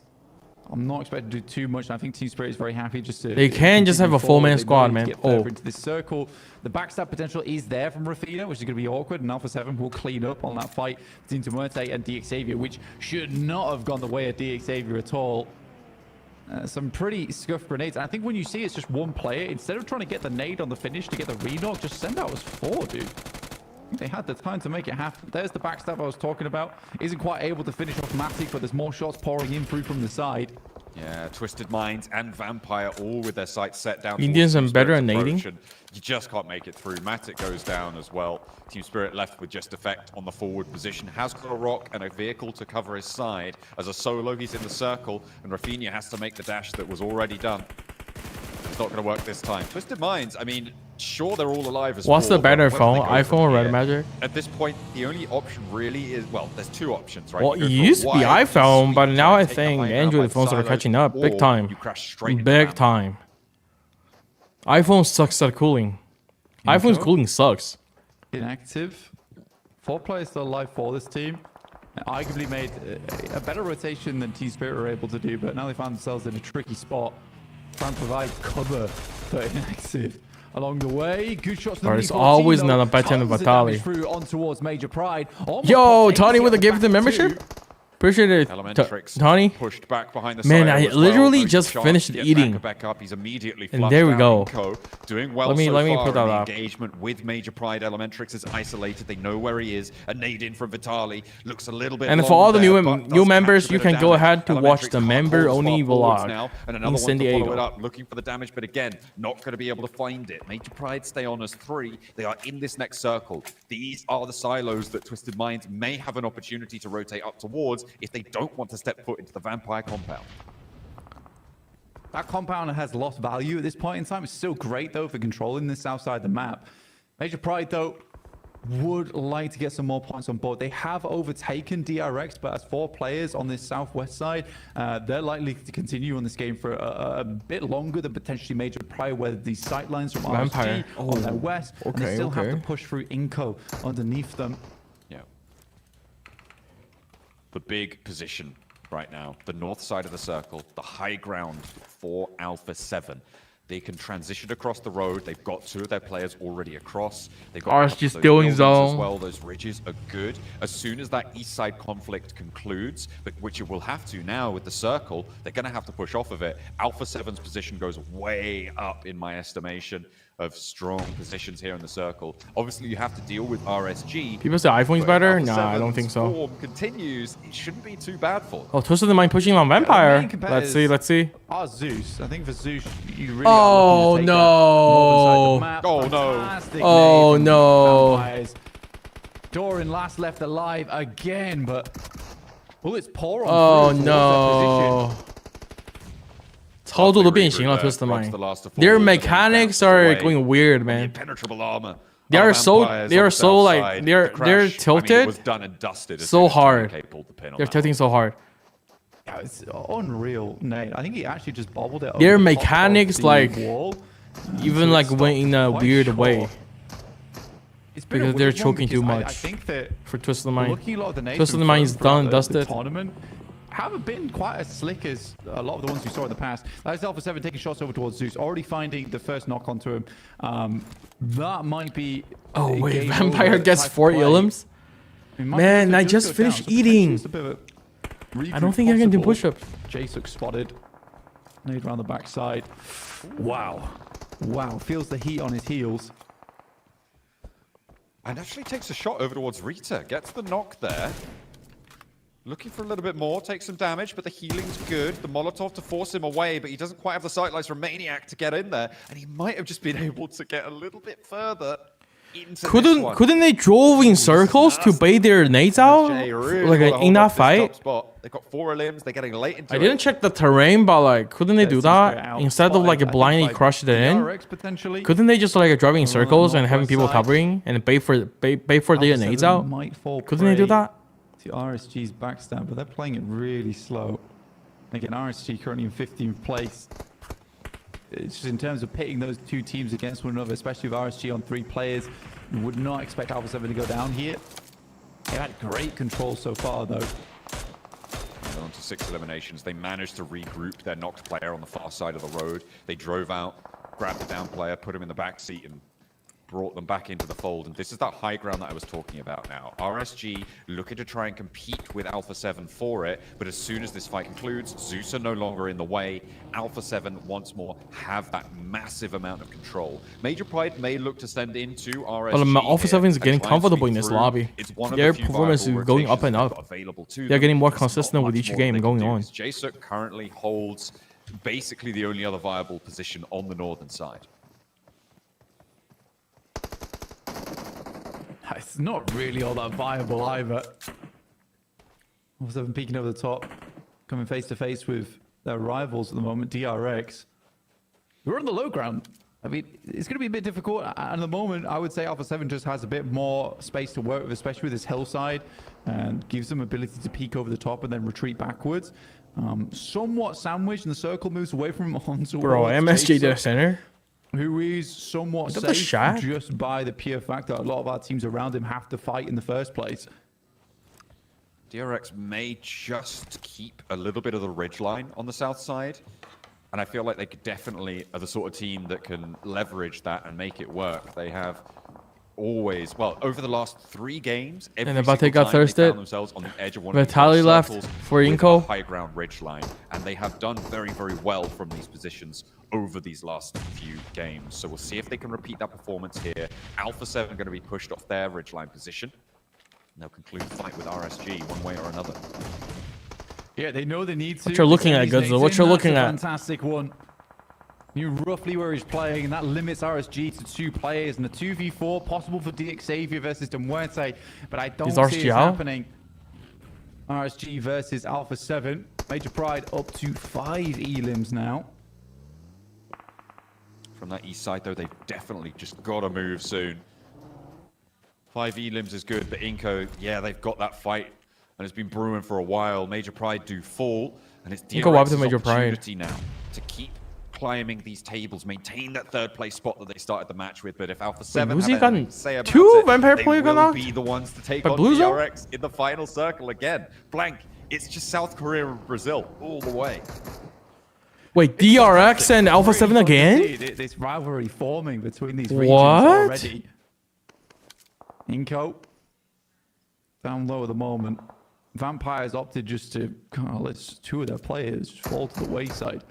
Could not find a way out whatsoever, and now hold up behind a vehicle at the moment. Damn. Okay. I don't think that was even. Wait, how did a Vampire lose to? It was a shot from Alpha 7. Immediately put down. Bay still wins those. Bay still wins those. RSG, they've been bumped down to 2, a 6th place finish for MSJ, and that is not a terrible way to close out that game, considering they were on a solo for so long after.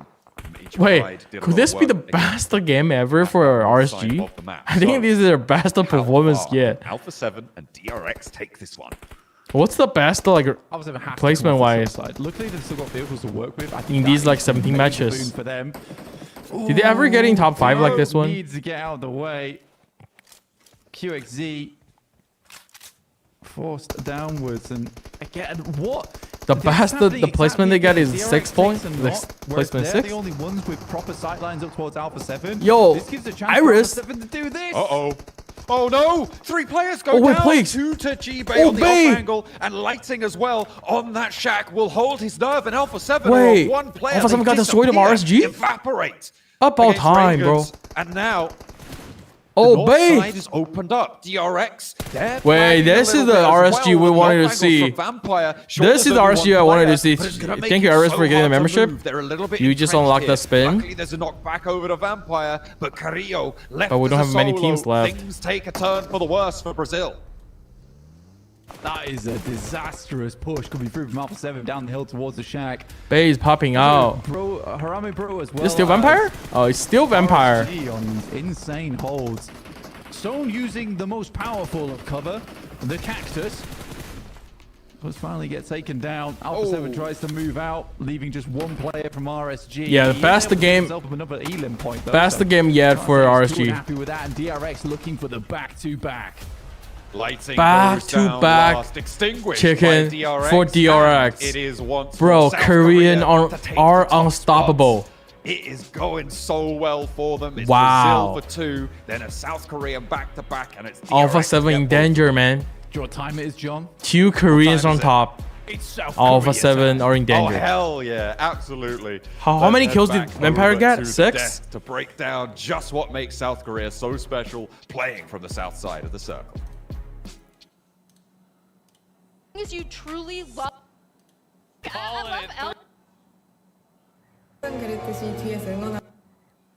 Let's watch this back. Oh, it's Lincoln Park.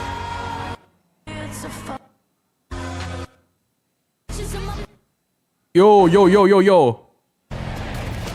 W ceremony, bro. Let me check.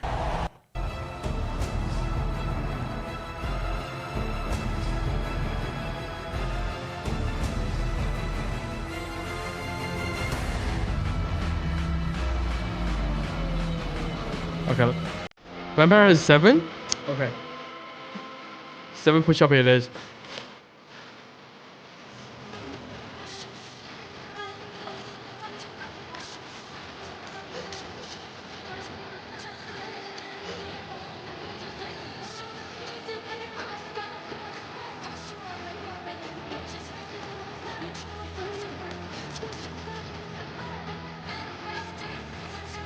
It does sound kind of cold.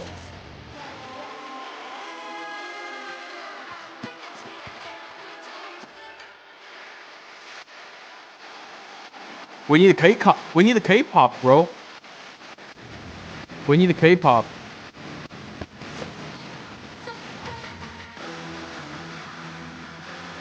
What's that spin? So basically, you just get a membership, right, Iris? And you just and I will do 1 spin. Whichever team got picked, I will do the push-ups according to the kills. So your spin, the results is Vampire. I will do 7 push-ups because Vampire got 7 kills. I know. I'm just watching the back. I'm just watching the back. Yeah, I don't like this song either.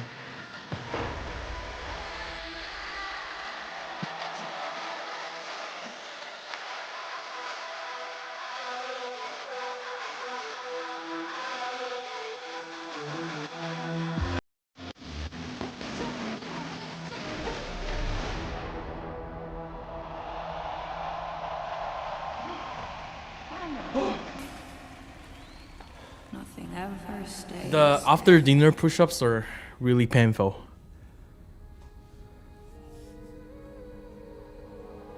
Lincoln Park.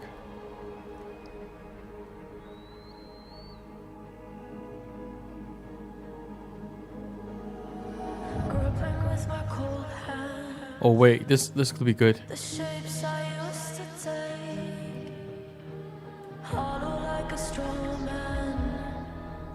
But it's easier to push away, 'cause it could all end with a strange. Oh, the stage looks cool. Yo, okay. I mean, at least it's better than PMGC like open ceremonies, bro. Do you guys remember? There's one time like in PMGC, I don't know which country is it. The open ceremony was like kind of bad.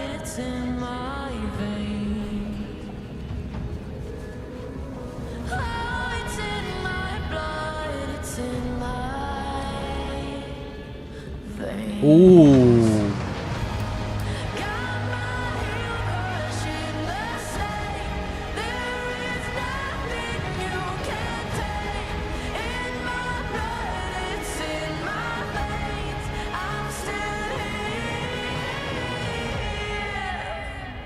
Maybe it's a far stretch that I won't come undone, but I will brave the cool edge to finish up what I've begun. 'Cause it could all end here. Is she lip syncing or she's actually singing, guys? What do you think?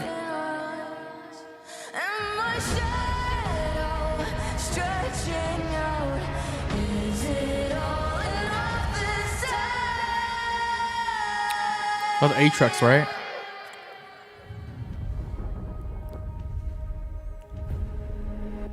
I'm still here. Oh.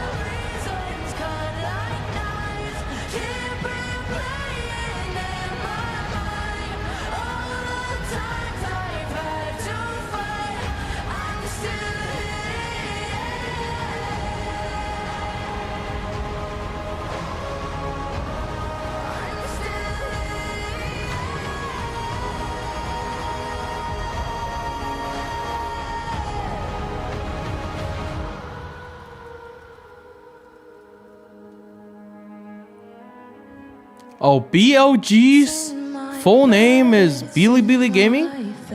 Bilibili is a Chinese, like, it's kind of like the Chinese YouTube.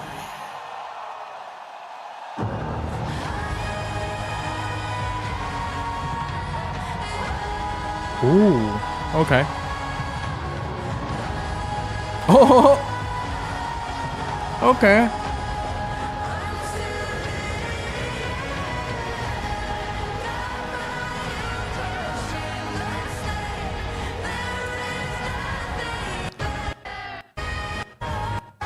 Where's Lincoln Park? Oh, there we go.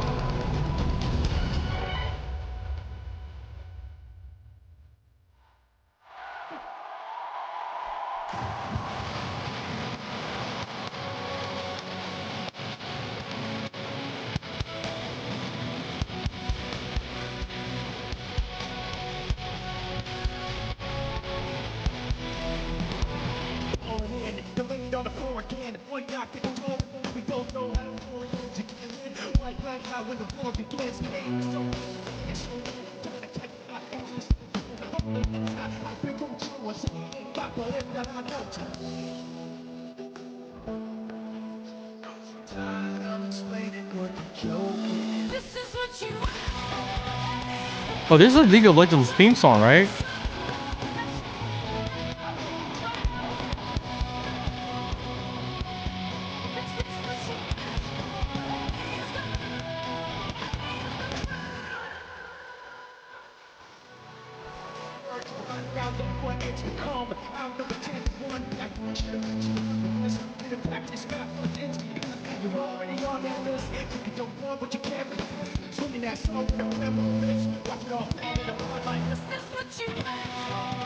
Yeah, her voice is lit.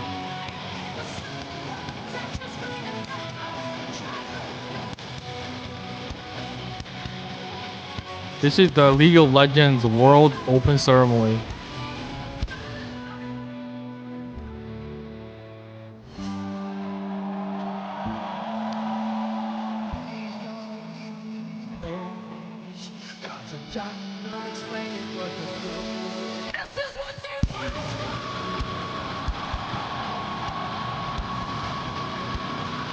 Ooh, and the trophy arrives. Yeah, best of 3 out of 4. Whichever teams wins 3, they will get the trophy.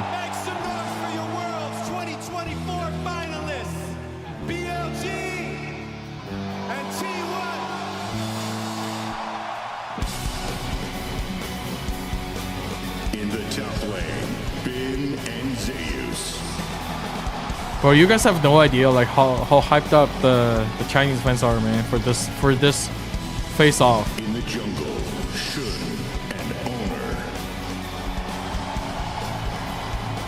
Oh, that look! That look! That look! Sheesh! That look! That look!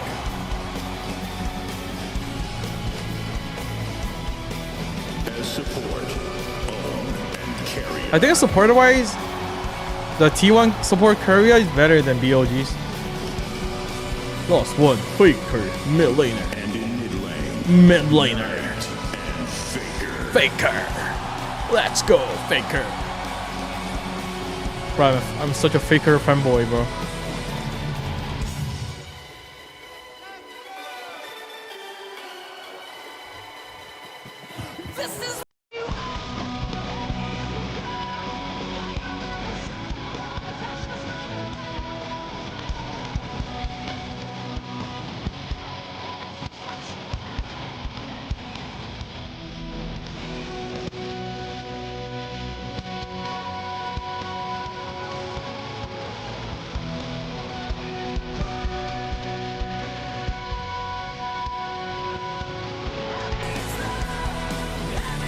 China versus Korea.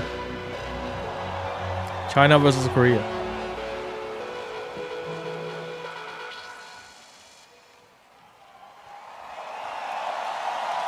Oh, look at how many people are there.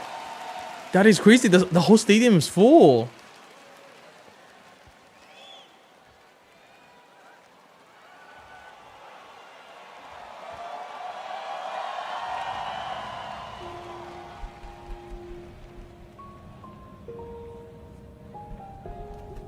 Oh, W promo. W opening. You went back play Call of Duty online? You gotta call a hacker? You gotta pair against the pro players? What? Are you high rank?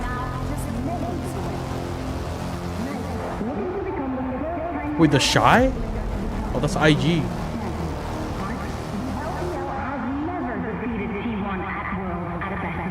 Yeah, oh, China never get a win against the Korea at Worlds.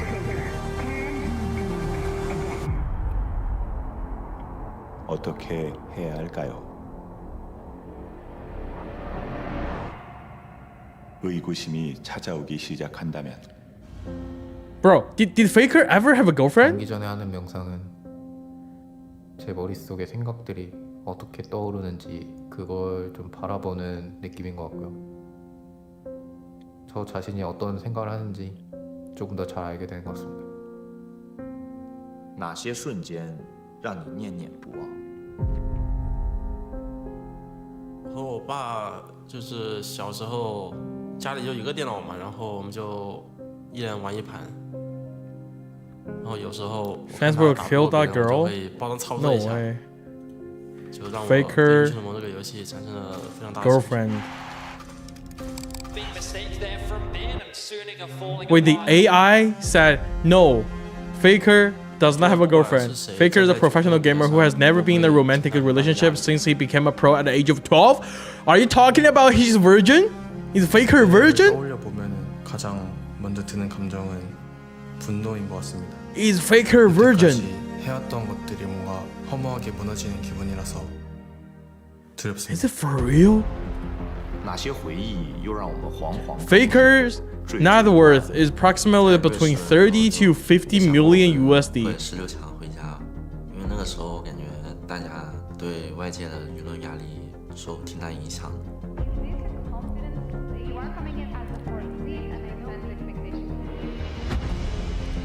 That's 잊혀지는 wait 게 what? 두려운 것 같아요.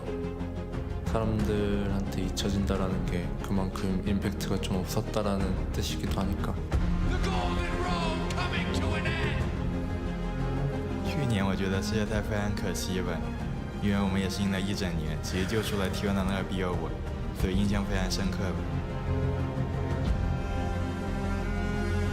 어둠 속에서 갈 길을 잃었을 때. Bro, Faker definitely watches my stream, bro. He knows if he dated someone, he will get girlfriend debuff. 儿子，一晃你们已经去国外快1个月了，你一定要注意身体，吃好，睡好。 Okay, this is kind of awkward. 가족이 언제나 항상 한국에서 열심히 응원. 无论最后结果，T1 决赛场上改。 Bro, I can't watch this kind of stuff where the family like talk about like stuff like. T1 월주 우승 가자. 파이팅! 파이팅! BLG is going all the way. 为你们感到非常的开心。不要有遗憾，因为我希望在世界。 Wow, the trophy looks good. The trophy looks good.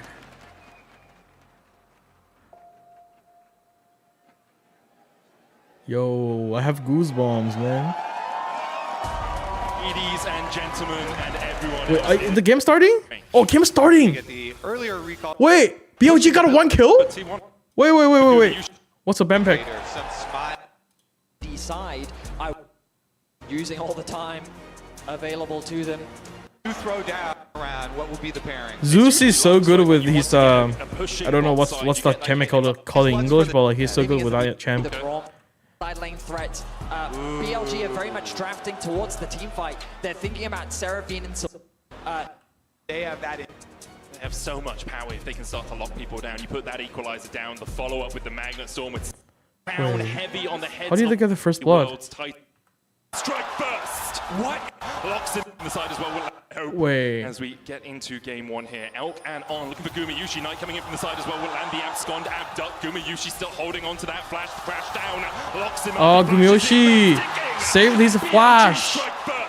What a sneaky But he still used it either way. Is able to slip over and get behind the red buff. Well, it's definitely calculated, guys. Take down Guma. They definitely take down studied the that. Caitlyn that is supposed to have some pushing ability. they get the flash out from Guma, a very valuable summoner spell in the early game. Jun securing 2 grubs, finding BOG got now converting that pressure in. We do Yushi all and overall the trade in off one heading into this tournament. His solo kill was not great in the LCK. Oh, he killed the Zeus. BLG's able to find it on the top side of the map. Zeus caught unawares the wave in an awkward Yo, China is spot. winning. To provide support. Now at this tournament. So Bin, look at all the work he does. But the hop off Bin's head right into the waiting on. It's the slow. What a decisive gank. Wave now owner in the mid lane.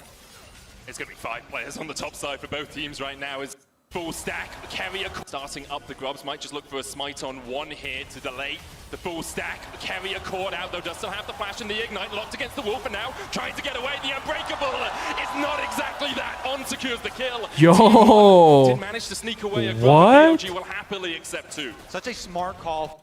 On the other side of the stage, with the audience in favor of the T1, PMGC start? they come out and they are playing just Fuck, like they start. Playing well in the early game, playing off the advantage they have at their lane. Okay, we gotta pause this and watch this. These points again haven't been mega games. Bro, why these 2 tournaments are starting at the same time, bro? And after a while, they are sitting on a mountain of points, which is great to see. Xavier, I think they're very clued in on this position that is behind them. And this will be the first obstacle of many for Alpha 7 during this game. Moving in. Their approach from the east side, Xavier have been spotted. Alpha 7 cooking the nades already as Nadeti gets into a bit of a dangerous spot, but does have the cover from the back lines of Xavier. Carrillo's already taken a little lick of damage there, and another player fighting Alpha 7? Xavier, a 2-pronged attack now, looking to try and regroup it, but Nadeti gets a bit too bold. Backed off the ridgeline, another challenge from McGrellan as well, looking to try and lead from the top of this hillside, and Xavier now 3 players up close, but McGrellan has their number. Nadeti's first to fall, Lamborghini and Levi's. Towards the back now. Nades keep on trading. How big is League of Legends from Game for Peace, bro? It's like a little bit longer. I don't know, but it's way bigger, man. They know this location. Over to Revo. Ooh, not quite long enough there. Levi's way bigger. Nearly puts a second one into the mix of it, and the backup from Xavier needs to come in. Paragin's gonna roll up, draw some attention, and do more than that. Revo. Well. Revo needs to stand tall, but can't quite, as he's trimmed down to size by Xavier's roller. Alpha 7. Wait, Alpha 7 losing the now. engagement. Third place on the table, sure, but Major Pride and Team Spirit hot on their heels, and with Xavier as an outside draw, they may be able to find Mafioso and draw their day to a close. Maybe it was impossible to call after all.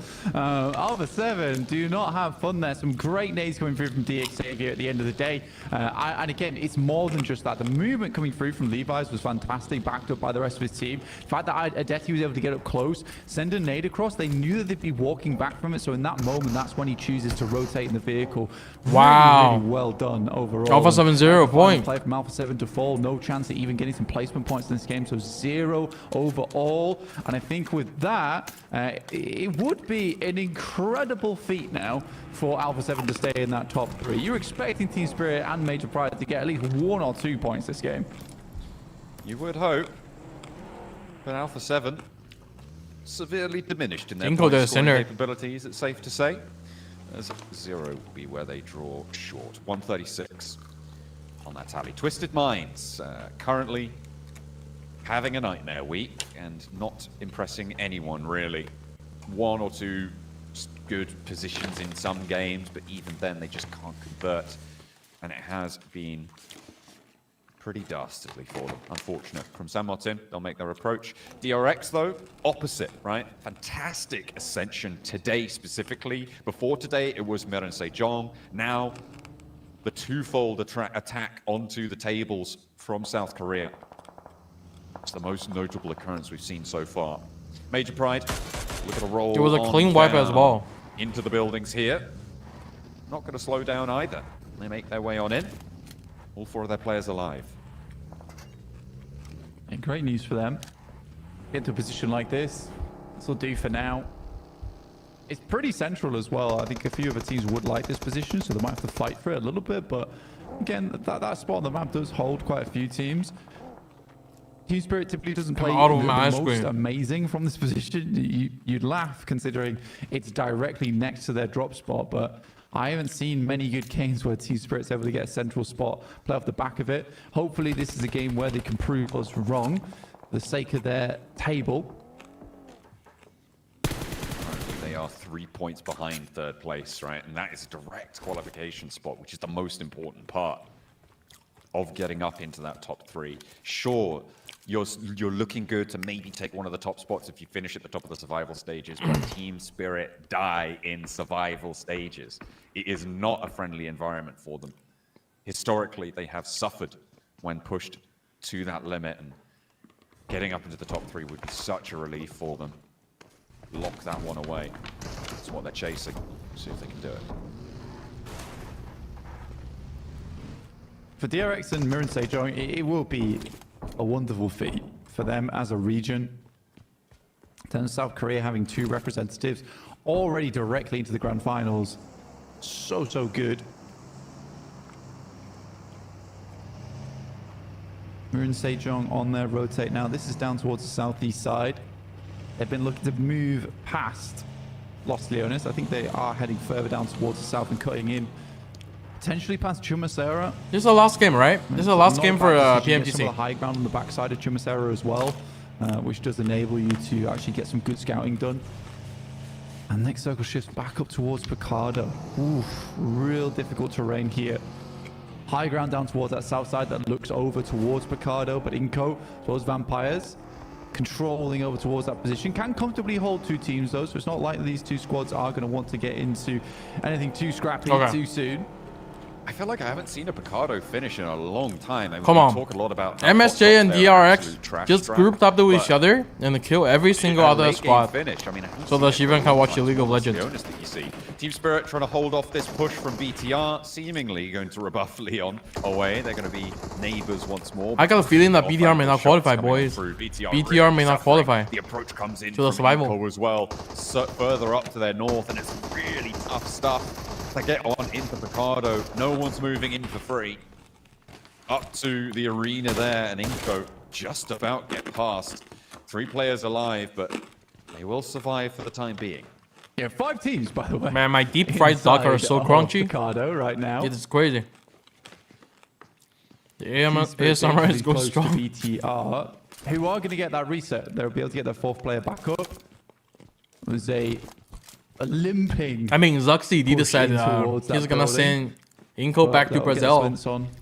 So even Zaxi knows that Inko's not from NA. Reposition the vehicle so they don't get shot out, just in case they do need to make some quick rotates in the future.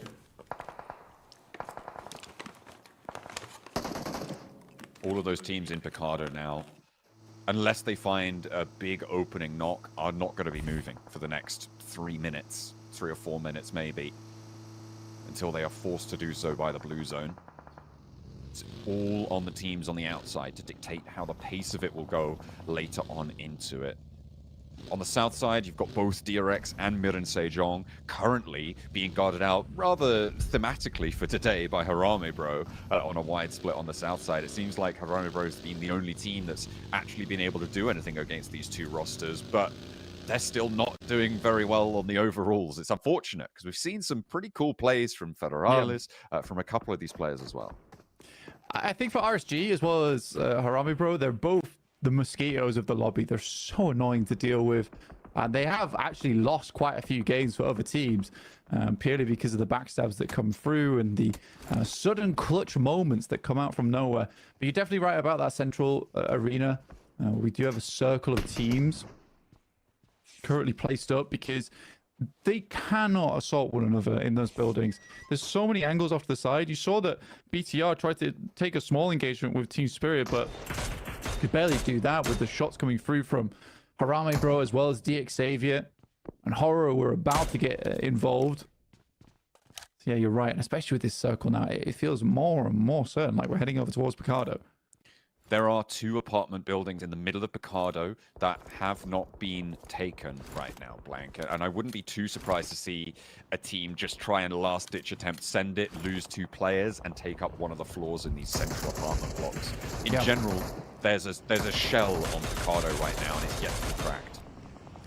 It's tough to even do that. Getting that information of which buildings are occupied and what aren't, I think at this point in time, you have to make this assumption that, look, it's all taken.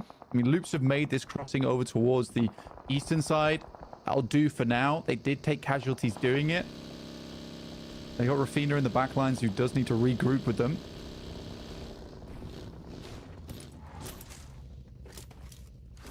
DX Xavier got torn to shreds getting over towards here. 2 players left. Losing a lot. Twisted Minds on their north side. 1 elimination so far. On their feet, though, which is not ideal for this sort of an approach. No vehicles when you're looking at having to crash into Picado. I feel like Twisted Minds are out of this one, kind of already. If one of the Korean, sorry, I was muted. If one of the Korean team wins this win the PMGC this year, can we say that the Korean and Japan is the best region in the world currently for PUBG Mobile? Towards the east, which is what they're currently doing now, and hope for something that pushes over towards that western side, which would be very useful for them in the future. They're certainly cut out. I think Zeus is in one of the positions that I do like on the outside edge of the circle, playing that ridge on the east, as well as having a backstop location down towards the south on the warehouses. They can control a lot of the area on the east off the back of this, and if they do get a miracle shift over towards the eastern side, it's certainly a strong place to play.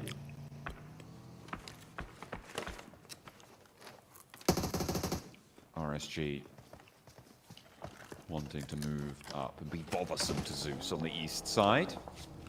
Difficult ridgeline to get across here, with De Muerte having off angles from that north side, may be able to peek 1 or 2 of these players as they try and crest the ridgeline, but there's a lot of terrain in the way on the north side of RSG. The regroup for Zeus down to the south, back to their compound. I mean, they're not overextending here. They are very, very wary of their east and their north sides. They're more willing just to chill out in their compound and allow the other teams to play their game. Rob's just found a Detty, actually, as they make their way in here, but Lord getting knocked out. That's unfortunate. Levi's around the side. This guy is a nasty player to come up against. I'd probably say this guy's their best fragger. Good Molotov, but the peek around the side is caught off guard by Coops. They will be able to get Lord back up again. You're right, yeah, Horror off in the distance, working their way on over. Maybe a little roll up here, but it's a little bit too late to take them on fully. Twisted Minds, I mean, now that they have managed to take this position, DX Xavier did have some buggies. You can see them sort of littered around. Maybe Twisted Minds can utilize that and gain a little bit of power. I said they were sort of out of this one. DX Xavier, give them a little opportunity. which they'll be happy to take. Stage 5, though, incoming 2 seconds. I think that does head back over towards Picardo. It does indeed. I think Twisted Minds can just double back now over towards that BTR zone. they scouted out previously. BTR wins this. They create space down towards the south side. It can move out. And this does lean a little bit over towards that western side. And there's 2 loot crates here as well. So good look for them. Absolutely. It does keep that hilltop in as well. There's a couple of plateaus that Demuerte can shift over and look to play. Meanwhile, though, on the approach, it's RSG making a crash. This is the hard shell of Picardo, and it's too much for RSG. I mean, this is one of the teams that likes to hot drop here early on, remember, Blank? Them and Inco, both. Inco have made their way back in. RSG, not so lucky. Anyone on the southeast approach, I think, is done for. RSG, the first to go. Zeus will have to make that move. I said anyone, MSJ on the south side, maybe they can make it work. Well, RSG come back tomorrow, guys. What do you think? That's really the only option for a lot of our squads. I still don't think that people have realized that the northern compound of loops is free and available. I think that you're assuming you don't want to stay outside for too long, but there's Maroon Sejong actually rotating behind Zeus, and they're like, what is going on here? Where did these guys come from? RSG 还是回家吗？ Can't quite find the opening 没适应啊， there. 感觉这版 Window 本适应不了 closed. 他们。 Just a little bit too slow. Pushed up towards the foothills of this Zeus compound. Was allowing his team to leapfrog behind him and sacrifices himself to allow MSJ access to the east side of the map. My question is, where are they looking to go from here? Because this is part of a plan. It's not their end goal, so where is stage 2 of this rotate? The main option for them here is maybe to move up over towards, like I said, where currently Loops is on that northern compound. They do have Nino, though, passing over towards that position. This is certainly a player. Even Twisted Minds is better than RSG? I don't know. I mean, they still have like 10 points something difference. Twisted Minds towards Team Spirit. Again, they can't push it. And Inco will find Doran off the back of that one. Team Spirit should be able to get that res, but in the meantime, on the southwest, it's DRX versus Aura. A knock going either way, but the nades keep on going in for DRX, and that's looking nice for them. A re-smoke onto Kaxei's position. Could be worried about Harami Bro across on that eastern side. Their approach is dangerous. The shots are coming on in. Hyunbin, Kaxei both down. Whilst Horror are suffering, they've taken another knock. Deep fried. There is an approach from Harami Bro. A knock going either way yet again. Soez is there trying to keep things together for them, but everybody's suffering, and it's the Mosquitoes who are drawing blood from Horror and from DRX. I mean, they found an opening and an opportunity, and they're going to seize it as fast as possible.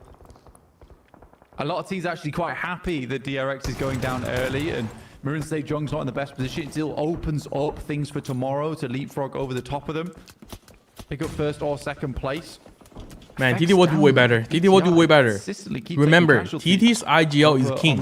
The back-to-back world champ. Maybe a little bit too much. Okay? They will for sure do better. Is unfortunate. Our top spot, DRX, they have managed to get 2 eliminations. They beat out the tiebreaker right now with Maroon Sejong, who have found a little bit of safety, but that is where DRX will stop. 148 is the mark for the top spot right now, and MSJ with any point, a placement or an elimination will take that from them, but that's not to disparage major prize opportunities here. They are in Picardo. They are one of the few teams that have been able to make that work. And the fact that Twisted Minds compound on the west is still in, kind of crazy. Don't expect too much. Yeah. They'll be allowed to King live though for a bit longer. King knows how these global teams play. I think for Major Pride, it's actually a very strong spot for them because they have these multiple levels. For Team Spirit, it's slightly more difficult with this building that Effect's currently in, just having the one floor to it.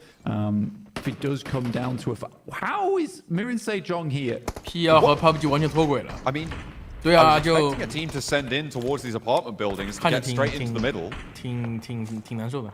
I didn't expect it to work. They are dead central. This is one of the most unacceptable rotations I've ever seen. Look how calm Final is. He's like, yeah, that's what we do. They sent in between Vampire and Loops from the eastern wait, side. Twisted They Mind, just got a 5 kills? big approach. I mean, I guess Vampire were more worried over towards the north side with the Muerte making moves. They just weren't taking the lookout that direction. Kind of crazy. Harami Bro trying to make an approach, and Twisted Minds doing work. They're on 6 eliminations now on the west side, Blank. Yeah, cutting Harami Bro down. I think it's good for Twisted Minds because they want to control more of this western edge.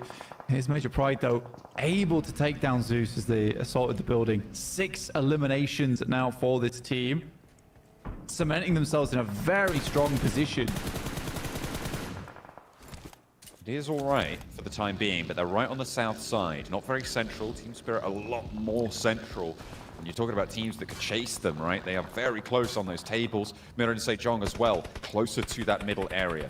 The worst part of the deal for Mirren Sejong, sure they get through, they keep 3 players alive, but they are fully surrounded. Team Spirit have an open flank, so do Major Pride. There are options for rotates away from Picardo should they look to take them. Yeah, they just have to sit still.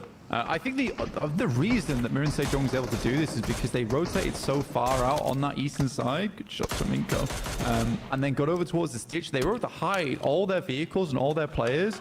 They waited just until the circle was about to push them in and then sent through. So I think the Vampire as well as okay, you too much tonight. No info on that rotate coming through from that eastern edge. It's a very done play.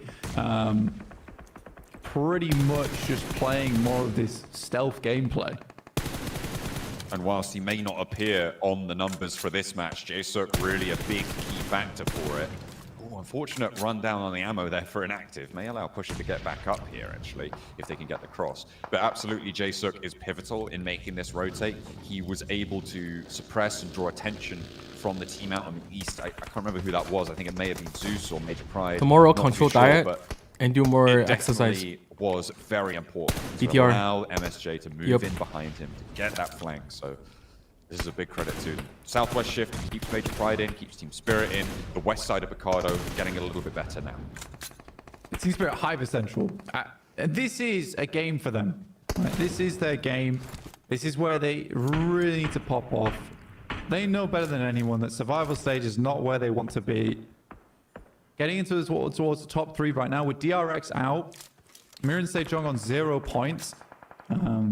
For them staying in that conversation guys, tomorrow is really important. Bad news. For the mental I need to go to the bathroom. The day in top 3 is so essential. My tummy is gonna hurt. Now, be right back. I need to go to the bathroom. Compound. I mean, they've been sort of dead men walking for the last 2 circles. Helped out a little bit in survival time, but 9th place. 7 eliminations though, so probably one of their better performances over the course of these games in Group Yellow. But where do they go? There's a little opportunity maybe to swing down to the south towards that road, get a little bit of terrain cover, but they have to make that approach. It looks like instead they're going for a full frontal crash here, and Lord's already down. Coop's next to fall. Everybody is divvying up Twisted Minds as Doran makes it to some sort of cover, but the rest of the team, they are on their knees right now, begging for mercy, and none will be given to them. Yeah, it's a really horrid approach here for Twisted Minds because everyone sees them at potential points. That's exactly what they are here. They are just potential points for other squads. Knock over towards Loops from Team Spirit as Demuerte breaks away from their position. Nice. Not points to get yoinked again. To Demuerte. Oh my goodness me. Major Pride. I mean, they're up to 6 eliminations, but everybody is just volleying fire up to this north side, and it's teams getting trimmed away by the circle here, and everybody trying to split the difference on this. Doran on the outside is actually fairly safe here. Nobody can push out towards him. He's not really in nade range, and you need to keep those nades anyway. So if he just keeps his head down, he can survive pretty late into this one. I get that Lepar was trying to get the nade off, but it was very dangerous to be moving out of the zone like that. Out of the building, sorry, on towards that ridge side. It's very visible by a ton of other squads. Oh, Major Pride. This is so sad. I mean, 6 eliminations is good, but they could have had a whole lot more. They have the highest position in the map to be playing off the back of here. Doran gets top 5 easily here. If he just stays alive, right? He just stays down. Nobody's moving out that way, as I said before. And it's Vampire to move. It is Loops to move. It is Inko to move. Major Pride to try and hold, but on the top floor, Becca gets spotted. Evo Station has to heal, and this is dangerous now. And Nate in nearly finds it from the ground floor. The little drop down there for Becca allows him to get rezzed as well. But Inko are making moves. Vampire trying to slow them down. A big nade into the mix of it. Doesn't quite find an active on the knock. Juancho as well. Nenebete now up and into the mix with BTR. Juancho to back him up, but Inko leave one trapped back.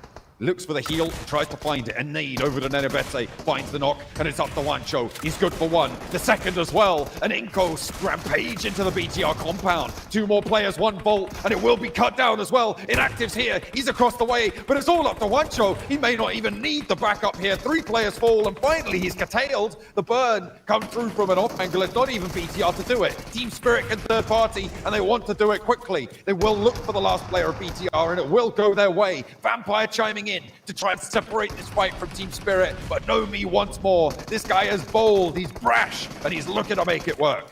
I mean, they need points. They desperately need points. In comes Vampire as a full 4-man squad, splitting out over towards Twisted Minds. Becca struggling as Luke's move over towards his position. Effect will take down Doran. Becca finishes off Neil Zada. Oh, Doran comes back down again. I mean, Doran was stepping up to try and steal those points, but just survive, get some later. Back down into zone 9. It really does not feel that way. Team Spirit with a real nice location. Other teams would beg to take off of them. Feels like there are 8 eliminations for Major Pride. Hard to catch up to them now. Team Spirit would have to absorb a lot of the elims in this lobby. DRX are sweating right now as well, because this top 5 is approaching. Alpha 7 a bit unhappy about this as well. MSJ, they close down loops and somehow with a miraculous rotate find themselves in the mix. They are now in that top spot. The placements will add up to 4 teams remain. Vampire with 4. Team Spirit, the raid boss now, but nades are pouring into their locations, trying to fend off everyone. The gap in the wall suppressed by Matic. Vampire will be pushed through, but Schweppes lands one to him. And no response to be found. Effect needs this res, and he needs it now. That is a wild nade coming through from Schweppes, and they know the location should be close by. Evo Station getting shut down by Mirren Sejong. Just Becca now remaining. Seiwu down inside the building, and outside the truck stop. Flat tire there for Hoxie. He drops to a knee.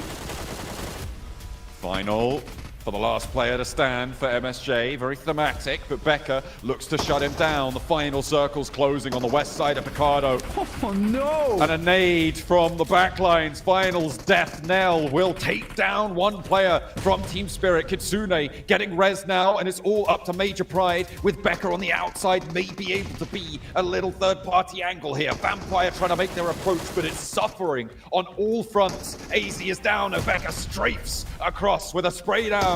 Looking to try and find a knock, and Team Spirit look to stay alive. Vampire approach, looking to descend onto this position, make their ascendancy up the tables. Becca holds the corner, they're up into the wall. He stepped back in, Team Spirit not taking the shot. Stone goes down, and a 180 from Becca to make a magnificent play. But Team Spirit now, the last team to stand in the way of it, all in the middle, all weathering the storm. They want to get up into the top 3 to close down their 3rd day. Out go Major Pride with Becca the last to stand. The door swings open, and it is Team Spirit to stand tall. The west side of Picardo shut down, and they stay alive to the final moments. Spirit ending from Team Spirit, but does that get them into the top 3? That is the question on everybody's minds right now, because Major Pride were able to put up a ton of eliminations. It's going to be horribly close for them. Maybe 1 or 2 points differential either side, but we will have to wait and see what the death says about it. But yeah, that was a great game from them. A really strong position. There was a few moments where they maybe stuck their head out a little bit too far, but what a run from Major Pride. That was not easy, and Becca made an incredible play towards the end there. Stole so many points away from Team Spirit onto Vampires.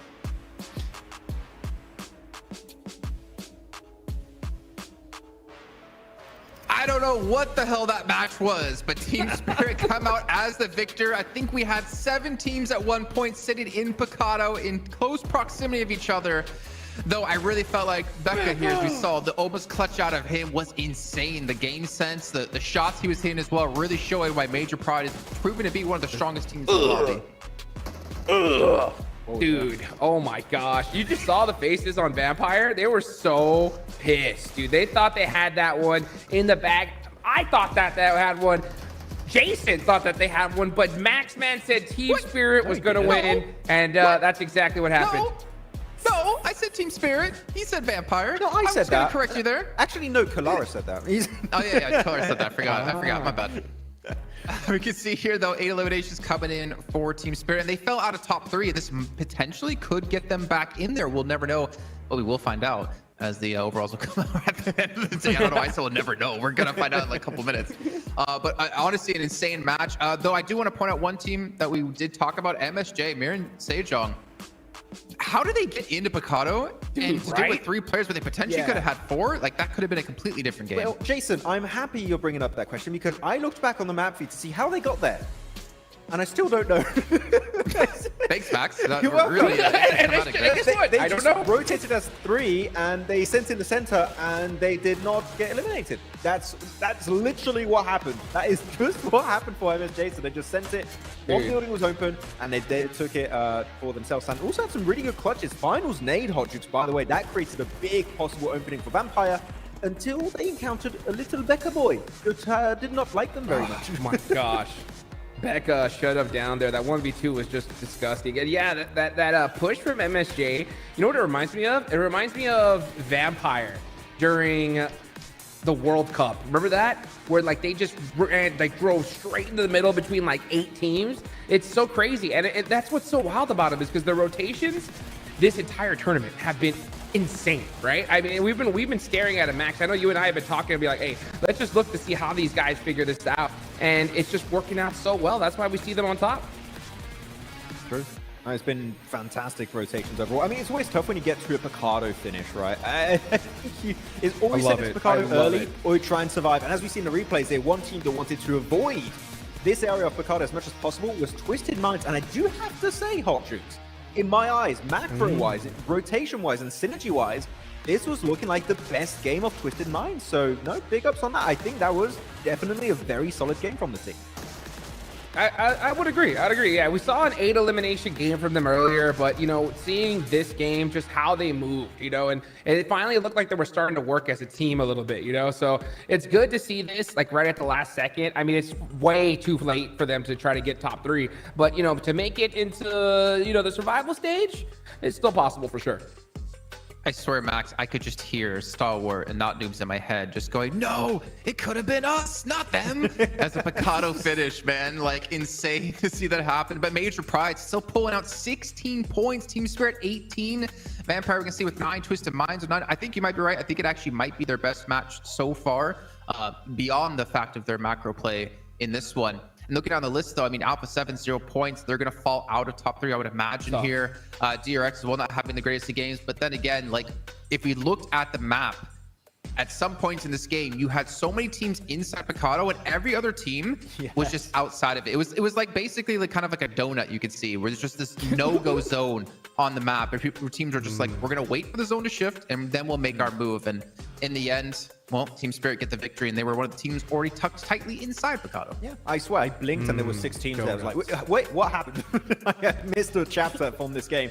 But Matic going to be up there. Every single player of Team Spirit were very important, Jason, to hold down the fort of this building. Matic, of course, with the stats, gets 3 eliminations. We know this guy from like years and years now in PUBG Mobile Esports. He's an absolute menace on the battlegrounds. But I want to highlight players maybe is not quite high in terms of stats this game, and it's actually going to be Effect. His position in the building was so important to hold down the fort for his squad, so big up on Effect. But here you go, with that game here, it pushes up Team Spirit in 2nd place, 3 points behind Mirren Sejong. So Team Spirit here really reclaiming their position of top EMEA teams here globally. Look at the difference, though, between like maybe let's just throw in our top 4 teams as well. It's like a 6-point difference between 1st and 4th place, a 2-point difference between going straight through the grand finals and having to play in the survival stage. It is insanely close here at the top of the table, with honestly, I'd say even a gap being or growing in this one. If you look past like Alpha 7, for instance, I feel like that's kind of like the point where it's 136 down to 114 points. We're seeing like our top 5 teams in this group, and Vampire right now and DXaver are just trying to catch up. I think it is going to be between top 5, right, Jukes? Tomorrow, that's going to be the case. Dude, it's wild. It's wild how like consistent the top 5 have been. Like they're just straight point sponges. Like we've seen almost every game today, right? Except for I think it was like what, game 2. Like the top 5 are always in this, and they're just getting double-digit eliminations every single game. It's ridiculous. I mean, right now there is a big difference though between 5th and 6th. Oh, I'm looking at it right now. That's 22 points. With only 6 matches left, it's going to be very difficult to cross that. So I can understand why Vampire were so frustrated when they didn't win that one, because, I mean, that could have been the difference between them making it to the grand finals, you know, automatically or not. Bad boy Becca shutting him down right there. But we can see our MVP of the day, Hoxie, yet again. This is 2 days in a row. Yes. I think Nomi had a day 1, Hoxie had a day 2, now day 3, and quickly becoming one of my favorite players and favorite teams for sure. I used to scream Forest when it came to South Korean players. I'm gonna have to start screaming Hoxie to the top of my lungs, Jason, I feel like, because he's been so consistent these last 2 days, and very, very happy with him. And he's also normally one of our top supports, but he's not here just yet. He's not the top assist. It's gonna be easy for Major Pride, but you brought up Major Pride, I think, at the end of yesterday, Jason. Even though, sure, they don't get the wins, they still get those big elimination games that keeps them somewhat in the conversation. So I don't know how they do it, but it's working. Well, right now, if you guys haven't noticed in-game, we have the PUBG Mobile X Venom collab. The Last Dance is available right now, where you can experience a unique gameplay adventure. You can discover the Black Symbiote clusters in Erangel, Sanhok, Myanmar, and Livik to obtain the Black Symbiote arm and encounter Black Symbiote war horses. Those war horses look absolutely sick, by the way. You can equip the Black Symbiote arm to move more rapidly by aiming at fixed targets, pull in mobile targets like players or airdrops, and launch yourself with a slingshot-like moves. But in the meantime, we're going to head down to the stage, check out the collab. Matches have gone by, and I'm joined by the Cloud9, the NA legend Adder, aka Kitsune, for you guys didn't know. I had to throw a little bit of an Easter egg right there. Man, you guys have been so consistent being at the top throughout this past 3 days. Has anything surprised you guys? Honestly, for me, it was a pleasant surprise that Korean teams are doing so good. For example, DRX and MSG, I enjoy their playstyle. I think that it pretty fits this type of lobbies, you know, the hard ones that have a lot of live players at the very end game. So they're doing great. That's a surprise, I guess. That's good to know. Jason, back at home, currently at the desk, he wanted to know, how have you guys changed your playing style, having to play with Nomi, having to play with Matic, in comparison to the past when you guys have different players? Basically, we've changed to more center gameplay, and I felt always that Nomi always wants to be in the action, you know? He's always the one who's making some situations and getting points from there. So basically, me and Matic are trying to fit him. So that's the point of our gameplay. Right on, and I gotta throw a quick little bonus question in there. Have you guys noticed that Nomi sometimes gets a little bit too overextended? And are you guys trying to fix that, or are you guys just giving him free reign? That's for I mean, that's just how all of these type of players are, you know? They're always on the edge, walking on the edge of the blade. Okay. So you just have to adapt to it. You just have to sometimes just tell him that you just need to slow a little bit down. We don't need it like right now, but sometimes you just need to give him freedom. There you go, Max, man. You got your answer. Now, going into tomorrow, the last day of Group Yellow, you guys are currently in second place, 3 points behind MSJ. What are you guys going to be doing tomorrow to make sure you secure that top 3 and get a chance to go to the grand finals in London? Actually, we've came to this tournament with a mindset that if something happens, like our gameplay is bad, we just need to stick to the plan and don't change it, because changing the plan at the very, in the very short time, gives you nothing at all. It almost every time ruins everything. So we will just do exactly what we did first 3 days. Just try to get as many points in every situation. Every match is a new match. So that's it. That's good to know, man. Well, just want to let you know, I'm happy to see how consistent you guys have been. Thank you, bro. Considering the performances we've seen from you guys in the past. I can't wait to see what's going to happen tomorrow. With that said, back to you guys.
tribulations, a lot of ups and downs. We think back to like the G Gladiator days. I'm so happy to see it paying off for them, and I hope they can maintain this because they still have one more day to try to hold on to that top 3 spot. I think, Jason, when it comes down to this team back at PMWC, we all felt a lot of doubt for this roster. We're like, what's going on? Like, they were doing so good previously, and now PMWC, do we have to doubt this team going into 2024? I'm happy he put an end to those kind of talks going on with the start of this PMGC season, and it hopefully is going to go just higher and higher for them in terms of result, because they've been playing exceptionally well, super consistent, and I'm glad to see Kutsune also seems to have a good time, and he knows that pretty much when Nomi is going to be split, it is what it is, pretty much. I'm like, yeah, that's true. I think, Hot Jukes, it's so difficult as well to try to play any esport at a top level, but to also maintain being able to play at a top level like this without giving up. And especially with the lows that he's had with his teams in the past, it's not easy to kind of keep the mental state of like, I'm going to keep trying, keep pushing myself. It's so easy just to fall off into complacency and just disappear off the face of the earth. I mean, that's for sure. But you know what? I said it, what was it? I think on day number 1, I saw Kitsune, you know, during PMWC, after getting like 2 eliminations for days, you know, at the end, I just saw him just like this, soaking up some sun. Like, not a worry in the world. The dude's just built different. You know what I'm saying? So I think that he knew that, you know what, my time's going to come. Just today wasn't my day.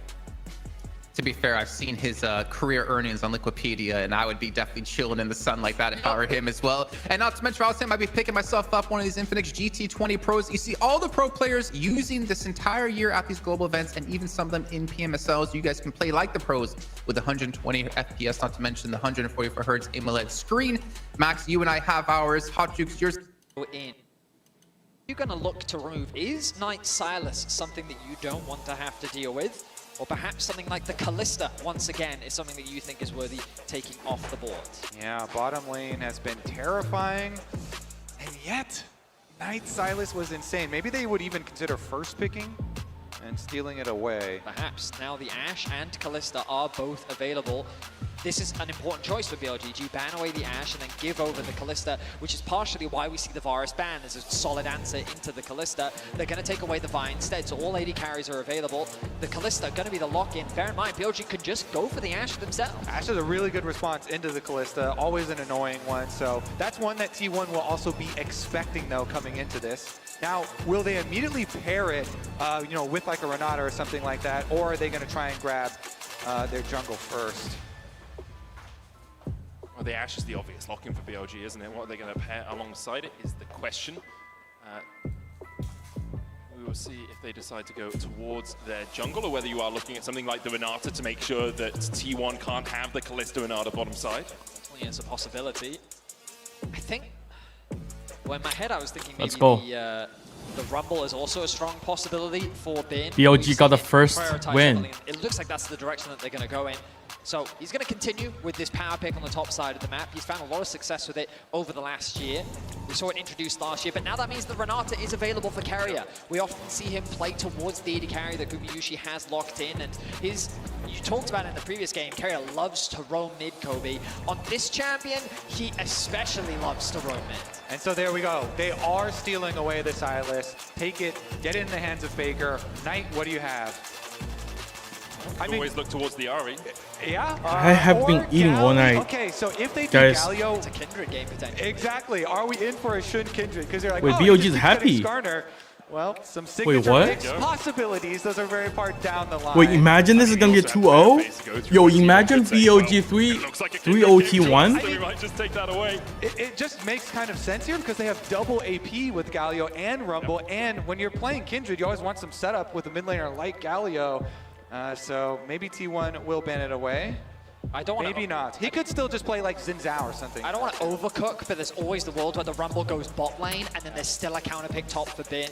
For now, we'll assume that it's on the top side of the map, given that we're seeing these top lane bans come through. The Gnar going to be taken away, and Can you have the a bite? Kindred. So there we go. T1 had the For same you. read that we did. I wonder if, well, I'd actually be very surprised if they go for something like the Nidalee.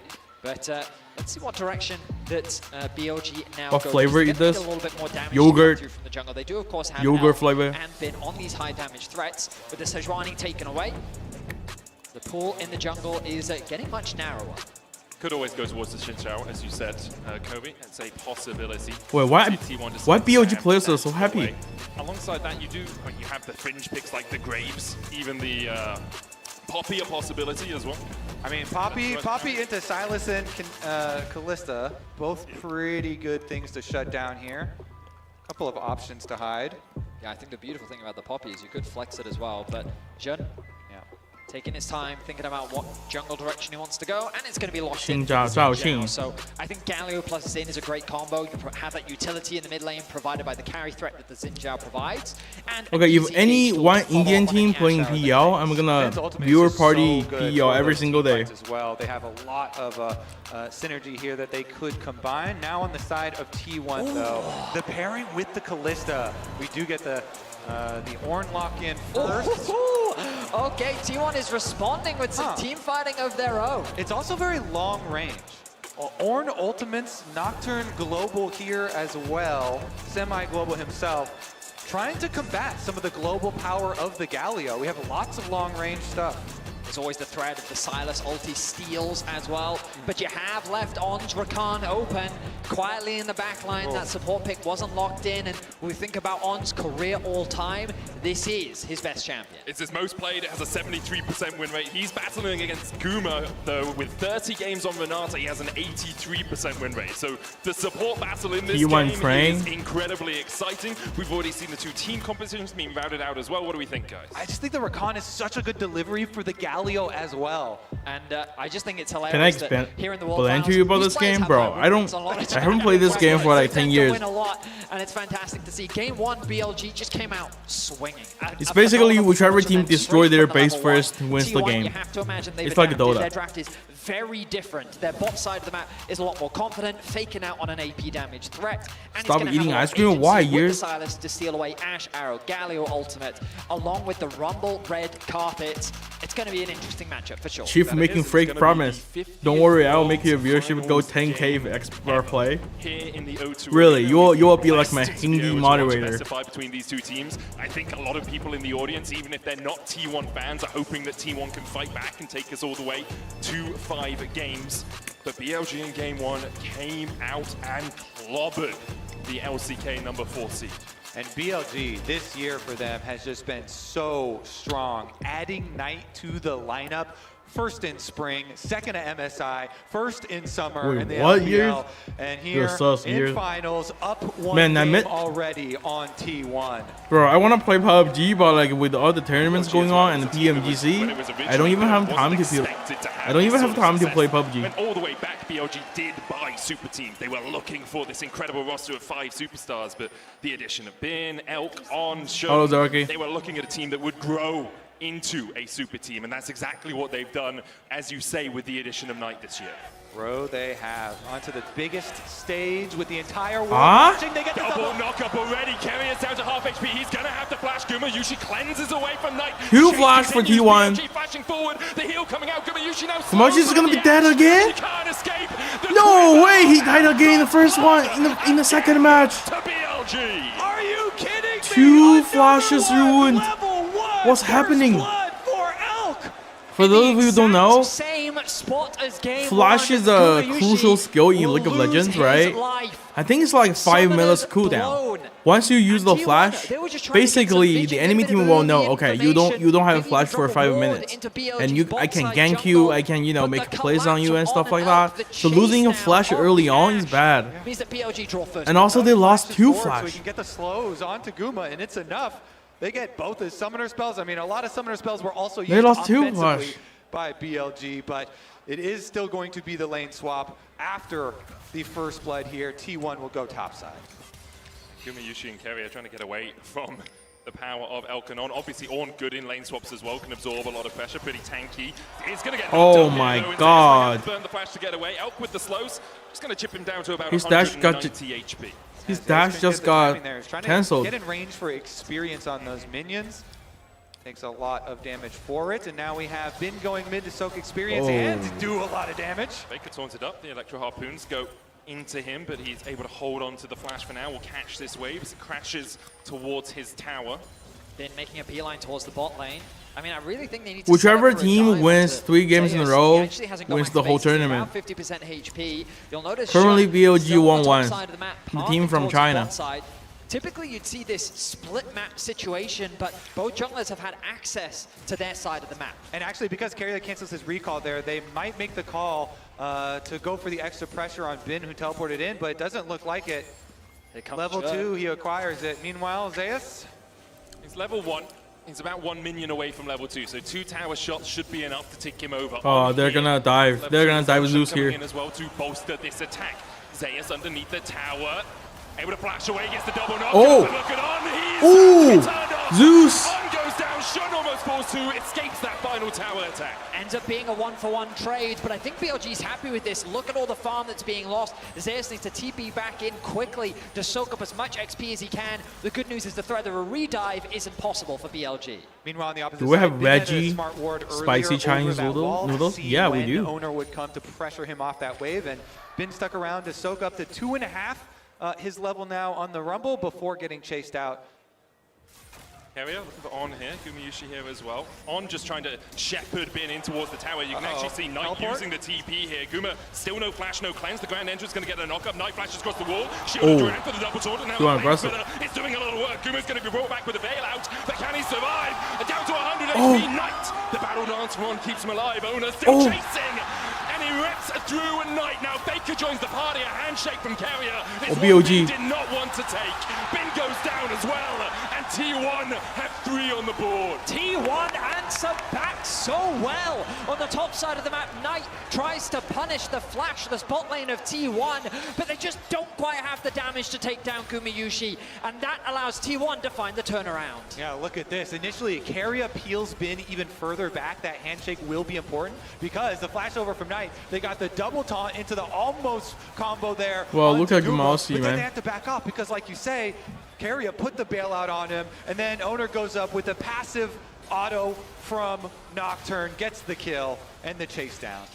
Guma as well in that skirmish recognizes On, tries to get that last auto attack and takes a quick sidestep backwards to avoid that last auto. Beautifully played by him. And T1 find themselves with the kill lead here in game 2. This is what we wanted to see.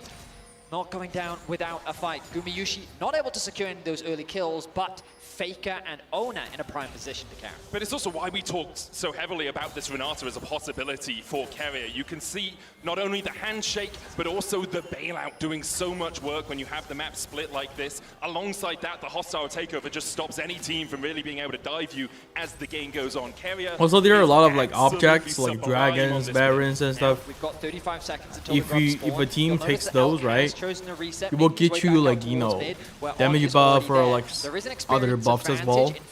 So fighting for these objectives are important. Over to level 5 as Knight has actually moved down towards bot lane. No TP available for Knight or Zeus means they can't really get involved.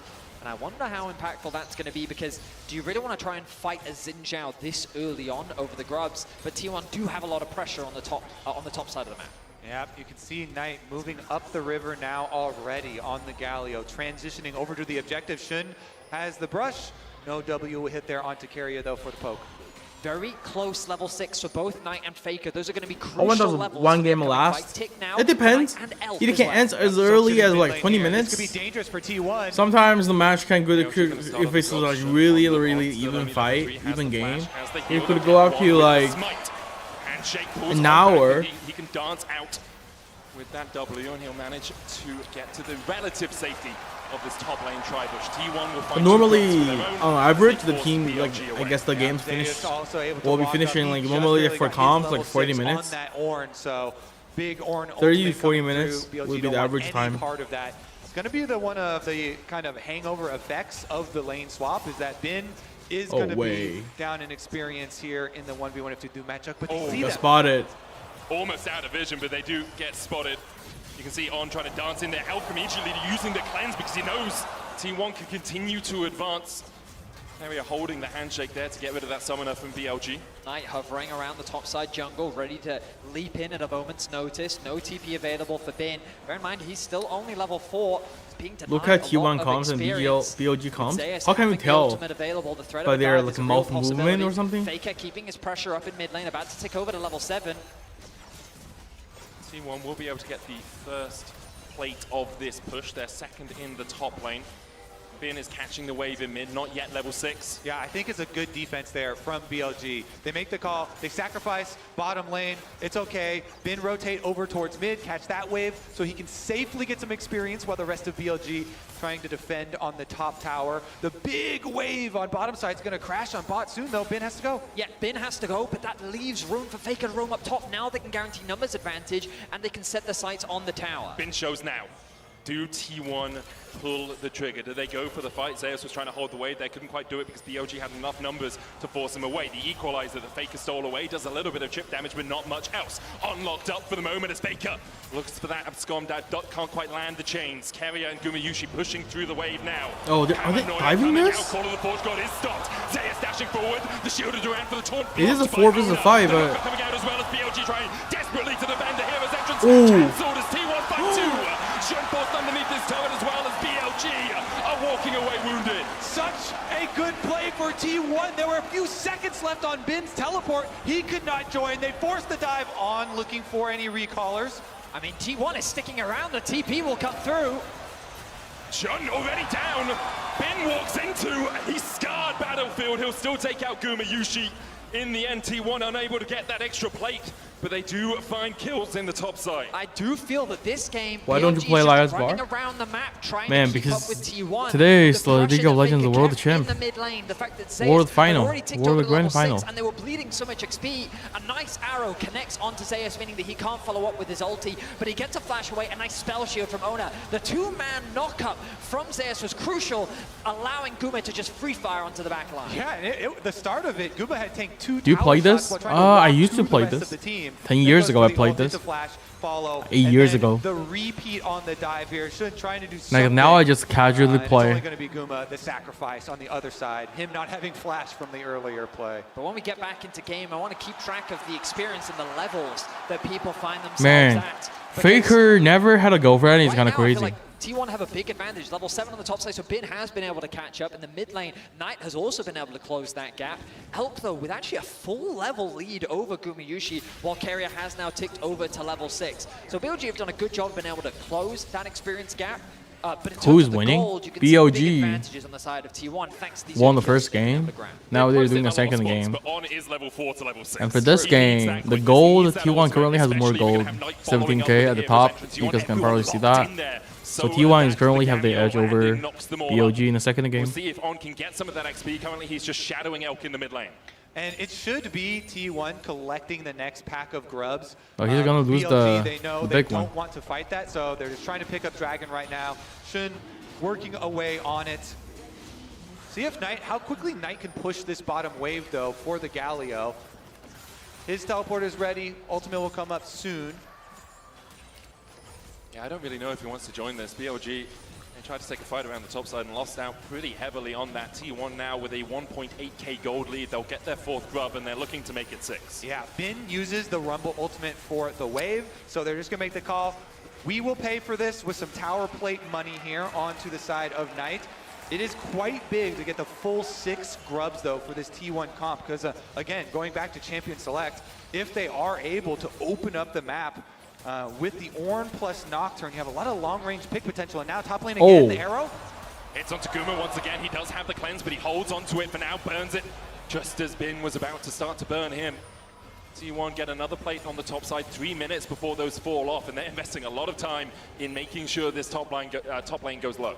I mean, right now, T1 is playing a very heavy 4-1 style, but they're forcing BLG to respond to the top side of the map. They keep dragging BLG up here, and every time they do, BLG is losing a little bit more on the map. Ona secures level 8, gets another plate in the mid lane, and T1, they're not going to alleviate that pressure. And look at the positioning of Carrier here, something he often does. You won't get a copyright for streaming this? There are a lot of people watching probably this. He's not afraid. He knows he has the mechanics to be able to outplay you. The map is huge. Creates this space. I mean, definitely, yeah, definitely bigger than Honor of Kings, that's for sure. Because what are you going to do? Jump it's a PC game after all. You out of your jump and you can never really find just like, you know, PUBG PC's map is kind of like bigger than PUBG Mobile. Have a 3,000 gold lead now. Do you need a good PC to play this? No, you don't need a good PC to play this.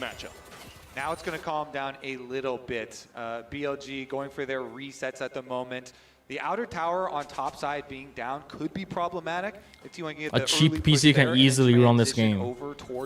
I mean, 10 years ago, right? This game would be the game to judge if you have a good PC or not, if you can run this game like, you know, smooth. But like now with like, you know, this comp can be a little difficult to see. Carrier. He's going to face check, knocked up with the Justice Punch, but again the handshake. It's getting like the PCs looks faster, are getting bigger and bigger, like better. 4 seconds on the arrow. He'll look to see if he can catch out low.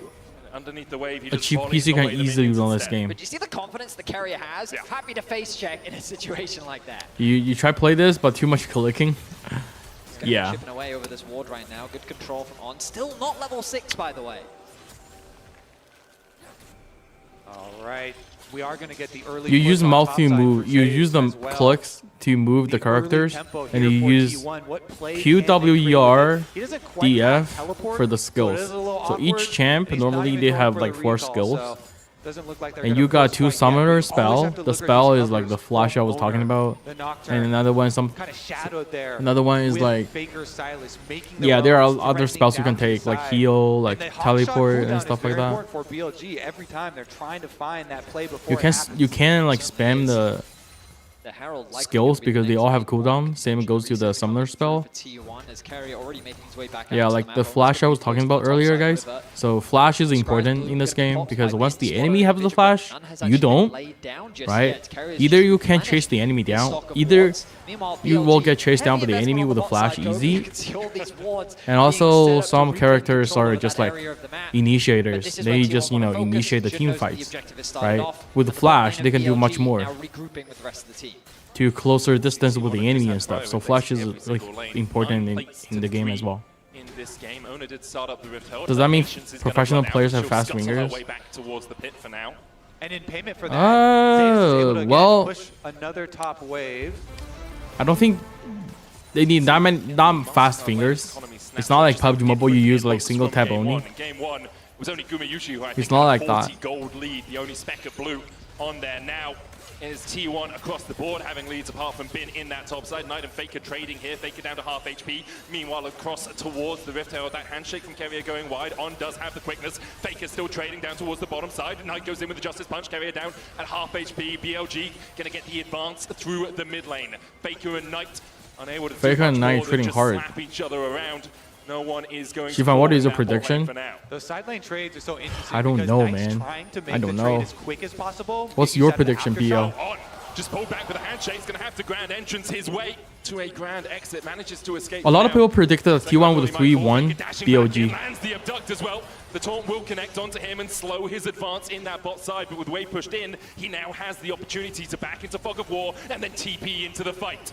T1 still looking for a bit of a battle around this Rift Herald. The question is, it's really surprising. Yeah, it was surprised too. It was surprised for me too. Like he never had a girlfriend. First there for Knight because of the extended trade that Faker was able to get on him. Knight goes back to base, full heal, teleport out. So what do you guys think? Is Faker a virgin or not? Faker's a virgin at the age of 29. Oh, wow. What a good combo there by T1. Yo. It's just a bloody brilliant re-engage, isn't it, from T1? Just as BLG find that nice knockup, Jun goes in, actually knocks Faker over the wall, but then the wombo combo comes back in, and T1 tough game too for BOG. That was so juicy with the Ornn and Renata there. Locked them up. T1 will claim that Rift Herald in the aftermath as well, but look at the initiation. So On is originally going on to Carrier and Faker, locking them up, but Zeus gets an Ornn ultimate. That's a nasty knockout on 3 people. Ultimate over it. Faker coming back over the wall from the blue buff. And T1 are able to chase them out. Yeah, the chain CC there. I mean, Gumayushi also threw Carrier a knockout as well. It was knockup and a knockout. Chain CC, chain crawl control. Some champs have the ability to like knock out the enemies and stuff. That in game 1, but in game 2, they are finding them plenty now with a 4K gold lead 17 minutes in. It's the power of the paranoia. I told you first game is T1 warm up, so your prediction is what, 3-1? T1 will get 3. I don't know how to and follow up. BLG will only win one just game. Throw everything into the mix. And now they are looking for their first Dragon of the game, a 5,000 gold lead over BLG. Very similar to how far ahead BLG were in game one, although obviously T1 had yet to take all of the towers we saw BLG manage to do. Becomes pretty problematic for BLG on those sides, and so T1, they're just going to force down the Dragon, immediately rotate everybody over to this outer tower.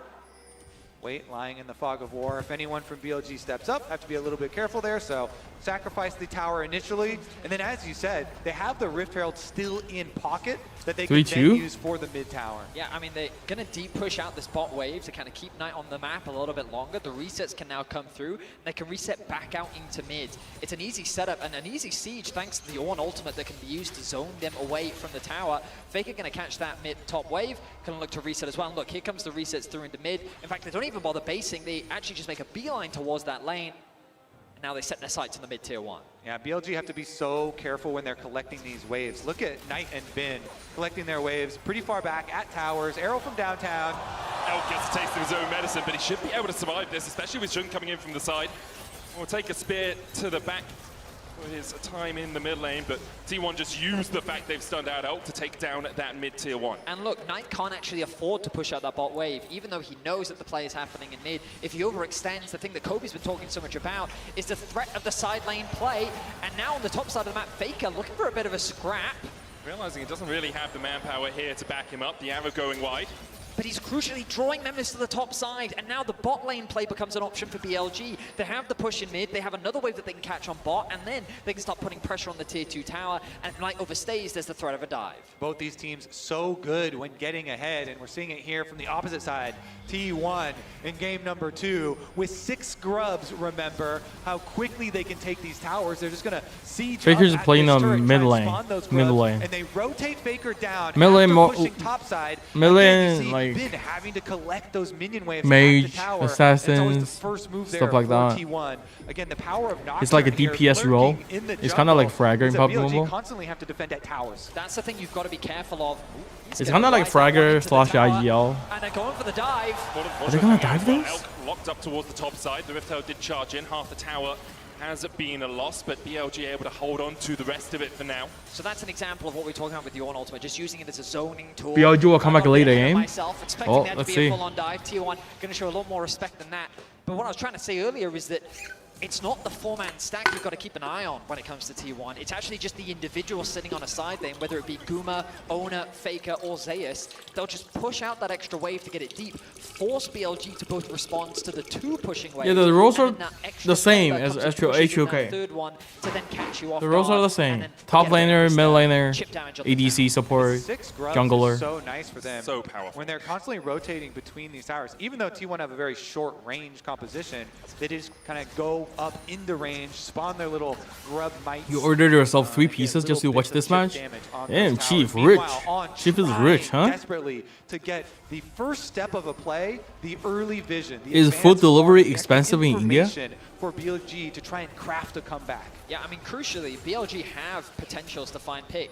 Ash Arrow is famous for catching you off guard, and that's ultimately what they're looking for, and why that highlight was so good, Kobe, because Onn's vision is going to be crucial to allow them to find those picks. T1 agree with both of you. 5 sweepers. 5 sweepers and a paranoia. They're putting as much darkness on this map as they can for BLG. They realize the only way BLG really get back into this game is by finding a few of those picks, a few of those team fights where they have a numbers advantage, and by stopping them having vision anywhere, they're stopping them then Chief our boy is no average people. T1 have shown so much Chief. success at this tournament. Just denying your opponents a vision and then making picks, making these plays, being very quick in their active thinking here. And so step number 1 accomplished. Step number 2 now. Like, what's the delivery fee for like in India for food delivery? In USD, how much? $5, $10? Of which they can try and utilize that. But once again, you see T1 first on the side waves, pushing those ones in, and they have their double teleports ready, plus Nocturne ultimate. Again, the side waves are so annoying for BLG now. It's constantly catching and catching and catching, and it's T1 that always get that push out onto mid. Holding this mid tier 1 is so valuable as well. Dragon, 20 seconds. Xifan, you don't play Mobile Legends? No. I played HOK, I played the League of Legends, but I never played the MLBB. They're looking to suffocate BLG out from more. All right, BLG. Oh, the flank. Zeus has got behind them here, brings the call to the They're gonna fight.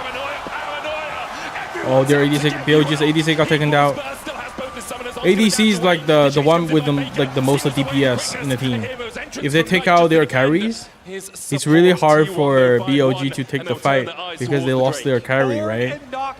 And T1 can just get the dragon out in front of any of your towers, and as soon as they do, T1 close the trap shut.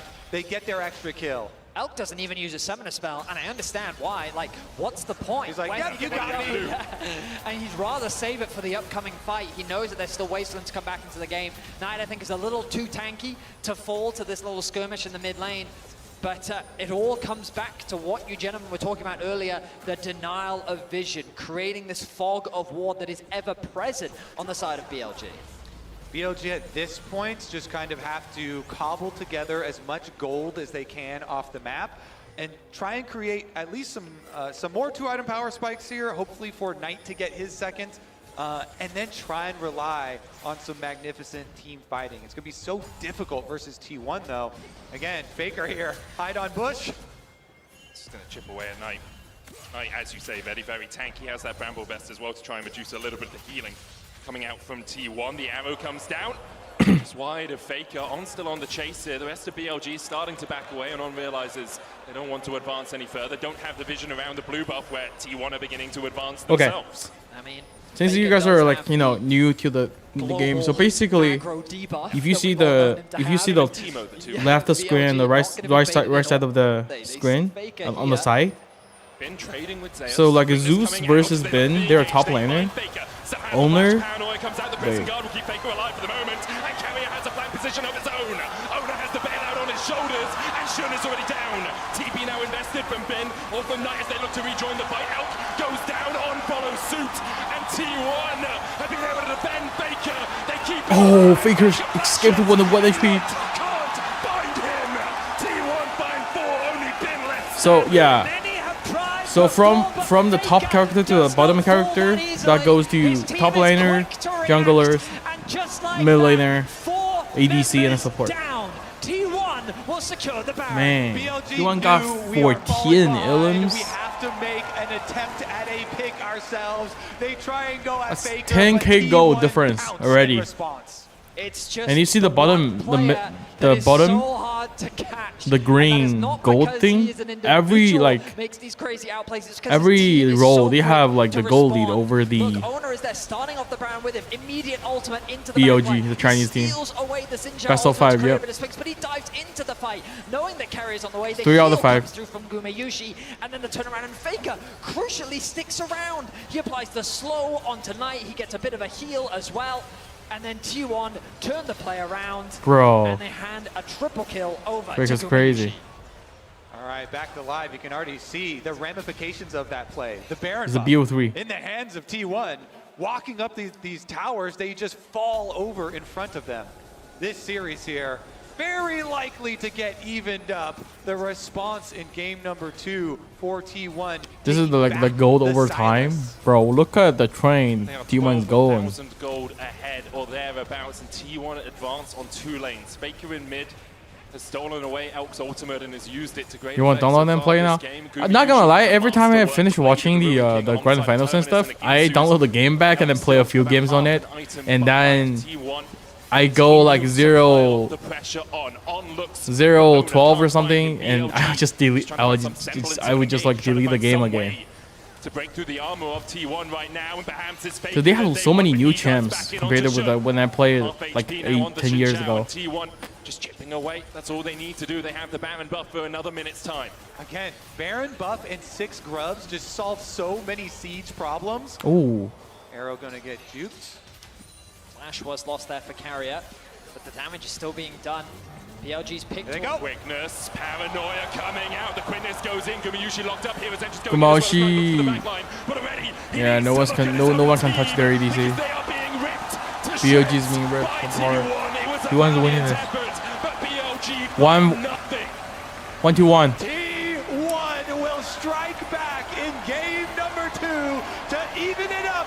Zeus is dancing, bro.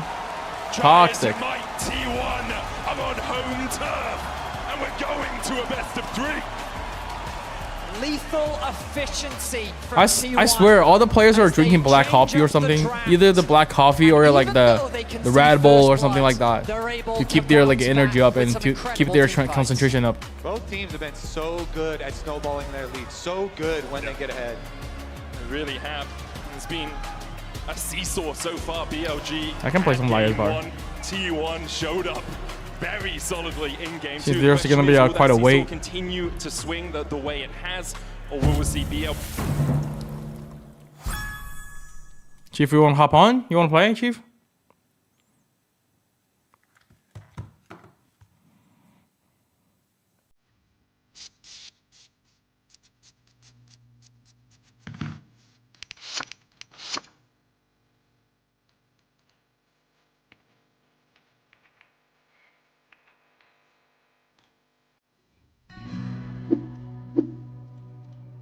Devil.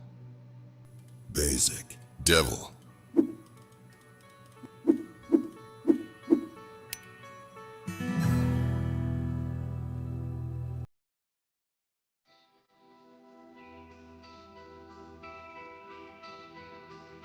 Wait.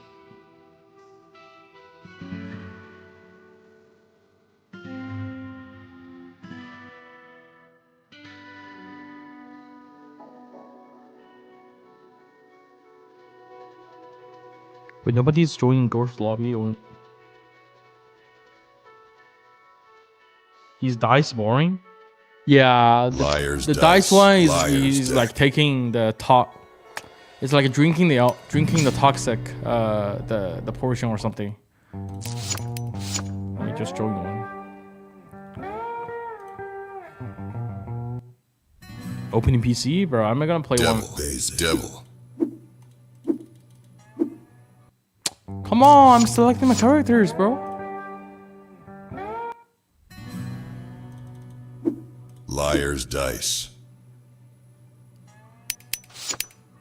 Oh, it's dice? Well, you gotta see dice.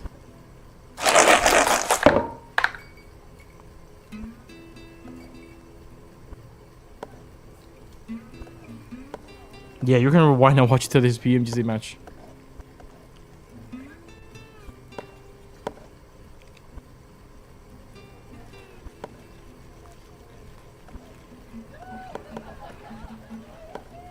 Three sixes. Lie all you want. I'm not paying for yours. 6 sixes. What the heck? 7 sixes. What? Liar, bro. Liar. Liar. 7 sixes? Oh, what? Ah? 9 sixes? What?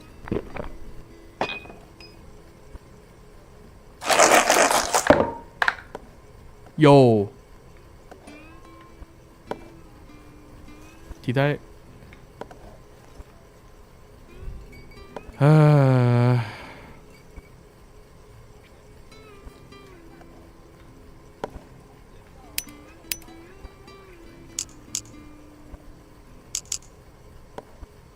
Five fives.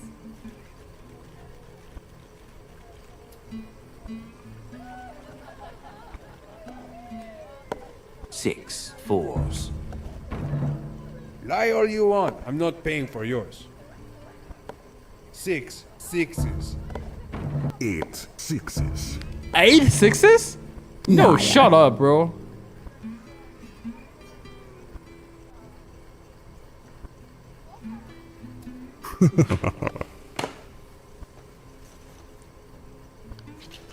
Watch the room staring Tommy. I'm dead.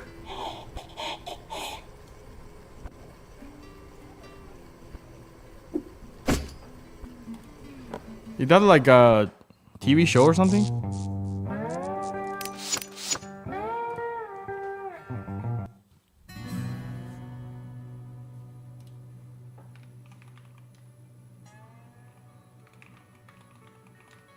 Liar's Liar's deck.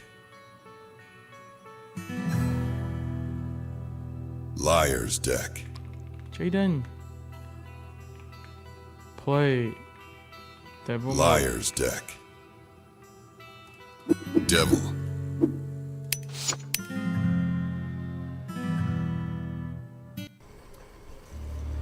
It's a movie?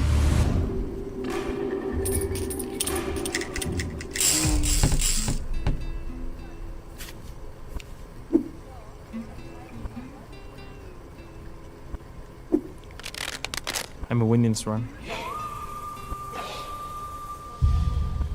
How long's the break? It's 2 minutes till the start. More than enough for me to finish one game. Oh, ace. 2 aces.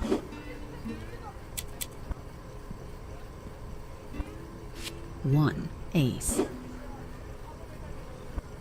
Liar. Let's go.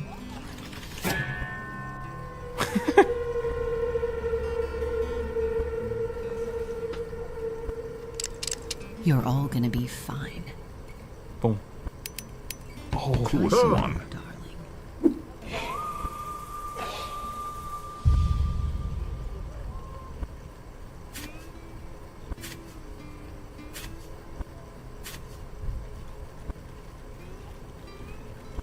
Have 1 king. Have 3 king. 2 kings. 1 king. 3 kings. 3 cards. Someone's got a death wish. 2 kings. 1 king. 1 king. Liar.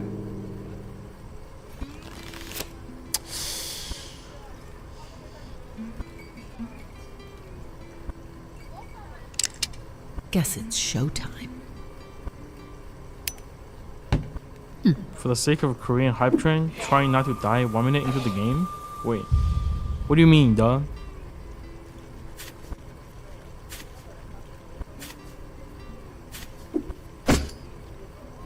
Oh, 5 queen? 3 queens. You're pushing your luck. 3 queens. He's capping, he's capping. Open him. Jaden's lying. Jaden's lying. Open him. Liar.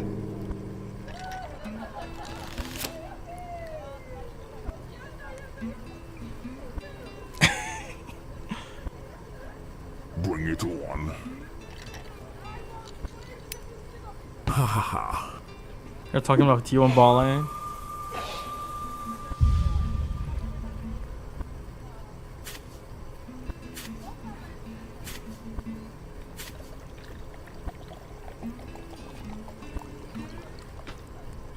Two aces.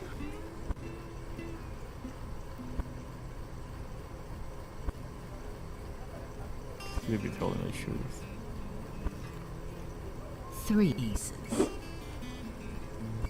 3 cards? That's gutsy.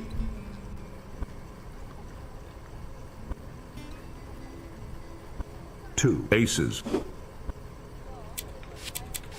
3 aces. Liar. Jaden hates me now. Jaden hates me now. Bro, I got 5. I got 5 queen that round. Okay. Okay.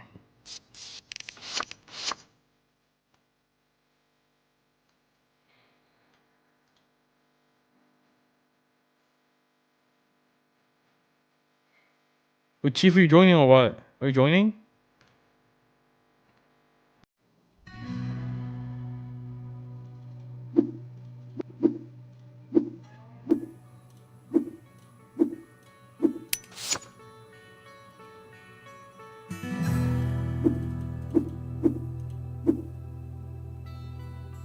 You wanna play so bad or you have dinner?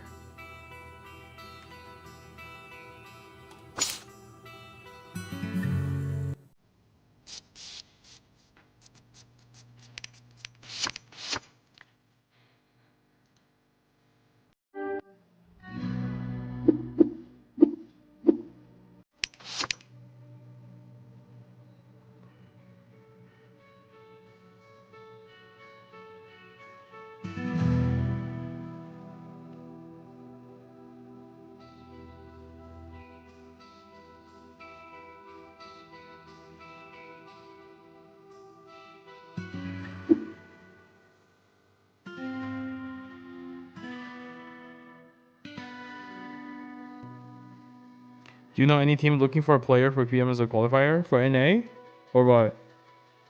For NA or other region?